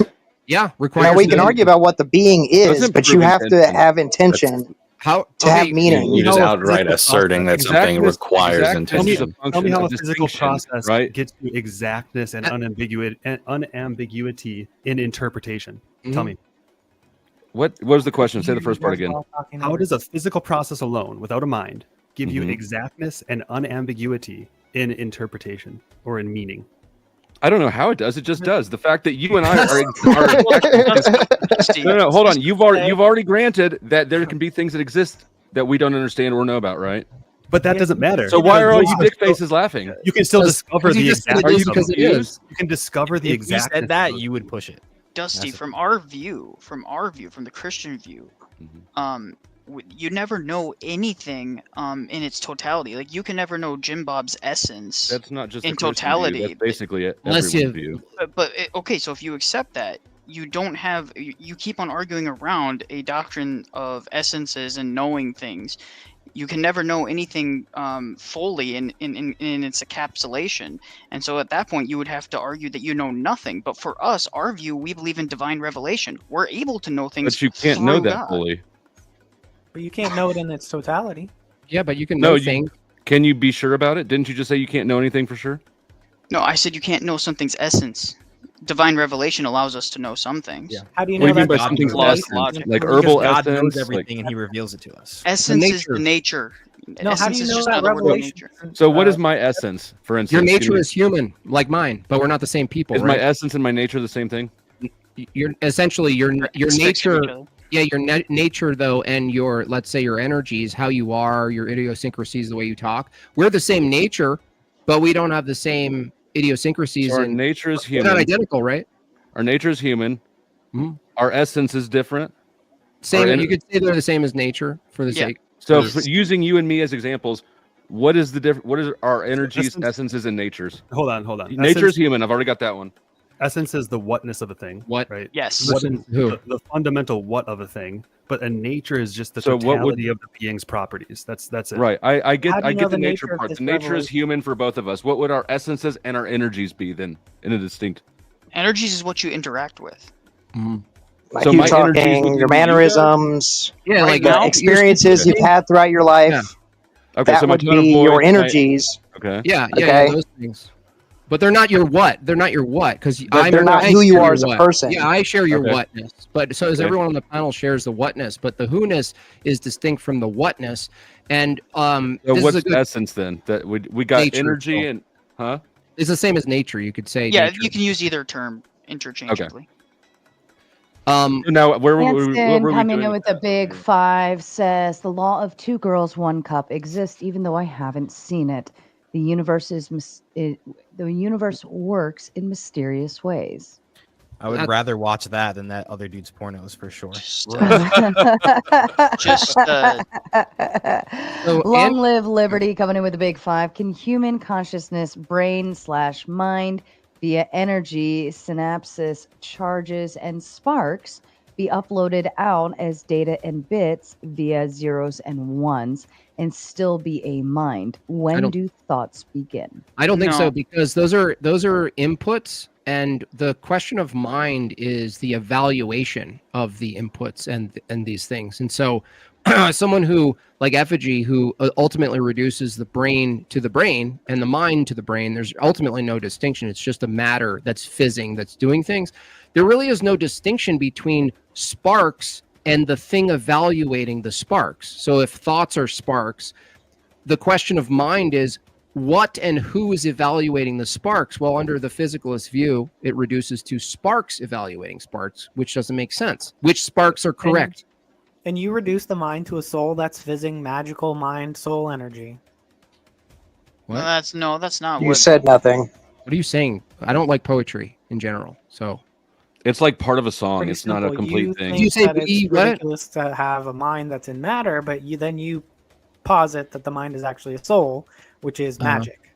Well, what you call it magic doesn't actually doesn't refute anything. What we're saying is that to reject. Hold on, no, Snake. We can reject the absurdity of the impossibility of knowledge from the physicalist view that reduces all thoughts and evaluations to events, and events aren't truth apt. So if you hold our view, we have a metaphysical aspect of our reality and a physical reality. And we use our metaphysical reality, our components, our nous, our mind, that's not identical to the brain, to evaluate things. So you're just saying it's magic is only magic from your naturalistic physicalist presupposition. That's the only way you can call it magic, because you have to presuppose anything that's not reduced to physical must necessarily be magic. It's low tier thinking, and you should drop out of college before you get into debt. No, the reason I call it magic is because you just made it up, and there's no. What did I make up? What did I make up? Holes. What aspect of it did he make up? How did I make up what a mind necessarily has to be free of determined mechanism? Again, I just told you presuppose mechanism, and you answered with no. You made up the mechanism. You didn't even steel man what I said. You actually presupposed exactly what I told you would presuppose, which is strict materialism. That's all you did. More strict materialism. Absolutely dude. not. So Yeah, you said that minds need to be deterministically independent. They can't be mechanistically determined. Otherwise, they're just mechanisms. Well, what are they're they not, determined by? they're not determined by anything. What do you mean? They're not? No. Why would a Your mind thoughts are that random? evaluates with intent, that has a secondary causal status, that So your thoughts are just random? So They happen for no reason. So let me guess. You were just determined No, to I be asked here. you a You didn't question. choose to call in. No, I asked you the answer the question. Did No, you I determine? asked you the question. What's the question? The question is, so your thoughts are random. No. They happen for a reason. No, I didn't say that. So There's they no such happen thing as for a reason. randomness. There's So no they happen randomness. for a reason. You mean the way in which they're transported through? Do your through thoughts material? happen for a reason, or do they not happen for a reason? Well, first of all, I don't actually believe. That's a wholly- dichotomy. Hold on, Yes or no? Hold on, it's malformed. Let me correct you on something. I don't wholly believe that all my thoughts are my own anyway. So Yes. From the Christian view, there is no just solely your thoughts. Some thoughts are external from you. So, for example, demons can implant temptations and thoughts into you. Not right? control. Somebody put demons on this fucking panel. That's for sure.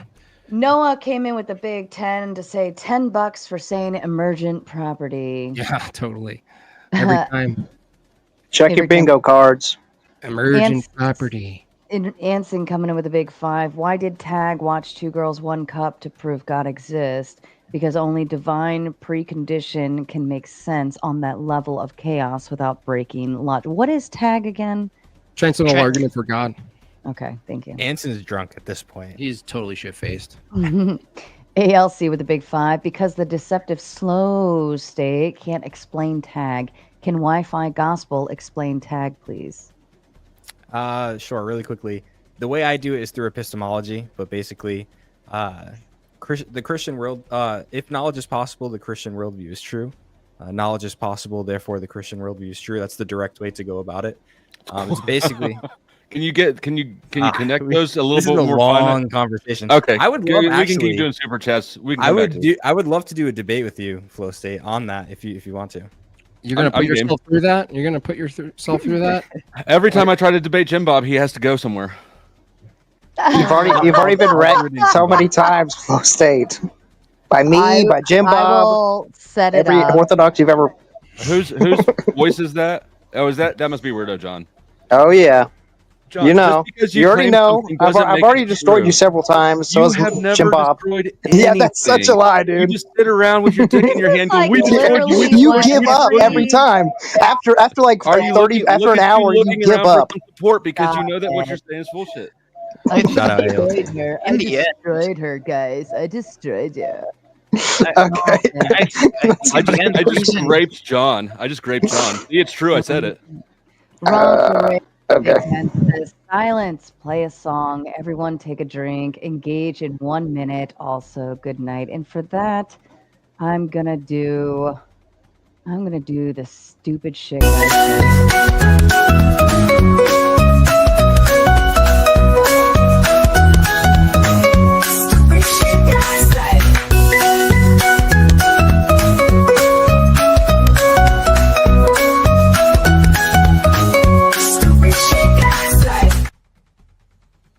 Thank you, because I destroyed her. And Bill Hicks, absolutely, I kick Weirdo John because he's full of shit and a bad faith arguer. Tell someone just come on your panel and go, okay. I won. There's no Okay, reason all right, Flo. Atheists haven't been able to win an argument since the Fedora meme came out, and they lost all. This is exactly the same thing. Attendance is down. It really is the worst. The Cold Quest coming in with a 5 says God's the obvious answer to life's logic, but I'm too proud to admit it. Even if it's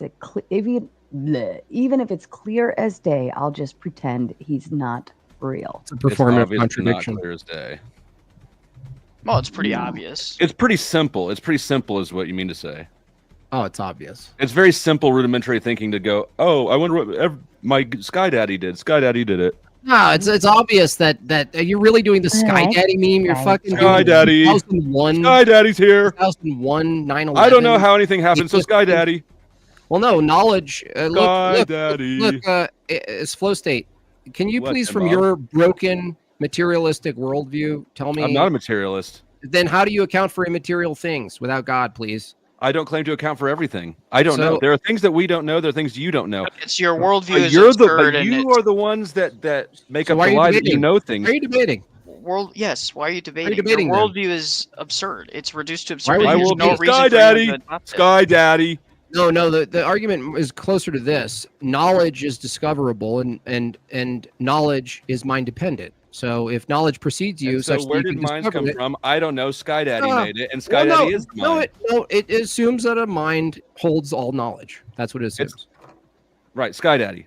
Yeah, I don't fine. know. I don't know. It's I don't better. know. Dude, I don't know Sky how Daddy- something happened. Better, I Dusty. can't explain it. So Daddy did it. Yeah, hey, listen, this is the isn't that logic of isn't that background. still a better explanation than your non-existent one? No, because you know what? When people think they know everything, they quit learning. I They didn't quit ask. looking. I didn't ask your Yelp review. I said, as far as explanations go, is one that follows the line of reasoning that says knowledge is mind dependent and we're discovering it. So maybe it comes from a mind. Okay, it's not a huge controversial state. Isn't that a better theory than your non-existent one? You didn't ask if it was a theory. You said it was a better claim. Isn't it a better It's proposition? the worst one because it's a lie. You don't actually know the answer. How could you know that's a lie then? Under your own epistemology, that you don't know everything. Do you know everything? Do you know everything? You said it was a lie. I Now would tell know me. it because you already said Tell that me. you don't know everything. Tell me, how do you know something is a lie then? Well, I took you at face value because you said you don't know everything. You acknowledge that it can How exist. does not knowing everything mean I'm lying? Do you know how the universe was created? No, I asked you, does it follow that if someone doesn't know everything that they're lying if they say something? Because you are a human, as am I. And so you does don't it know follow- everything. Does it follow if someone doesn't know everything, if they say something, it's a lie? I'm still not getting an answer to this from you. No, and that's not what I'm claiming either. I'm Oh, claiming you that did you're claim that. lying because you're claiming to know things you can't possibly know. You're a finite being. You haven't lived all throughout I the didn't beginning say of time. I didn't say I know it. I said, is it a better explanation Does God than the exist? non-existent one? No, it's a worse explanation because you're claiming to know things you cannot No. possibly know. You weren't here when the universe was No, created. I know. You no, weren't I here know. before man was. No, I know. I know.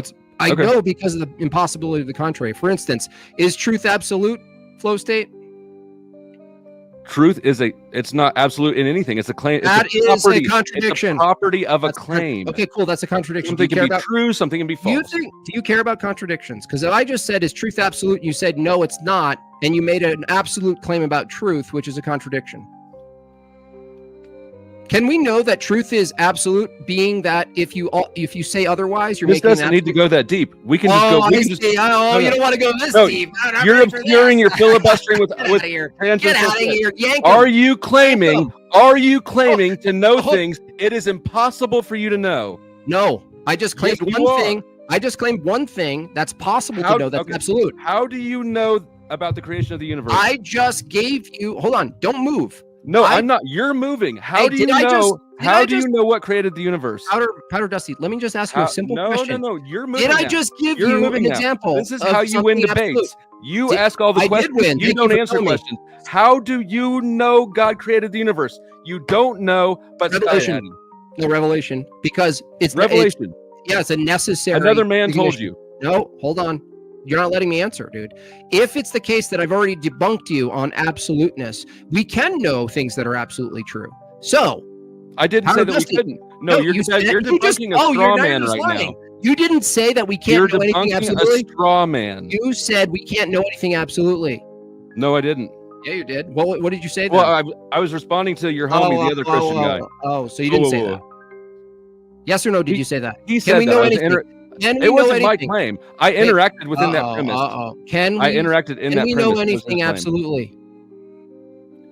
I don't think that there's anything that cannot be proven false except for maybe things that are definitionally true.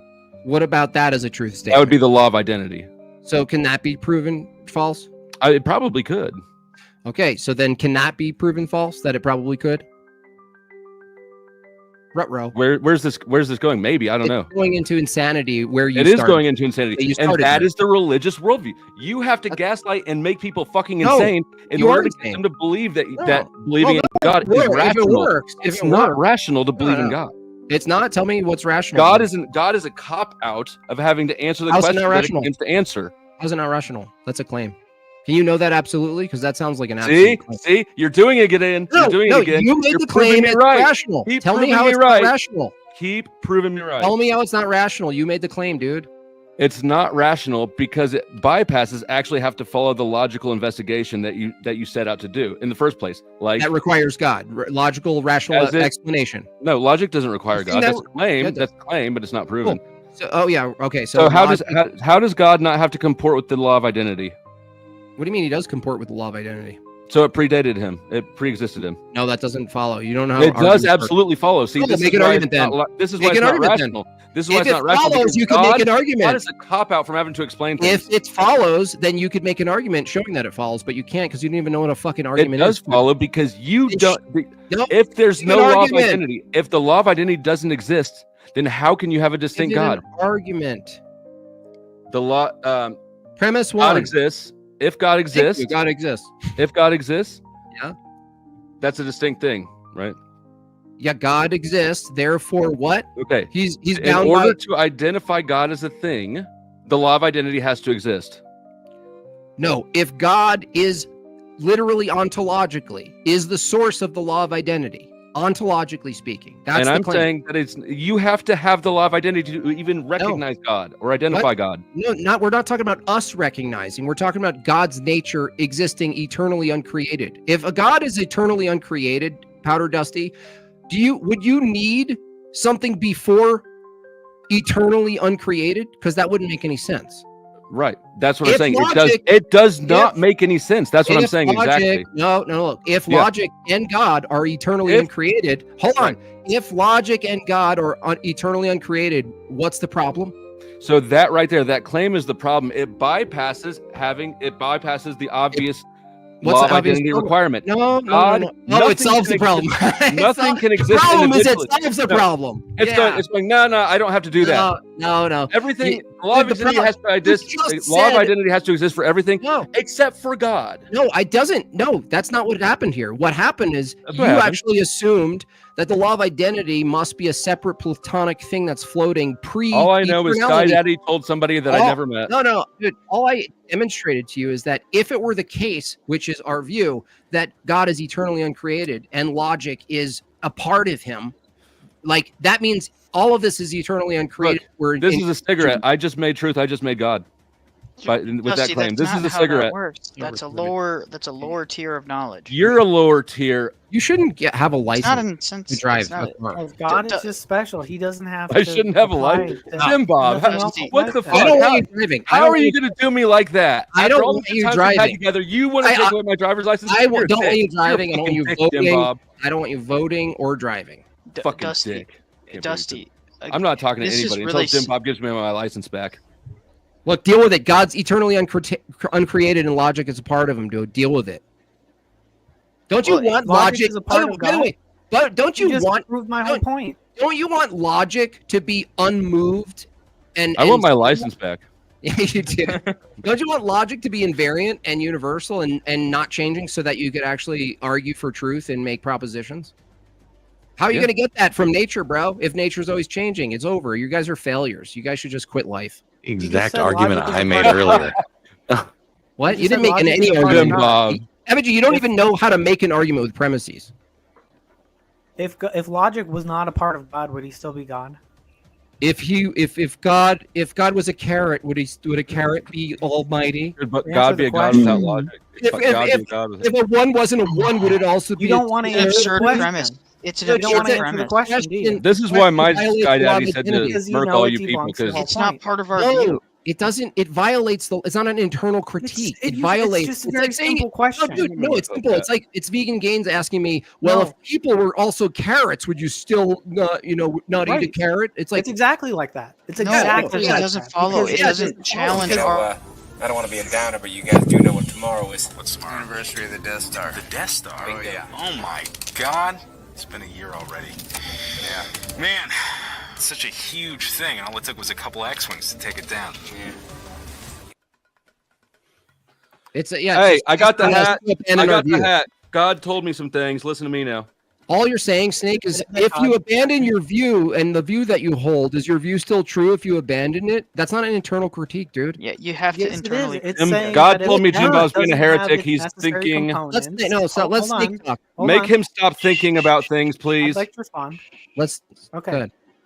You're absolutely right. It's like asking if a person was a carrot, it wouldn't be a person anymore. If Cool. X doesn't have its necessary components, then it's not X anymore. So if Yeah, God good. doesn't have a necessary That's not component, which possible is in our logic, view. Not then possible. it's not though. God. That's not It's not possible possible in in our our view, Right. though. So, right. I agree. So, Yeah, so why are you logic is asking- a necessary component of God. Yeah, Right. It's, Right. It's necessary. So God is dependent on No. that component. No, no, not from our view. no. That's how logic works. I just checked with God. He said yes. He is dependent. No, that's not. That doesn't No, follow. no, It was revealed to Hold on, me. shut up, dude. The meme sucks. So look, Snake. If it's the It was case that revealed. logic and God are intertwined in their very nature, you're asking yourself, Intertwined, basically granting yourself that logic's not intertwined, and you can separate it. So for you to do the hypothetical, you need to actually do something against our view and pretend it's internal, but it's really not. It's a little snake move. So you have the appropriate name. Oh my God, Jim Bob, move your head right, like. Oh, sorry. It no, go back that way.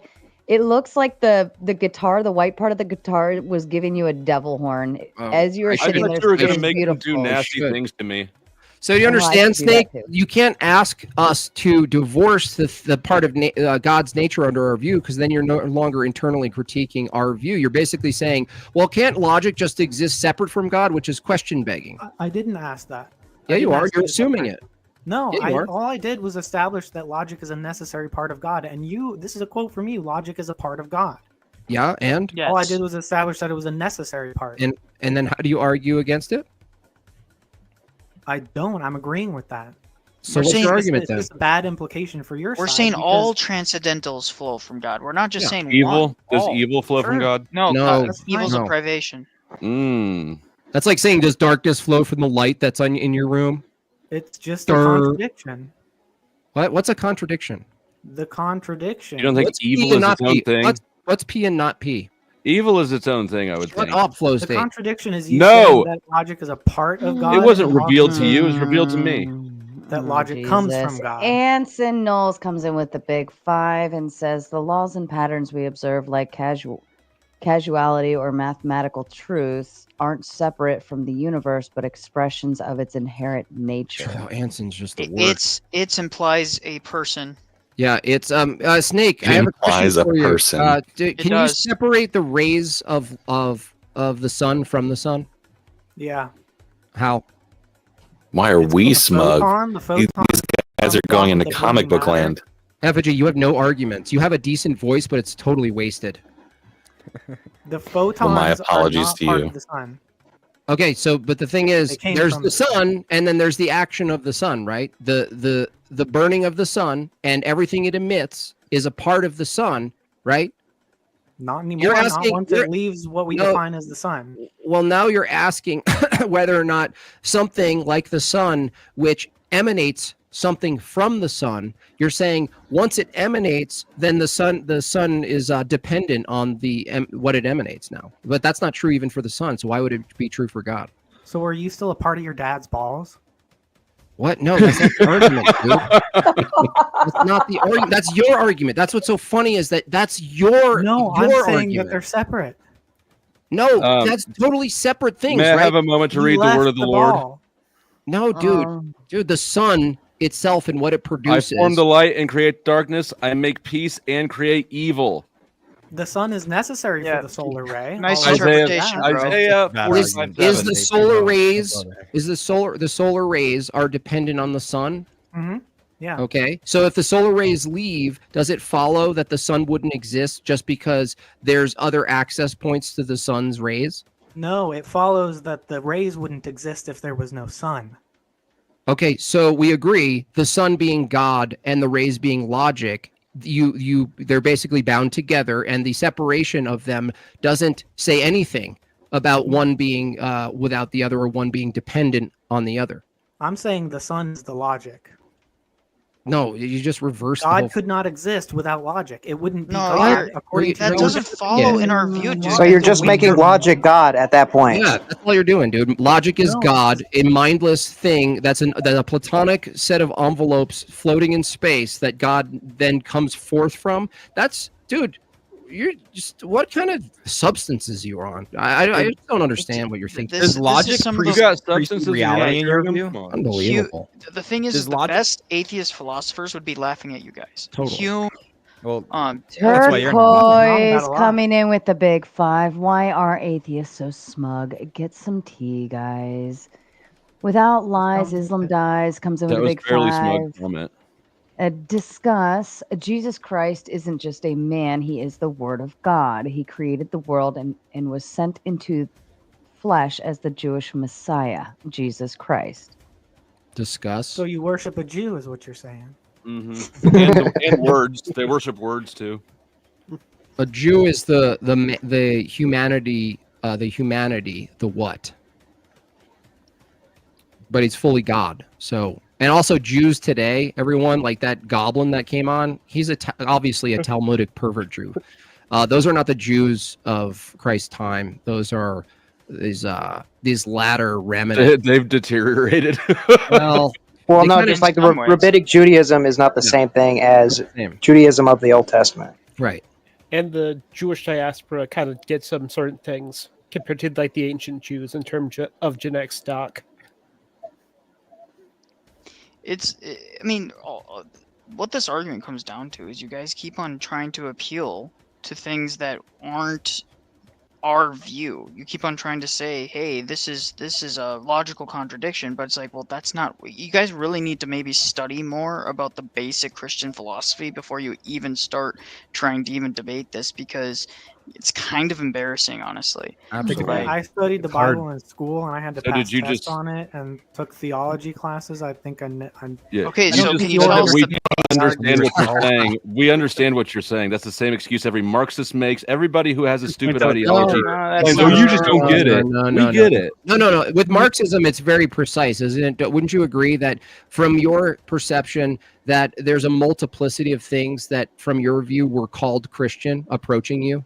And we're telling you that we don't even agree with those things. So if you're gonna specifically attack Christianity, in this case Orthodoxy, you're gonna have to actually isolate what. I don't think anyone all of it. specifically attacks I'm Christianity or Orthodoxy. You're gonna have to get into all of it. You're gonna have to get into Christology. You're gonna get into soteriology.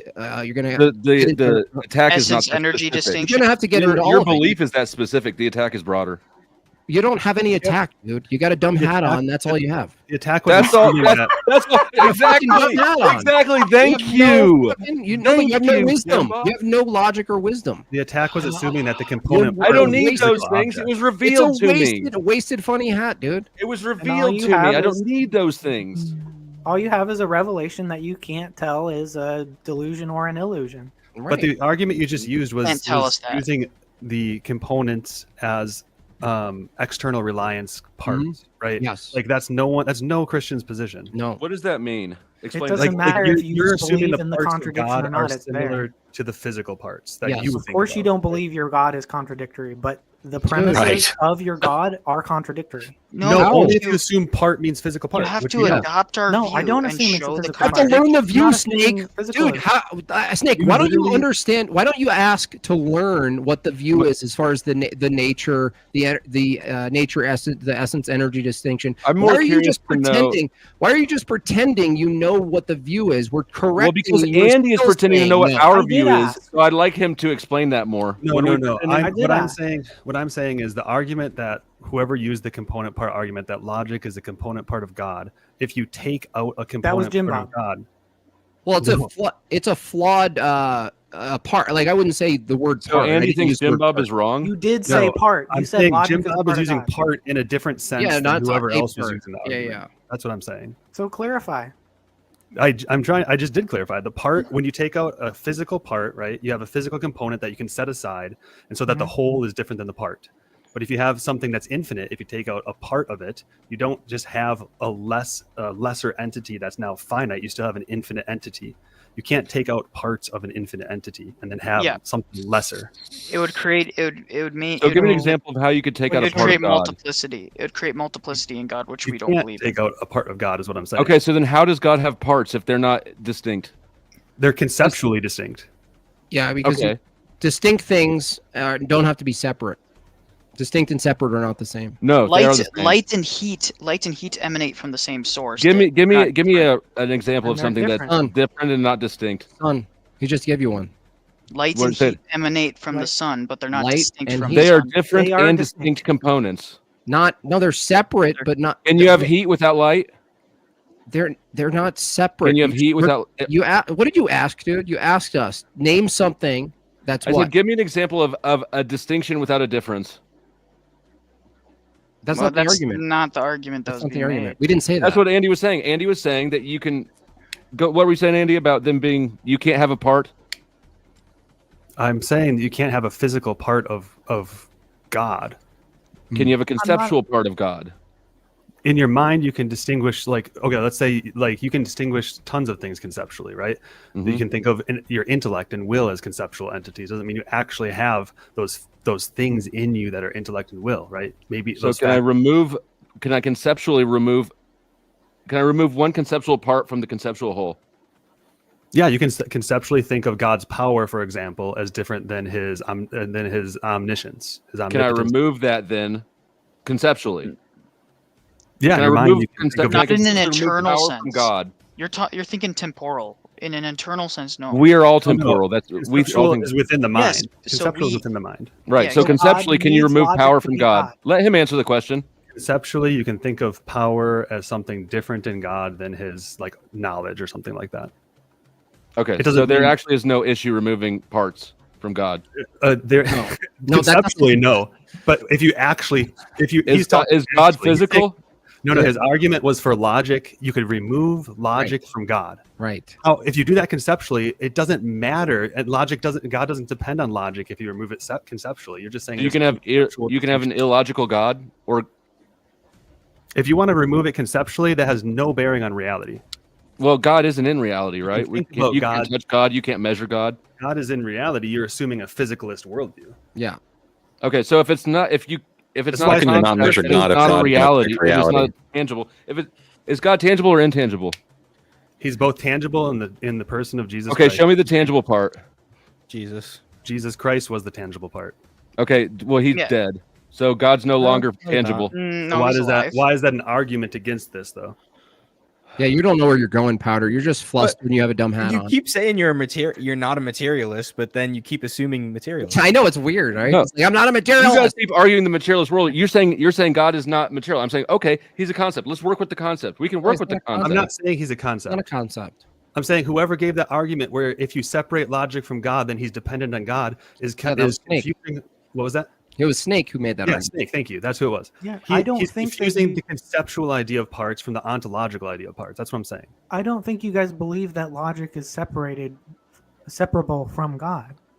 The point Not is in does God need logic to be in God? a temporal sense. There's a difference between the there is- temporal and the eternal. There is Okay, no it doesn't difference. affect my argument.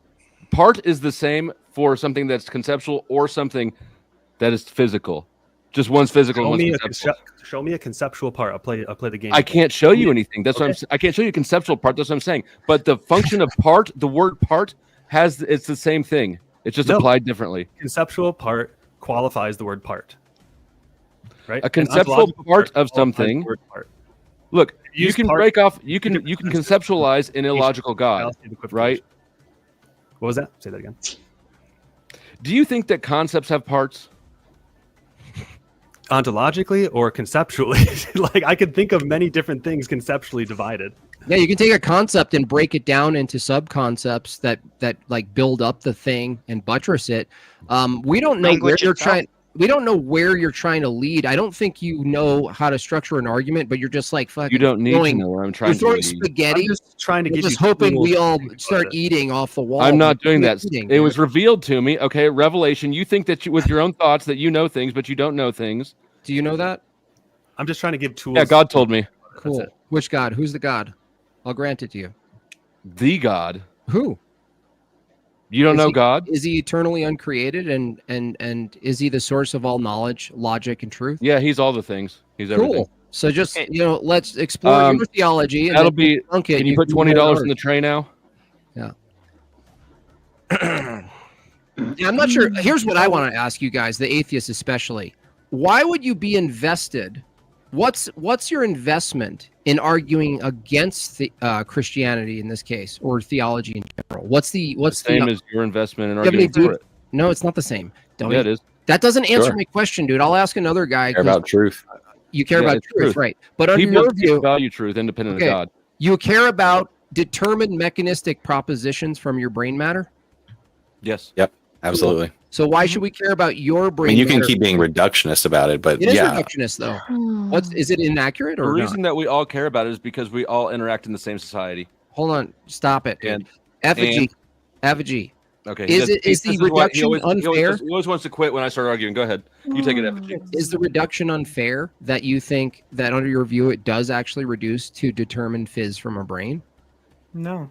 No. It's just the way you use it is ridiculous. So is it ridiculous, like wrong, or you just don't like it, the consequences of it? It's more. Oh no, I'm fine with the consequences. Okay, what's the consequences of it? It's much more meaningful than the reductionist you have on it. Meaning, chemicals have meaning. Chemicals have meaning. Can you show me where chemicals Meaning to me, meaning to us. Where's the meaning in chemicals? Who are you? Oh, Where's the you? You're a what now, dude? I find meaning in chemicals all the time, man. No, that's a what then? Okay, Effigy, you understand that if you think you are one-to-one chemicals and all your evaluations and thoughts are chemicals, you're basically saying, well, because I care about it, right? Well, no, caring would also be chemicals. So your view is coming up to a debate panel right here. Yeah, and that doesn't reduce any of the meaning that we put onto the things we believe. There's no meaning. No, it doesn't. It genuinely doesn't. No, it doesn't. Why is there Why does God doesn't provide any more meaning? Yeah, in my view, why the fuck would I care about your view? Right. Seriously. You're on the panel, though. You care enough to be on the panel, dummy. Exactly. But why would we care about God's view? Why I wouldn't care about adopting your fucking view? Yeah, why do you care? Why are you on the panel then? My point is that ultimately we care. That's why we care. Why are you on the panel? Why are you on this panel right now? It might work on Pig Face or whatever you call him, but you're not gonna. How many panels? Dude, there's panels about cooking. There's panels about like sewing. I have a girlfriend. You're on a panel right now specifically about the proposition of God existing, and you're debating it. And your view is that you're pure chemicals, and you're debating other chemicals. That's not my determined chemicals. Determined. That word determined. Unbelievable. Yeah, that's Effigy's Gentlemen, view. let me. Andy's retarded. going to go ahead and step back so we can let somebody else on the panel. If we can give Andy his final thoughts, please. Yeah, thanks for letting me join in the conversation, guys. Very interesting stuff. I just want to repeat maybe one last argument. I want you guys to think about the semantic content and the exactness of the law of identity. And how could it be exact and unambiguous without a mind? So if you think about this argument quick, formal thought processes can possess an exact, unambiguous, and determinate conceptual content.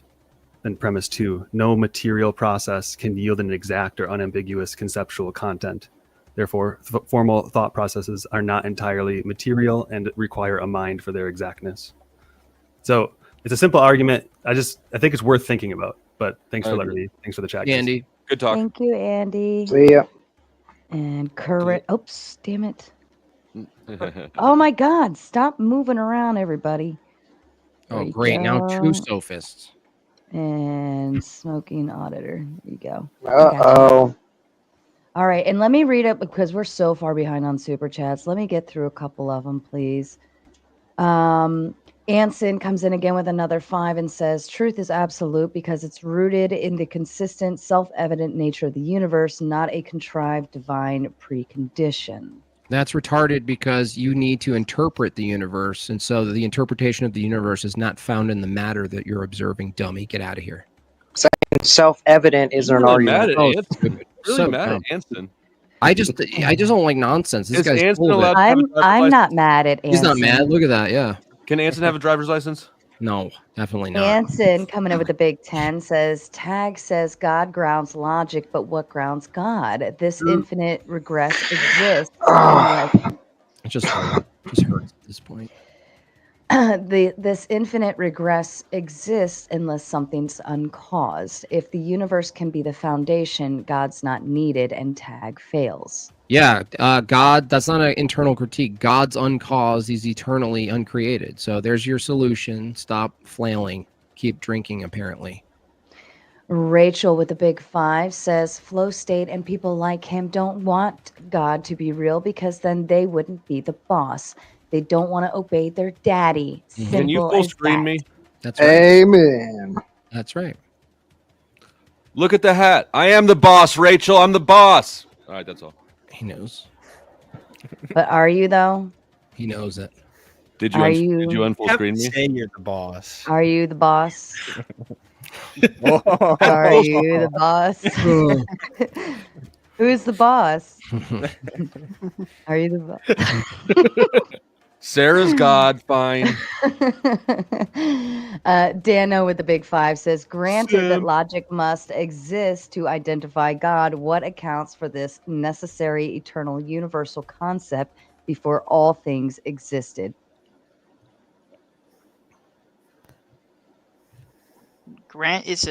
So you're saying he's granting us that logic must exist to identify God. For humans, you mean? For humans that we're given logic to know God, okay? What accounts for this necessary eternal universal concept before all things exist? Well, we would say God. I mean, we already just That's the thing. We don't know. There's no So before to try to force place an answer like the universal egg, we don't know why the universal constants are the way they are, why they chose those numbers, right? So but you know they're there, and without them, there would be nothing. Your worldview, it goes into absurdity if you follow it to its logical. No, it just which says none of you I don't guys know do. when we don't know. Like it's just that simple. He just told you that it follows into absurdity. You just don't want to follow it there. You want to How is it interrupt him. absurd to say we don't know what we don't know? Well, that Okay, let's not try. Okay, all right, we'll say let's just not even try. No. That's what Let's go ahead. Go ahead. How is it absurd to say that I don't know something when I don't know it? We didn't say that the statement what he's alone. saying. Saying your worldview. Worldview falls into absurdity. What is my worldview? That is absurd. You don't even have a fully fledged out worldview to coherently defend it or present it to people. You're just like a wild retarded kid who gets to raise his hand a lot. So yours is raise your hand a lot in this class. You think that you have a better fleshed out worldview because you go my daddy? No, nobody says my daddy, dude. Sky Daddy, Heavenly Father, Sky Daddy. That's Yes, not the fuck you do. That's not my worldview. That's not my worldview. That's not your worldview. You don't believe in God? No, that's not the same as saying Sky Daddy. You're right. You don't use those words. But You're it's the too same dumb. concept. Do you know what a worldview is composed of? Heavenly Father and Sky Daddy are the same thing. Slow state. What's a worldview composed of? It's composed of eggs mostly, some flour, some sugar. Nonsense machine. Yeah, nonsense machine. Not Sky true. Daddy. Look, I got the fucking Sky hat. Daddy, I got the revelations. I don't know why you're not accepting that. Prime example of absurdity, by the way. Exactly. No, you are. Exactly. JL, can you point to anything regarding that was absurd? I'm parodying the church. That's not a parody, though. Recognize it's absurd. It's not a parody, though. Nobody says what you're saying. Anson with the Big Ten. The intelligibility of logic, morality, and experience requires a necessary, unchanging foundation. The universe as the consistent, self-existent totality of reality serves as this foundation. How do you get morality from a thing called the universe, nature? Yeah, dude. How do you get information from pure matter? And by the way, unchanging. I think it's your view that stars are always dying, right? How is that not unchanging? The foundation is unchanging. Things in it are still changing. Oh, really? How do you discern the two? Because one of those things is the foundational aspect in which things are built that's an upon. The other thing is the particulars themselves. Dude, how? Yeah, I'm telling you how I'm determining. I'm discerning them. I'm giving you the two analytical definitions. How? Yeah, they're definitions. How means, Corinth?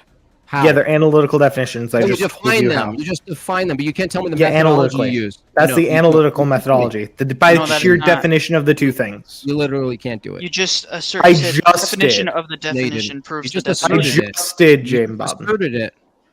Because the way we're discerning the two things is analytically. So you can't discern it other than definitionally. I ask you, how do you because the two things are discerned on their definitions, on the things they're defined as being. So you can't tell me why they're different or how, just definitionally. Because that's the two definitions that are being used in this case. Wow, cool. So look, I'll give two examples. Parts or stars fade out, and planets' alignment and all of their locations change, and the universe is expanding. Those are all particular things in the universe that are always changing, right? And you say, well, no, those are just particulars. The foundation is unchanging. What's the foundation of a bunch of unrelated particulars, please? The generalized rules that these particulars are following. We don't even know all the rules. What rules? Yeah, what rules? Things like the laws of logic. Where are those in foundationally in matter? Oh, they don't exist in matter. They're traits of matter. They're the descriptions of matter. They're descriptions of how particulars behave. Oh, matter describes itself? No, I told you they're not matter. Maybe if you actually listened to what I said instead of laughing, you would understand what I said. So they don't exist until people describe them then? Here comes the rage, by the way. They don't exist. Hold on. Can you repeat what I said to show me you actually understood a word of what I said, or were you too busy laughing, pretending? I'm laughing at you. Well, I'm doing both. You are. Yeah. And you're not understanding a word I'm saying, and that's why you look stupid when you do this. You're getting very emotional. Okay, listen, Bob, I'm not emotional right now. I'm gonna win the apathy Olympics against you. I'm gonna get gold. Trust me. You're gonna get what? I'm gonna get gold in the apathy Olympics. I care so much less than you about this. You see the Special Olympics? The apathy Olympics. I know you're used to the Special Olympics. I care less than you, though. Taking away driver's I'm gonna win the license apathy left and right. Olympics. I care less. Clint, let me give you back your shitty view here. the Incoming strawman, by the way. You're not going to let me, so I'll just. No, I'm gonna let you strawman. Go for it. Okay, cool. So the universe and its particulars are always changing. Stars are moving, dying. Everything's expanding. Nothing's a constant, really. Everything's changing. Everything's relative. But when I ask you, okay, well, those are changing, and you say, and I ask you, well, what's unchanging? And you say the foundation. And I say, how do you determine from a collection of particulars that are changing between them and the foundation? And you say, well, I give you definitions.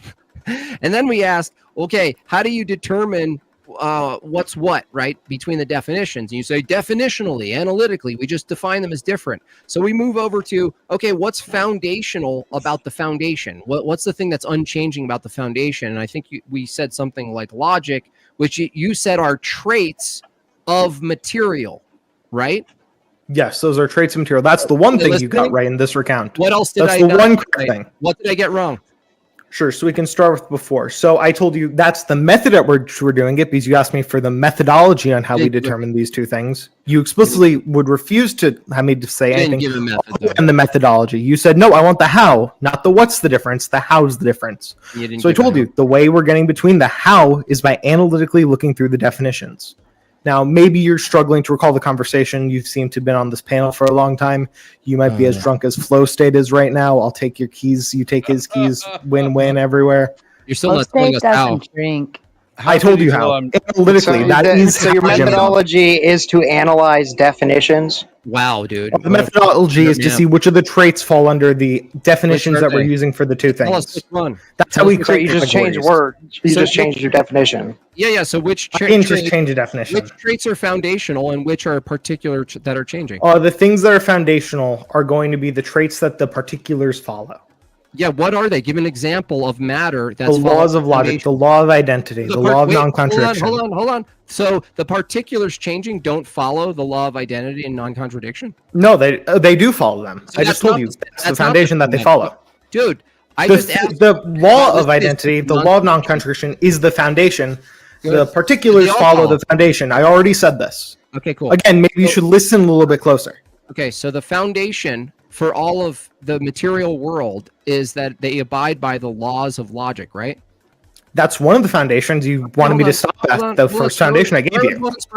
Start with one, buddy. So if that's... I'm just clarifying. You stopped me at one, so don't imply that it's all of them. Okay, buddy. Yeah, buddy? Okay, rub your back. I'm very calm, Jim Bob. I just don't like it when you're being a dishonest fuck. Okay, what's dishonest about what I said? You're implying that that's the only foundation because you cut me off at the first one. Why are you crying? Doesn't matter. Look, I'm not crying, Jim Bob. Okay. Again, I care less than you. I'm winning the apathy Olympics right now. You care a lot, dude. So I care a lot less than you do. Okay. So if changing stars and particulars in the universe are abiding by the foundational thing, which is the laws of thought, right? The laws of logic. I'm asking you, where are and what are the laws of logic if they're not identical to the particulars that are subject to the laws of logic? Sure. They are traits of the thing. It's like saying, where is the redness? This is a trait. This is a qualitative thing. Can I point to red? It's essence. What is universal matter? I can point to it requires how do you get universal matter? Wait, John, hold on. I don't think you have universal matter. What? Red, right? Hold on. I can point to red, right, as a reference. No, you can't. You can point to a red thing. You can't point to red. No, I didn't say. I said the red. To know it's red is. I told you. You can point to a red thing. You cannot point to red. I'm clarifying the two things. I can point to red. He's not wrong. He's absolutely not wrong. You can point to a red thing. You cannot point to the concept of red. Okay, cool. So I can. Those are distinct. Okay, let me ask you a question. If I can point to red, and that's a referent, and you said you can't. I just told you, no, you cannot do that thing. I can point to a red thing. I said. I agree. You can point to a red thing. Then you said I can point to red. I told you no to the latter. Okay, cool. I can point to a red thing, and that's a referent. Red thing, right? Yes. The trait of the thing is red, right? That is one of its traits. Okay, cool. Now tell me similar to a trait of a thing being red, tell me how any laws of logic are a trait similarly the way something is red. I can point to the thing. That thing is the thing. I can point to a thing. I'm explaining it to you. You evidently don't understand what you're talking about. Maybe again, if you're getting upset right now. You ask me a question, I'm answering the question. You're getting upset right now. It's not a trait, dude. Can you care a little bit less? I'm trying to win. Corinth, you just... Bob, I'm trying to answer your question. No. I'm trying to answer your question. Can you let me answer your question? No. Let me clarify. It's not a trap. You're just stupid. Now, can I answer your question? No, hold on. No, I can't answer the question you asked me. Hold on a second. Now, he might not be stupid. He might just be dishonest. Look, Corinth. You're right. He might be dishonest. It could be both as well. So you're saying the trait that you're pointing Tomatoes to... and Jack was their red. I'll tell you what I'm saying when I'm allowed to answer the question. Hold on. The trait you're pointing to... I'm sorry for interrupting your interruption of my answering of your question. Oh my god, dude, unbearable. The trait... I know it is unbearable. When you ask me a question, I'm not allowed to answer it, Jim. Clarify. He's trying to clarify what you're saying. Clarify the question. I need to be able to answer the question. Simmer down. The trait of the thing you said is the thing itself. Therefore, it's not a trait of the thing. There's no distinction. The redness. Well, maybe if you let me finish, you wouldn't sound like a retard strawmanning me. No. Something that's red. There's something else that might not be red. That's the same thing. That's a similar thing.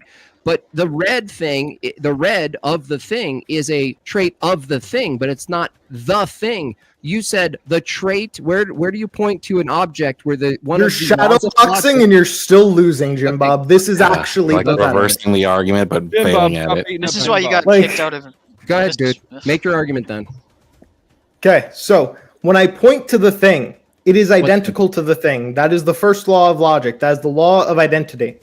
The thing being the thing. It has the traitness of being that given particular. That's how I demonstrate to you the law of logic the same way you'd point to the red thing.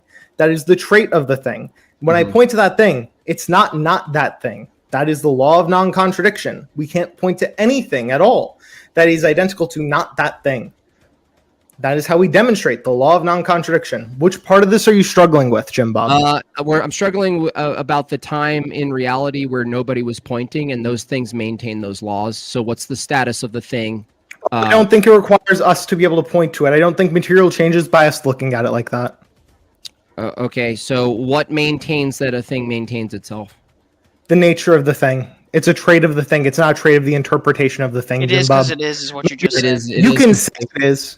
But that's not what it is. I gave you the argument. I thought it is because it can't be anything else, right? Nothing else can be that thing, right? Like an avocado is an avocado, but it, like you.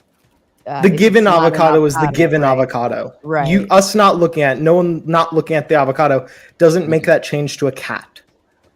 It doesn't make the avocado not the avocado. It doesn't make it not identical to itself. This is saying that matter is determined through looking at it. Now, this is something that Jim Bob would need to justify. Why would us looking at the thing, us interpreting it, make it change its ontology, make it change its makeup, or change the way this thing actually behaves?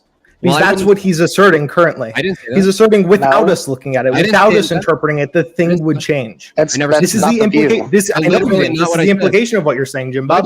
This is what your argument hinges on. How does it imply that? Because you asked me, when no one was looking, how was the thing itself, Jim Bob? If that's true, if we're not saying that us looking at it has anything to do with it, it being interpreted has anything to do with its ontology, then no one needs to look at it for it to remain identical to itself.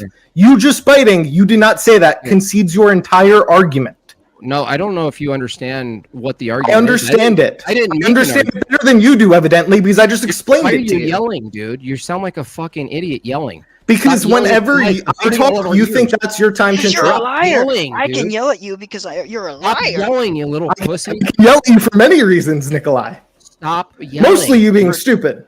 Just stop yelling, dude. Can I throw something in here real quick? You telling me I'm being too mean to you right now has anything to do with your argument failing? Yelling, dude. No one thinks you're being mean because I'm an argument. Hold on. Corinth, I don't think you're being mean to anyone, but you are becoming loud. And what your mic is doing right now is it's popping in everybody's ears.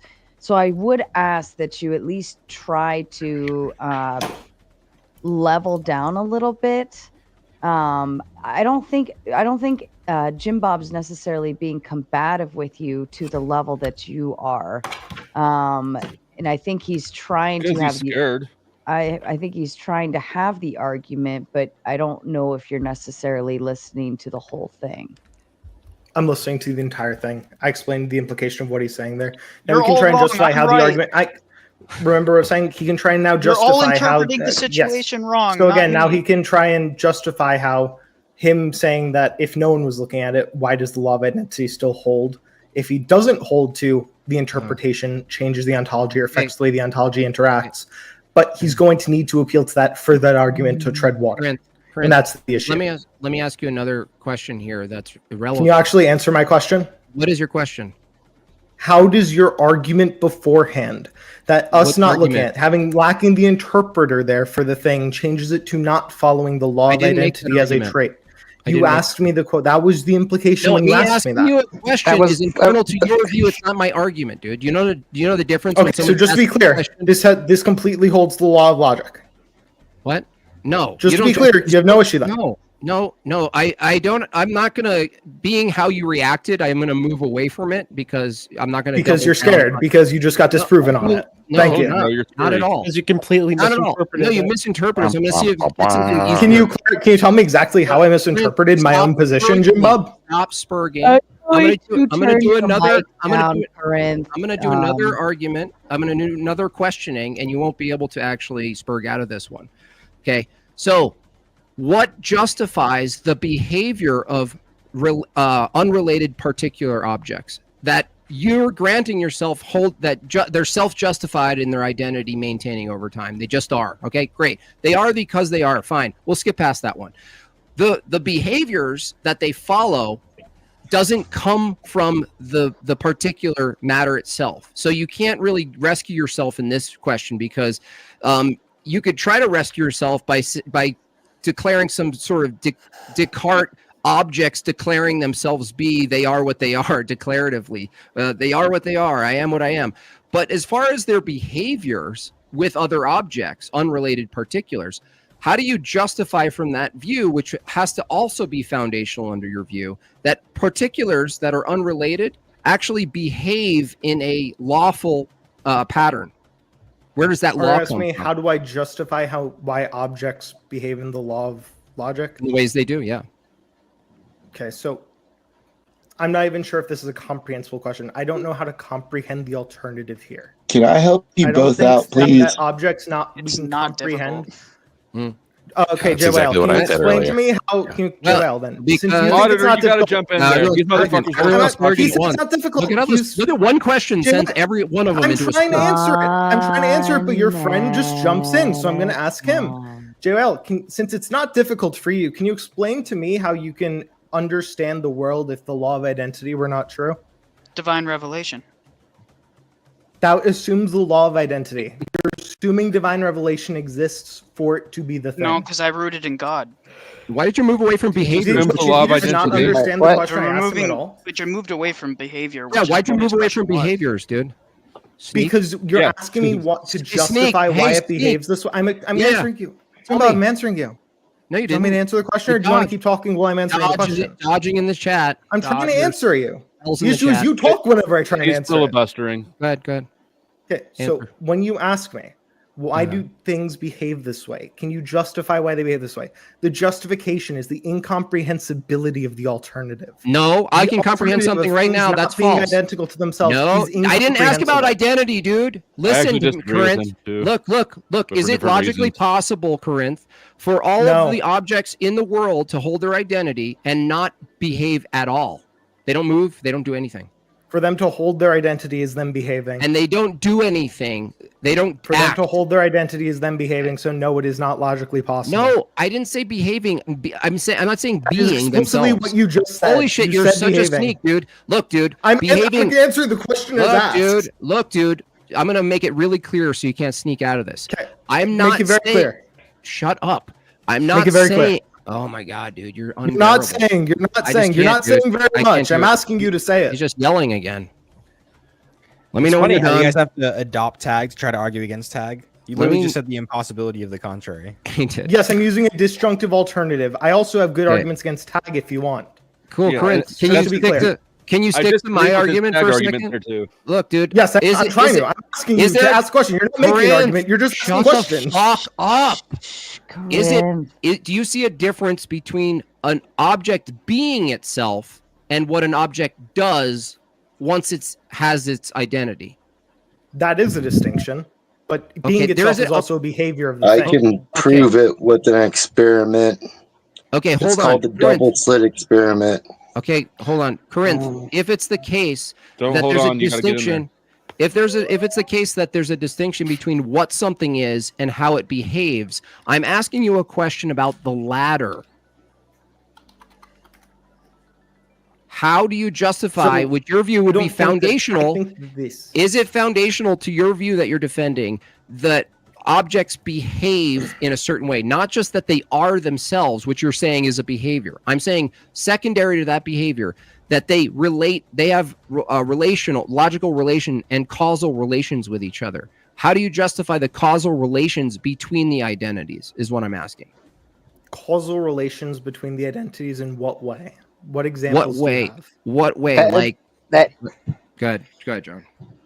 I was just that is literally it. They're relate. He's asking you, how do you justify the relations between the particular objects after you already established that the identity is there? We established there's identity. Okay, now the behavior and the way they interact with each other. How do you justify that process in interaction?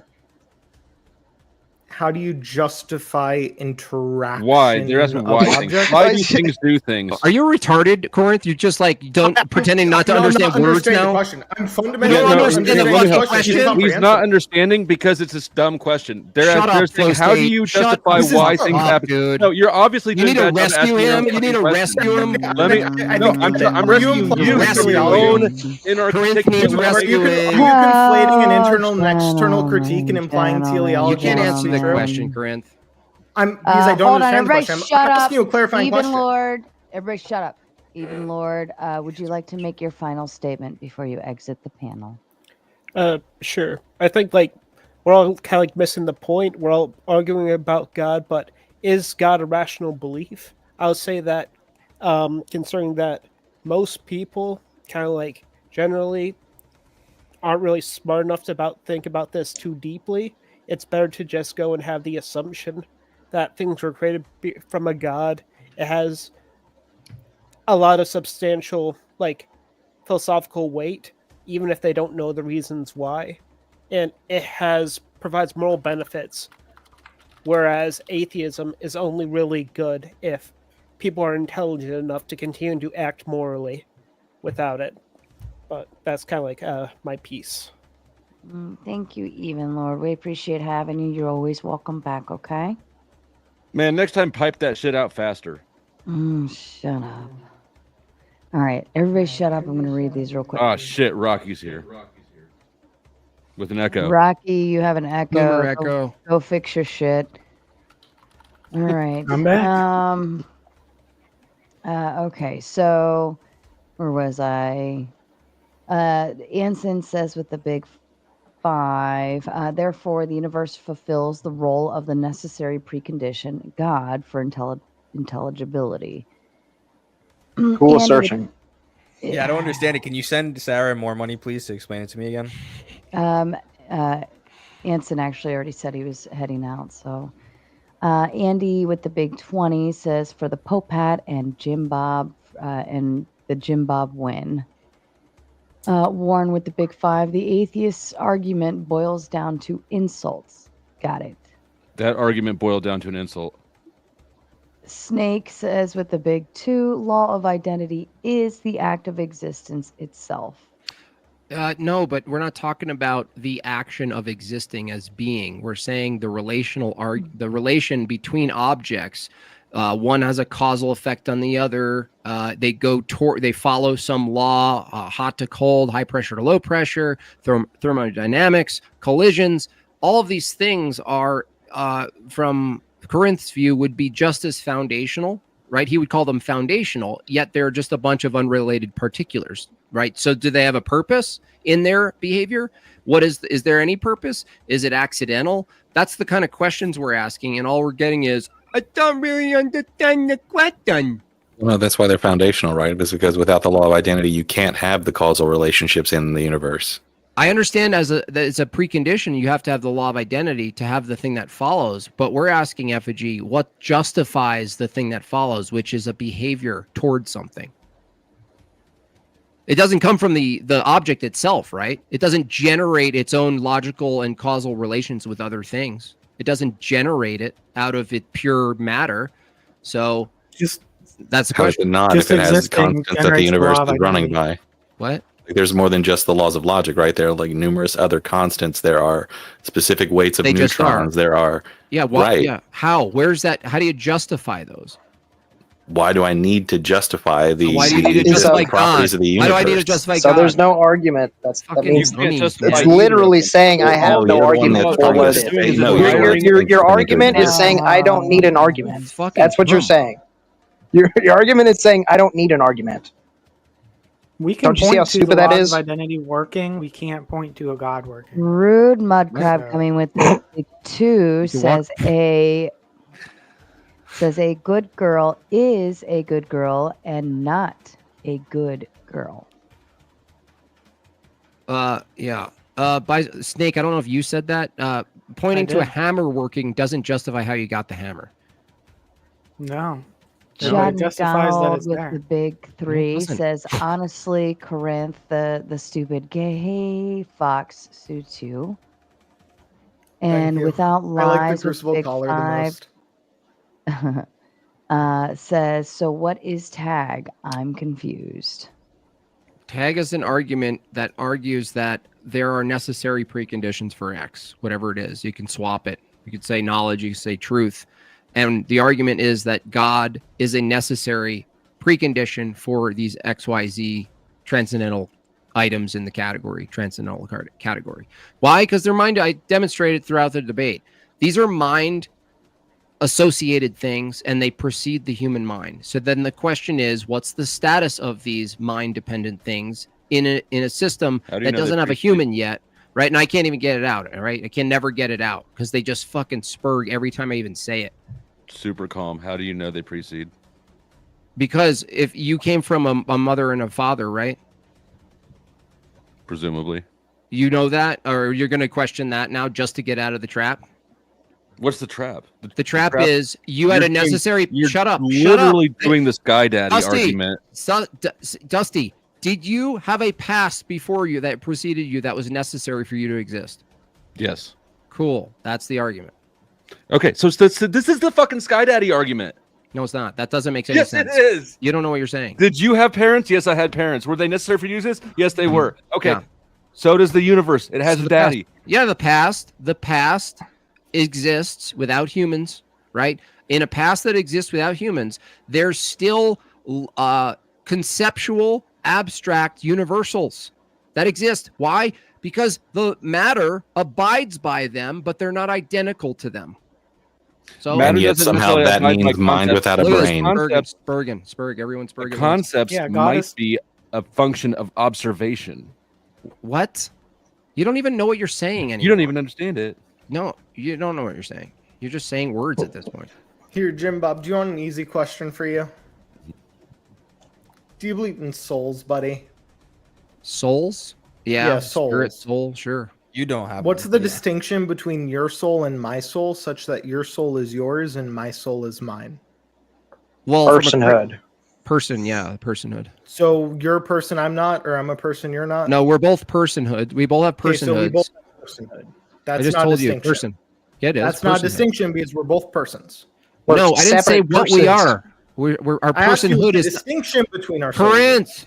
Would you shut up for a second and get the answer, you fucking idiot? Will you answer the question We I are asked both. you then? No, our nature is our nature. No, you won't You're answer kinda- the question I Shut asked up. you? I'm actually distinguishing it for you. You just don't care.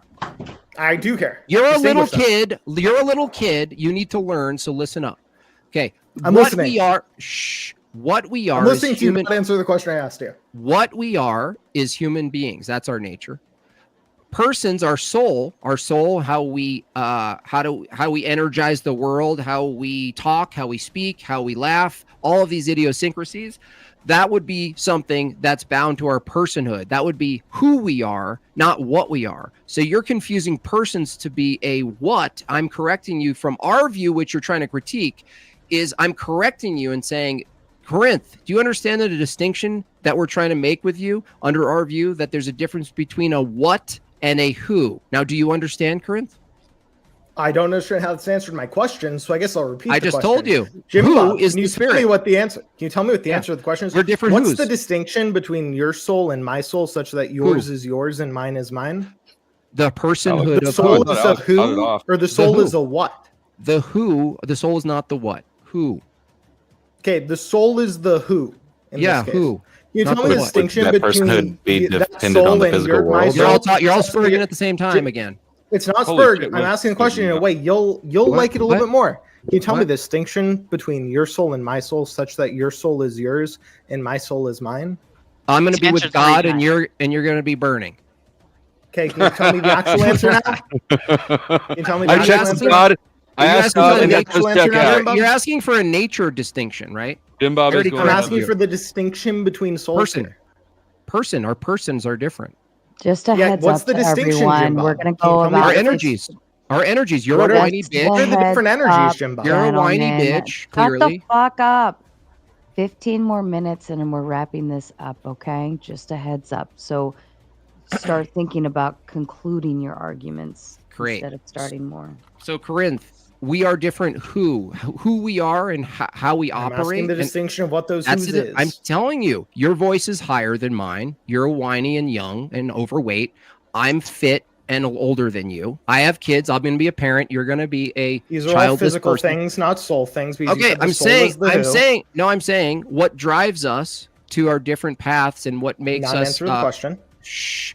I'm funny. You're not. Okay, that's a who thing, right? Maybe if we're talking about the Down Is that syndrome a people, you okay? wrote Okay, to. so even that, yeah, sure.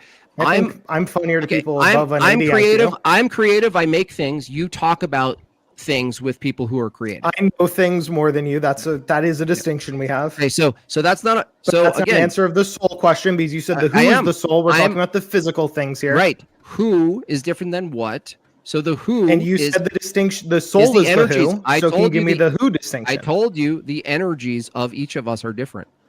Yeah, and can you show me how the energies are different? You're a demonstration that our energy is different. And this is not an answer to the question that I've It is. been asking Do you. we talk differently or the same? We talk different, but that's a physical cool. thing, Jim Bob. You said Well, the that's who not a- is the soul. No, So no, you can't who deal is- with physical things for this. No, because who is the no, soul? no. The tone itself, the universal tone, is not a physical thing. You don't think tone is related to No, the physical no. processes? No. The medium, It's medium not of physical. Tone isn't physical. The medium of tone is physical. The meaning of tone is not physical. Okay, so can you show the distinction? The meaning that you convey in your tone is not the same meaning I convey in my tone. Can you show any this as being true at all? What's true? You mean Yeah, can you show this demonstrated being that true at your all? tone Can you is different than demonstrate my tone? Yeah, can you demonstrate this? Because you're not talking about the physical thing. I agree with the physical one, but you said something that's not physical here. Can you demonstrate that one? Or are you doing equivocation through again? Where you physicalism? try and do this? You mean demonstrate through physicalism? I'm asking you to demonstrate this in any way. I don't know what type Anyway. of demonstration you're asking for. Any way you can demonstrate it. Your pick, That Jim Bob. you're not me? Is that what you're asking? The tone is different. And we're not talking about physical Okay, I'll tones, just Jim. ask But people. I'll I'll just convey that appeal to anyway. people. I'll just ask people in the chat. I have 400 people here. Hey, in my chat, is Corinth's Fallacious tone different than argumentation, me? by the way. No, Fallacious it's- argumentation. I think it's fair. No, it's Appeal fair. ad populum. That's a fallacious Do argument. you believe there's a distinction between you and I? Whenever you say I and you're referencing something, whenever you say I, is my I the same as your I? Are we all a collective? There's no distinction between different personhoods, and we are simply there a can be collective. distinction. There can be a distinction. I think those distinctions tend to be physical distinctions. The issue is when we're talking about souls, we're talking So about you don't have a metaphysical thing. different We cannot mind. apply You don't have a categories to the different physical thing. That Do would you be make a making the distinction metaphysical between physical. brain and mind? You make a distinction between brain and mind. It's or is it just largely a brain? semantic one, I think. I think it's largely semantic. Okay, so you but think yeah. it's just brain. So, and is it a determined? What I said is. Is your brain? If it's purely physical and it's just a brain, then it's a determined process. Then there is no I of me or I of you. So there is no personhood within that view. So of course, within your view, you can't understand the difference between personhoods. But we believe Not there only is does this different. not We follow, have but this is individual completely irrelevant to the personhoods. question I'm asking. So again, I'm asking Jim Bob about soul Answered theory right 6 now. times This now. has nothing to do with my I just answered view. it. Nikolai, you don't understand what an answer is. So can you tell me how you answered the demonstration of this being true, other than the fallacious appeal you just tried to make? No, he literally said the way that we differentiate between peoples is personhood, and that personhood is energized. I'm asking through for the our demonstration of energy. this to be true. I'm asking for the demonstration of this. You're an energy right now. You're demonstrating a different energy than me. And is that in a Literally physical everything way? of- Are you Am I appealing to right the in physical? It's not necessarily physical because your thoughts are not the Okay, same so can thing you as show my me how thoughts. the demonstration of this But is in not your true? view, there is no Guys, distinction shut up. between thoughts because it's all At a I'm trying to fucking get direct time. answer. I'll Jesus do it. I'll do it. Christ, you're a Prince, I'll bunch do of it. bitches. I'll demonstrate it right now, Prince. Prince, what's your intention right now? My intention is to get an honest answer from you. My intention is not that. I demonstrated I that we know have it's not different that. expressions of our energy. It's not that. It's been very clear from this conversation. You're not mostly engaging. No, I did it. No, I said that. I said that to demonstrate that our intent is something you can point to as personhood. That's not identical to our nature. And you answering the question and me simply saying the opposite purposely to your answer is a demonstration that our intents are different, and our intents would be downstream from Given something that called my a person. answer was true, I want Yeah, the it's truth. still Your not good answer is enough for you. want the- Hold so on. given your Smoking answer was auditor is, shut up. Smoking auditor is making his exit. Please go ahead and make your final thoughts, auditor. Before I leave, I just want to leave you guys with some thoughts. Matter can be influenced by observation. They've proven that with the double slit experiment. Whether you want to believe them or not, that's up to you. To believe that a God would be all logical is illogical. For logic to exist, there has to be things that are illogical. You can't have yin without yang. To exist in this dimension, things have to be observed to an extent. Whether we are the ones observing it or it's an outside force is what you guys are trying to debate most of the time. I believe if a God would create a multiple dimension that relies on itself to keep itself existing, the beings in it would be able to observe stuff and the information would be transferred through time because as it's been proven, all time exists all the time, future, past, present. If someone makes an observation that's a neutron weighs X amount, that means back in time when that neutron formed, it weighed that amount. Just because they made the observation now. Time sucks. To try to comprehend anything about God, you have to accept that it's one being existing by itself constantly to create everything, much like an old TV that has one dot that goes across it so fast it creates a picture for you to watch. There's actually a theory about the universe being somewhat like that. You can look into that yourself if you want.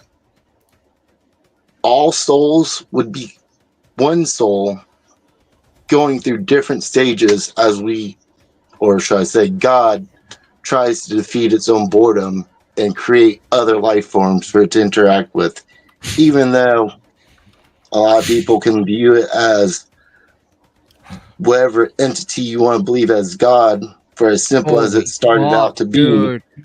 made multiple... Are you joking?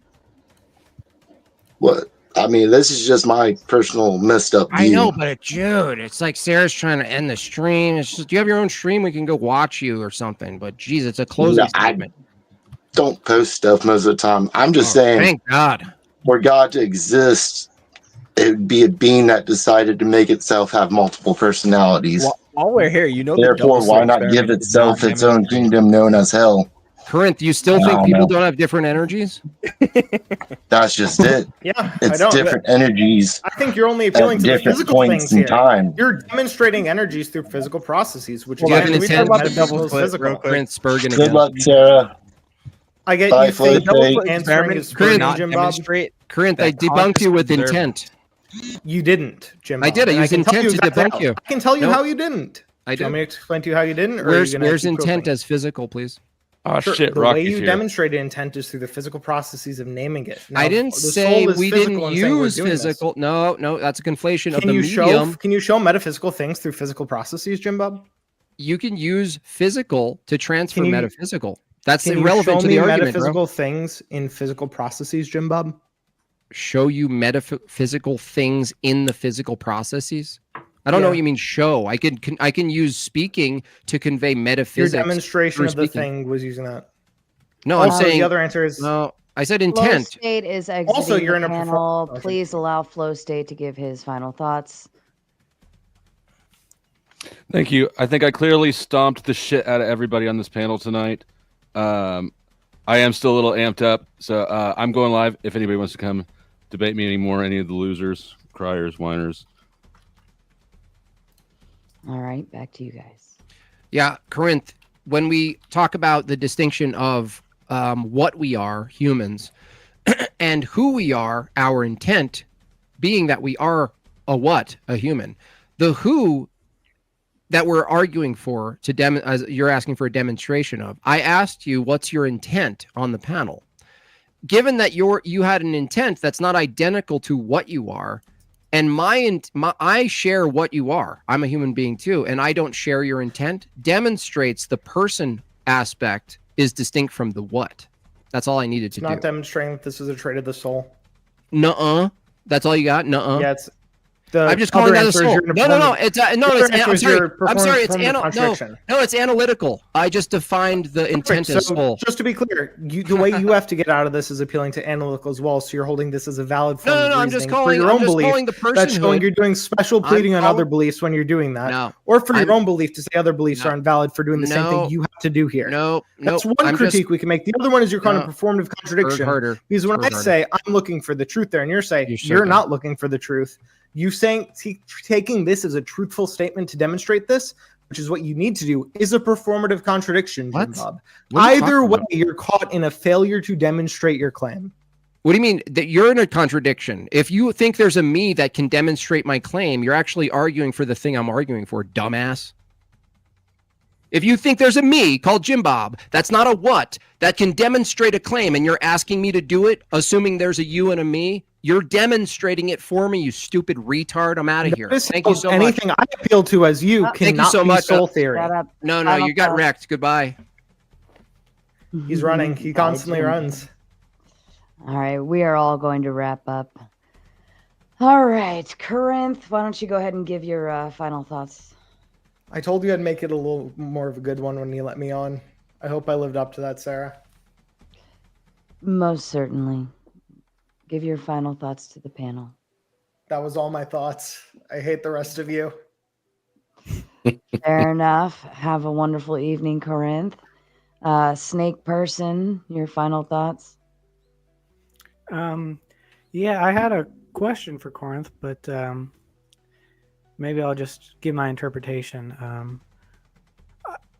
Where I think he might have